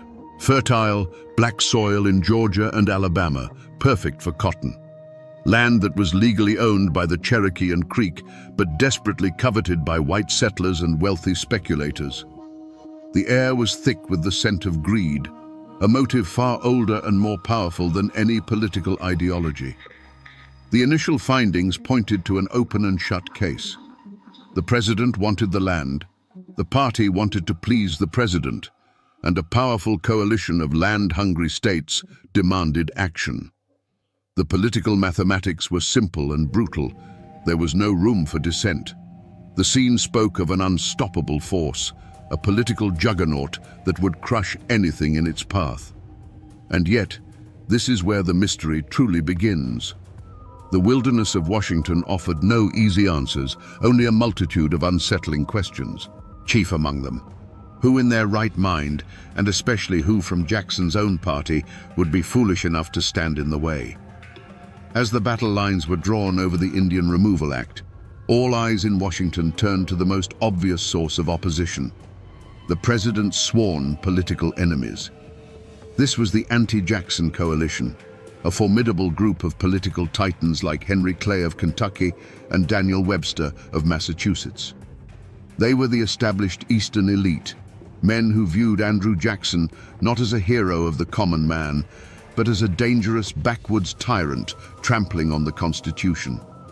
Their motive for opposing the bill was clear, public, and deeply personal. The feud between Jackson and men like Clay was the central drama of the age. It was a vicious political war fought over the national bank, tariffs, and the very soul of the American Republic. For them, the Indian Removal Act was just another battlefield. Opposing it was not just a matter of policy. It was a chance to land another blow against a president they despised. Everyone in Washington knew about the bad blood between these men. It was a political feud that had burned hot for years and showed no signs of cooling. The initial evidence seemed to confirm their role as the sole antagonists. The first powerful speeches against the bill thundered from their corner of the Senate. The most eloquent constitutional arguments, the most dire warnings of national dishonor, were crafted by them. Whispers quickly spread from their closed-door meetings, and friendly newspapers began printing editorials that painted the president's plan as a moral abomination. To any observer, the story was simple. This was Andrew Jackson versus his political rivals. It was a straightforward, predictable fight. No one, least of all the president, was looking for an enemy within his own ranks. While President Jackson focused his fury on his political rivals, the real threat to his agenda was not in the Senate chambers of Henry Clay, but in the rough-hewn form of one of his own men. The most dangerous dissent, the kind that can break a cause from the inside out, came from a completely unexpected source. Congressman David Crockett of Tennessee. No one suspected him. He was a Jackson man, through and through, a fellow Tennessean, a veteran of the Creek War who had served under Old Hickory himself, and the living embodiment of the frontier spirit that had swept the president into office. He was trusted like a brother in arms. But Crockett carried a secret, a motive that was utterly invisible to the political operators in Washington. It wasn't greed, jealousy, or a hidden ambition for higher office. His motive was his conscience. He had lived too close to the land and the people Jackson sought to remove. He had seen the Cherokee Nation firsthand, with their farms, their written language, and their constitution. He had fought alongside Native Americans and against them, and he respected them as people, not as obstacles on a map. For Crockett, this wasn't about clearing land for cotton. It was about a promise being broken, a treaty being trampled, and an act of profound injustice being committed in the name of progress. Looking back, his party colleagues would have seen the signs. As the debate raged, Crockett grew quiet. His usual booming laughter and endless supply of tall tales were replaced by a grim-faced contemplation. He was seen speaking not with party bosses, but with missionaries who had lived among the Cherokee. His questions in the cloakrooms became pointed, not about political advantage, but about morality and honor. His grief, if you could call it that, wasn't theatrical. It was a deep, simmering anger that his colleagues mistook for backwoods confusion. They saw a simple frontiersman struggling with complex policy. They failed to see a man whose entire moral compass was screaming that his own side was wrong. Beyond the personal rivalries and internal betrayals, a third, far more powerful force was at play. This was not a single man or a political party, but a vast, impersonal economic juggernaut with an insatiable appetite, the Cotton Kingdom. The real pressure for Indian removal wasn't coming from the White House alone. It was coming from the relentless thrum of textile mills in Manchester, England, and Lowell, Massachusetts. A global revolution in industry had created an unprecedented demand for cotton, and the American South was its primary supplier. The motive was as simple and potent as profit itself. The old cotton lands of the Carolinas were becoming exhausted, and the planters looked westward with hungry eyes. The fertile, well-watered lands of the Cherokee, Creek, and Choctaw in Georgia, Alabama, and Mississippi were the prize. This wasn't a local squabble. It was a matter of economic destiny for the entire Southern establishment. The value of the land wasn't measured in tradition or ancestral right, but in dollars per acre and bales per season. This massive, faceless entity had a single, overriding interest: acquire that land by any means necessary. This external threat created a suffocating climate of inevitability. Long before the bill was debated in Congress, the pressure was being felt on the ground. Land speculators, the quiet agents of this economic empire, were already appearing in the valleys. They were not local men, and they carried an air of quiet menace. They brought maps and surveying chains, making offers that were more like warnings. Their presence sent a clear message to everyone, including the Cherokee and politicians like Crockett. This was no longer a negotiation. A tidal wave of money and power was coming, and it intended to wash away everything in its path. In the beginning, the opposition to the Indian Removal Act pursued what seemed to be a clear and righteous path. The first great charge was a legal one, led by the sharpest constitutional minds in the country. They brandished copies of treaties signed in good faith by the United States government that explicitly guaranteed the Cherokee and other tribes their lands forever. On the floor of the Senate, men like Daniel Webster laid out a powerful, logical case. A treaty was the supreme law of the land, and to break it was to break the nation's honor. This seemed like the most promising lead, a direct trail to defeating the bill. But they were tracking a ghost through a legal wilderness. The Jackson administration, with ruthless efficiency, argued that they were not dealing with truly sovereign nations, but with domestic dependent nations living within the borders of the United States. It was a brutal legal sleight of hand, a way of saying that all those promises, all those sacred oaths, could be erased by a simple act of Congress. The trail of constitutional law, which seemed so clear and bright, vanished into the thickets of raw political power. The opposition's most potent weapon had proven to be a dud. Another trail seemed far more promising, the path of simple human decency. Missionaries and religious leaders who had lived among the tribes came to Washington, painting a vivid picture of the civilization Jackson sought to destroy. They spoke of the Cherokee's alphabet, their written constitution, their neat farms and Christian churches. Surely, they argued, a moral nation could not uproot a people who had done everything asked of them to assimilate. This appeal to conscience was aimed directly at the heart of the American people. But this lead, too, evaporated like morning mist on a hot summer day.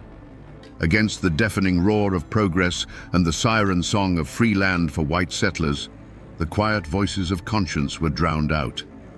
The narrative of the savage Indian, holding back the tide of civilization, was a far more powerful story for many Americans.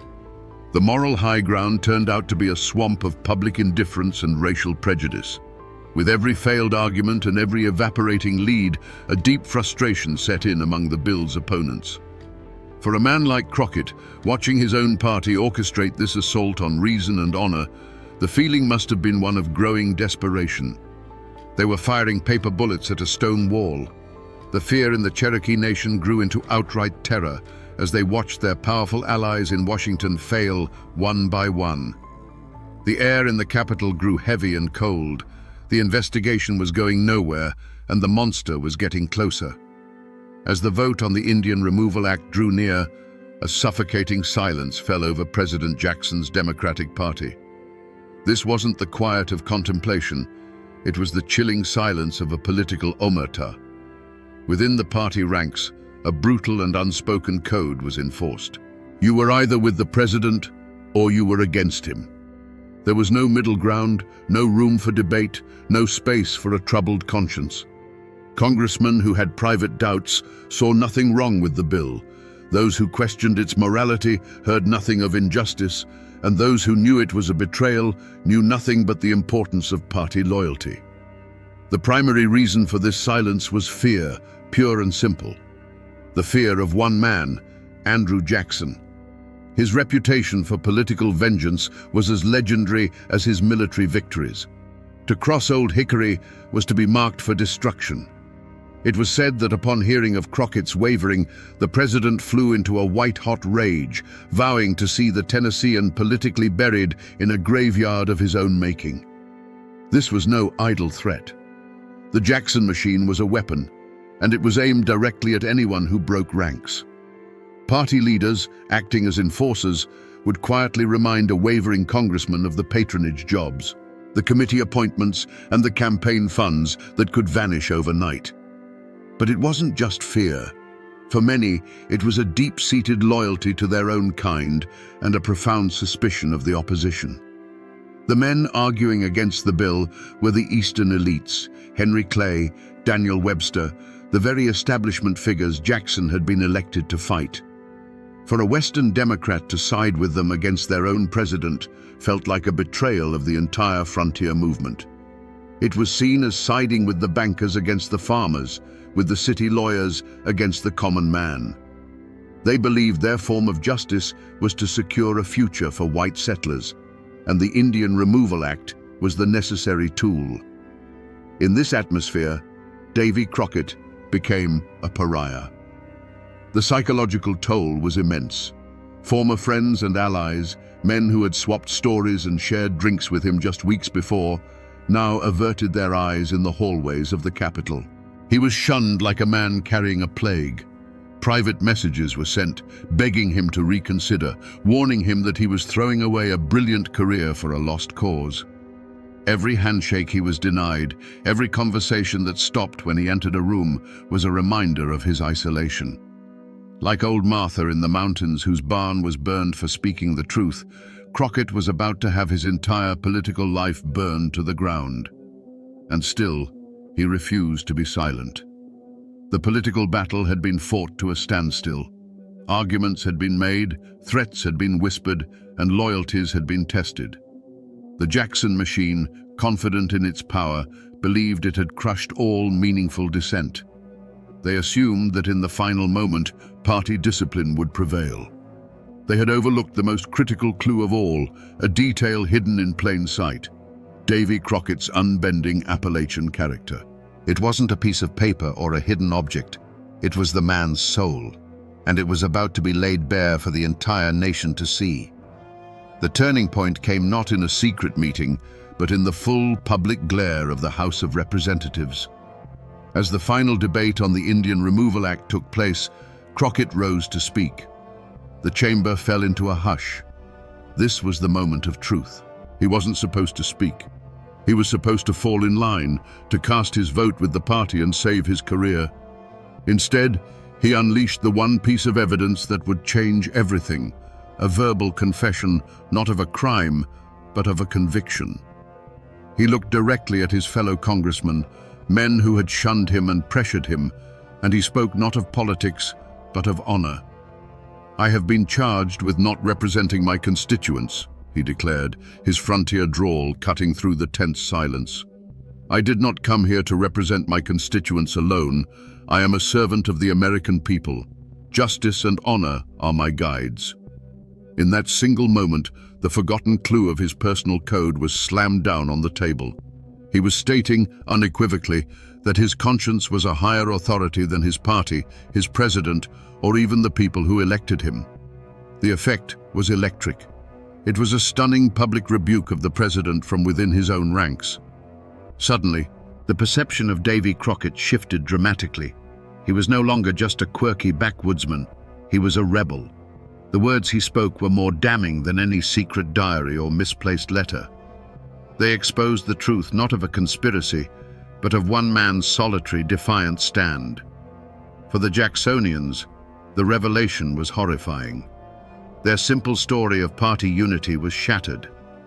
And with that speech, a new and urgent mission began: the complete and total political destruction of Davy Crockett.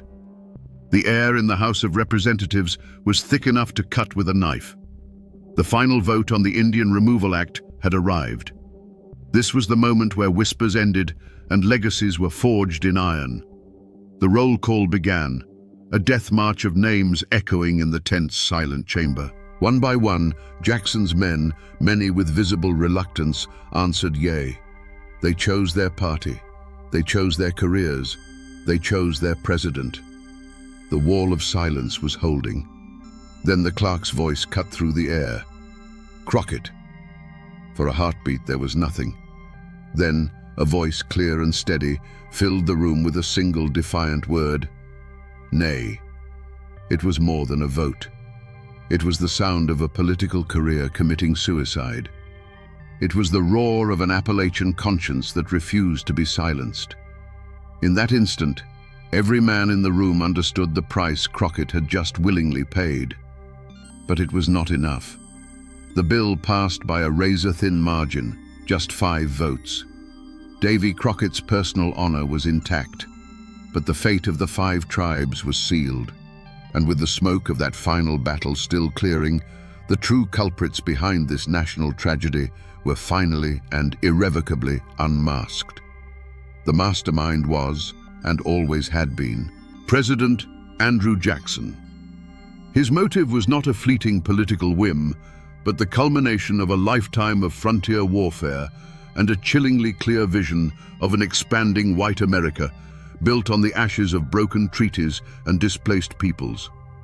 His was the iron will that drove the entire affair, the hand that held the dagger. The weapon he wielded was his own Democratic Party. Their motive was not malice, but a toxic combination of fear and ambition. They were not evil men, but they were terrified men, bound by a pact of loyalty that demanded they sacrifice their own morals for the sake of political survival. They were the ones who held the victim down, their silence the most damning testimony of all.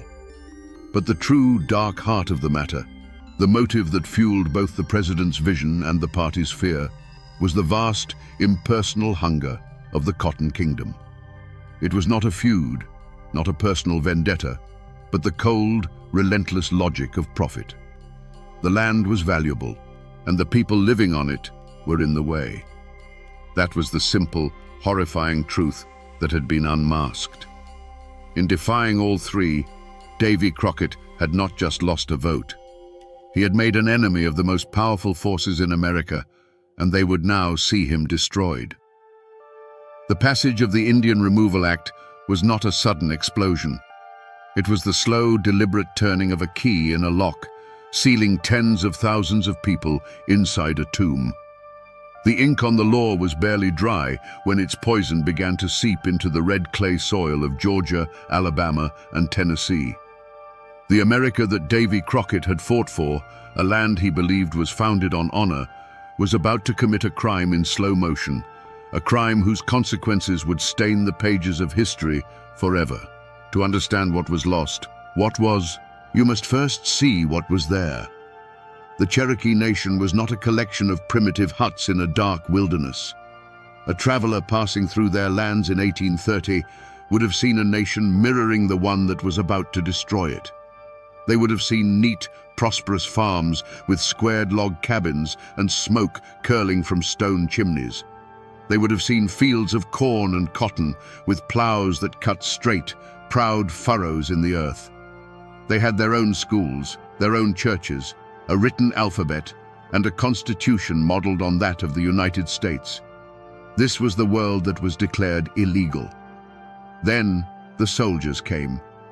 They came not as liberators, but as jailers. The first sign was not a gunshot, but the unnatural sound of marching boots on a quiet country road, the jingle of military harnesses where there should have been the lowing of cattle. A dread, cold and heavy, settled over the valleys. The world of the Cherokee began to shrink, compressed into small, guarded stockades, a prelude to the long journey ahead. The roundup itself was a scene of quiet, systematic heartbreak. Imagine a family sitting down to dinner, the smell of cornbread in the air. Then, the sound of a heavy boot on the porch, a door kicked open without a word. There was no battle, only the chilling finality of an order given. The family would be forced to stand up and walk away, leaving the food to grow cold on the table, leaving a Bible open on a mantelpiece, leaving a child's doll lying forgotten in a corner. The children, frozen in terror, saw only the grim faces of the soldiers and the tears in their mothers' eyes. They covered their ears, but it didn't help. The world had turned into a hell of sudden orders, followed by a ringing, ghostly silence as home after home was emptied. Then came the march. History calls it the Trail of Tears, but it was a river of sorrow flowing west. It began with the shuffling of thousands of feet, the creak of overloaded wagons, and the crying of children that never seemed to stop. The biting wind of the winter cut through their thin blankets. The freezing rain turned the trail into a thick, sucking mud that pulled at their moccasins and stole the strength from their legs. The old and the sick, unable to keep up, would simply lie down by the side of the trail, their passing marked only by a shallow, hastily dug grave. Davy Crockett was not there to witness this. He was in Washington, a political ghost haunting the halls of the Capitol. But this horrifying procession was the physical embodiment of his every warning. This was the vision that had kept him awake at night, the nightmare he had sacrificed his entire career to prevent. Each snap of a twig under a soldier's boot was an echo of the speaker's gavel. Every shallow grave dug in the frozen earth was a testament to the votes cast against him. This was the national dishonor he had screamed about, now written not in ink, but in the frozen tears of a people betrayed. Davy Crockett's trial did not take place in a courthouse of brick and mortar. His courtroom was the dusty town squares and stump-speaking platforms of West Tennessee during the election of 1835. The charge, laid out in venomous ink by every Jackson-friendly newspaper, was political treason. The prosecution was the full, terrifying weight of the president's political machine, which had sent money, organizers, and a hand-picked candidate, Adam Huntsman, to see Crockett destroyed. The jury was the very people he had once called his friends and neighbors. The atmosphere was electric with tension. This wasn't a campaign, it was a political blood feud playing out in public. The prosecution's case was simple and brutal. Crockett had betrayed them. He had sided with the Eastern elites against their president, their party, and their own interests. His vote on the Indian Removal Act was painted not as an act of conscience, but as a direct assault on the dreams of every poor farmer who wanted a piece of that land. They branded him an arrogant traitor who had forgotten the common man. Crockett's reaction to these charges was not one of remorse or quiet defense. He showed nothing but defiant, thunderous contempt. He didn't plead his case, he prosecuted his accusers. He climbed onto the stump and spat his defiance at the Jackson machine, mocking the president as King Andrew I and daring the voters to cast their ballots for a man who would be a mere puppet. He didn't run from his vote on the Indian Removal Act, he owned it. He held it up as a badge of honor, a symbol of his integrity, and he challenged the jury of his peers to show that they valued honor as much as he did. On election day, the verdict came in. David Crockett was found guilty. He lost the election to Huntsman by a narrow margin. The Jackson machine had succeeded. The bear-hunting congressman had been politically executed, cast out into the wilderness by his own people. But this was not justice. It was a political assassination. The verdict was a product of a trial utterly corrupted by outside influence, a result bought with a flood of presidential power and money. It was a verdict that would spark arguments in those hills for generations to come, a bitter debate over whether a representative's first duty is to his own conscience or to the immediate desires of the people who elect him. In the end, Davy Crockett did not accept the verdict quietly. He stood before the people who had condemned him and delivered his own final judgment, the legendary farewell that would become his epitaph. "You may all go to hell, and I will go to Texas." He had lost the trial, but he walked away a free man, finally unshackled from the system that had tried to break him. For David Crockett, the verdict of the 1835 election was not just a political defeat, it was a spiritual severing. It cut the taproot that connected him to the people and the land that had defined his entire existence. He was a man without a tribe, a legend who had been voted into irrelevance. This rejection haunted him far more than any bear or political rival ever could. His journey to Texas was not merely a search for new adventure, it was a desperate flight from a world that no longer had a place for his code of honor. He went west, looking for a new frontier where a man's word still meant something, a place where he could fight for a cause he believed in without being branded a traitor. His political death in Tennessee was the direct cause of his physical death at the Alamo just a few months later. One fate was inextricably tied to the other. The victors, President Andrew Jackson and his party, also found their destinies forever altered. They had won. The Indian Removal Act was law, and the lands of the Southeast were open to white settlement, cementing Jackson's legacy as a powerful and decisive leader. But it was a poisoned victory. The horrific reality of the Trail of Tears, the deaths of thousands on that forced march, became an indelible stain on his presidency. History would forever bind his name not just to the victory at New Orleans, but to this act of calculated cruelty. His life was changed from that of a simple American hero to a figure of immense and troubling complexity. For the Cherokee, Choctaw, and other tribes, their lives were shattered beyond recognition. They survived, but as a shadow of their former nations, scattered in a strange new territory far from the sacred ground of their ancestors. They carried with them the trauma of the stockades and the ghosts of those lost along the trail.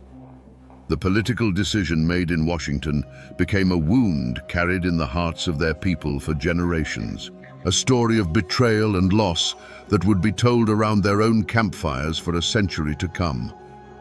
And what of the people of Tennessee, the voters who had cast Crockett out? They got what they wanted.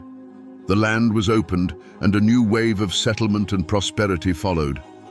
But their lives, too, were changed. They had traded a man of unbending principle for a man of party loyalty.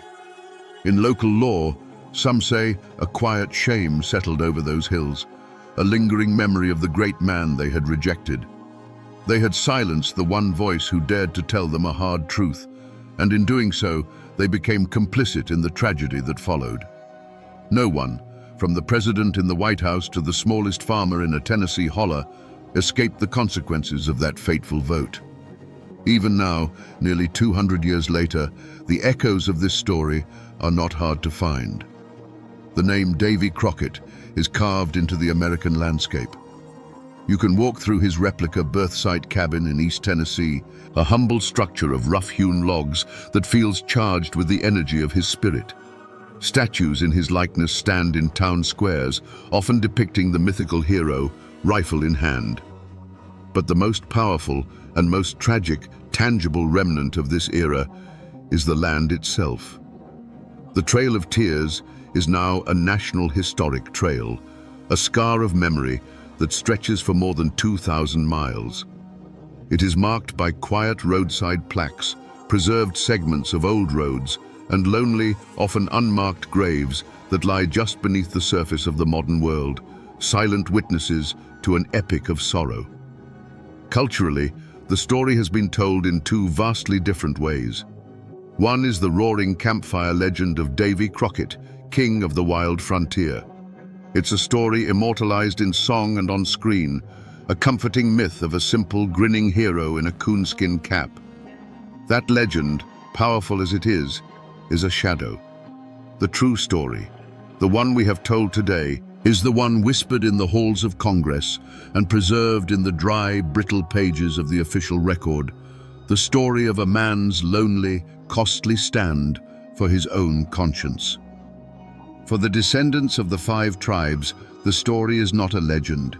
It is a living memory, a foundational trauma that has shaped their identity for generations. It is told not in folk songs for entertainment, but in their own languages, passed from grandparent to grandchild as a testament to their resilience and survival.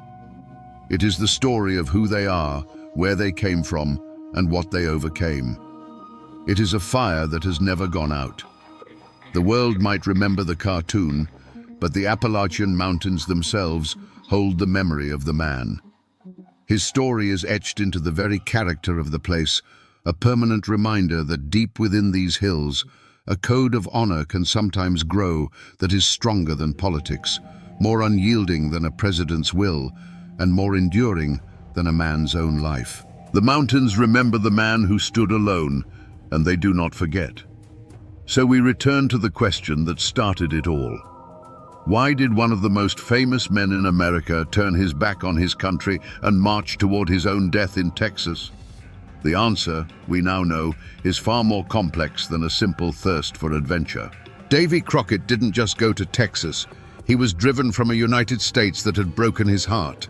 He went because his government had chosen greed over honor, his party had chosen loyalty over justice, and his own people had chosen land over the man who tried to tell them the truth. The Alamo was not his destination. It was simply the last stop on a desperate journey to find a piece of the world that still lived by the code he understood. This is a story not just of a crime against a people, but of the brutal, soul-crushing cost of conscience. It serves as a chilling lesson in how the machinery of power can isolate, demonize, and ultimately destroy a person who dares to stand in its way. Davy Crockett's stand teaches us that the most profound acts of bravery don't always happen on the battlefield with a rifle in hand. Sometimes they happen in a quiet chamber with a single lonely vote in a cause you know is already lost. It is a testament to the idea that true integrity is measured not by the victories you win, but by the principles you refuse to surrender, even in total defeat. The world may have forgotten the real David Crockett, preferring the simple cartoon in a coonskin cap. But his true story is the one America needs to remember. It is the story of a flawed, stubborn man from the mountains who, at a moment of supreme moral crisis, chose to be an honest man rather than a successful politician. He lost his career, his home, and ultimately his life, but he never lost his honor. And now, my friends, you know the rest of the story, or at least as much of it as the mountains are willing to give up.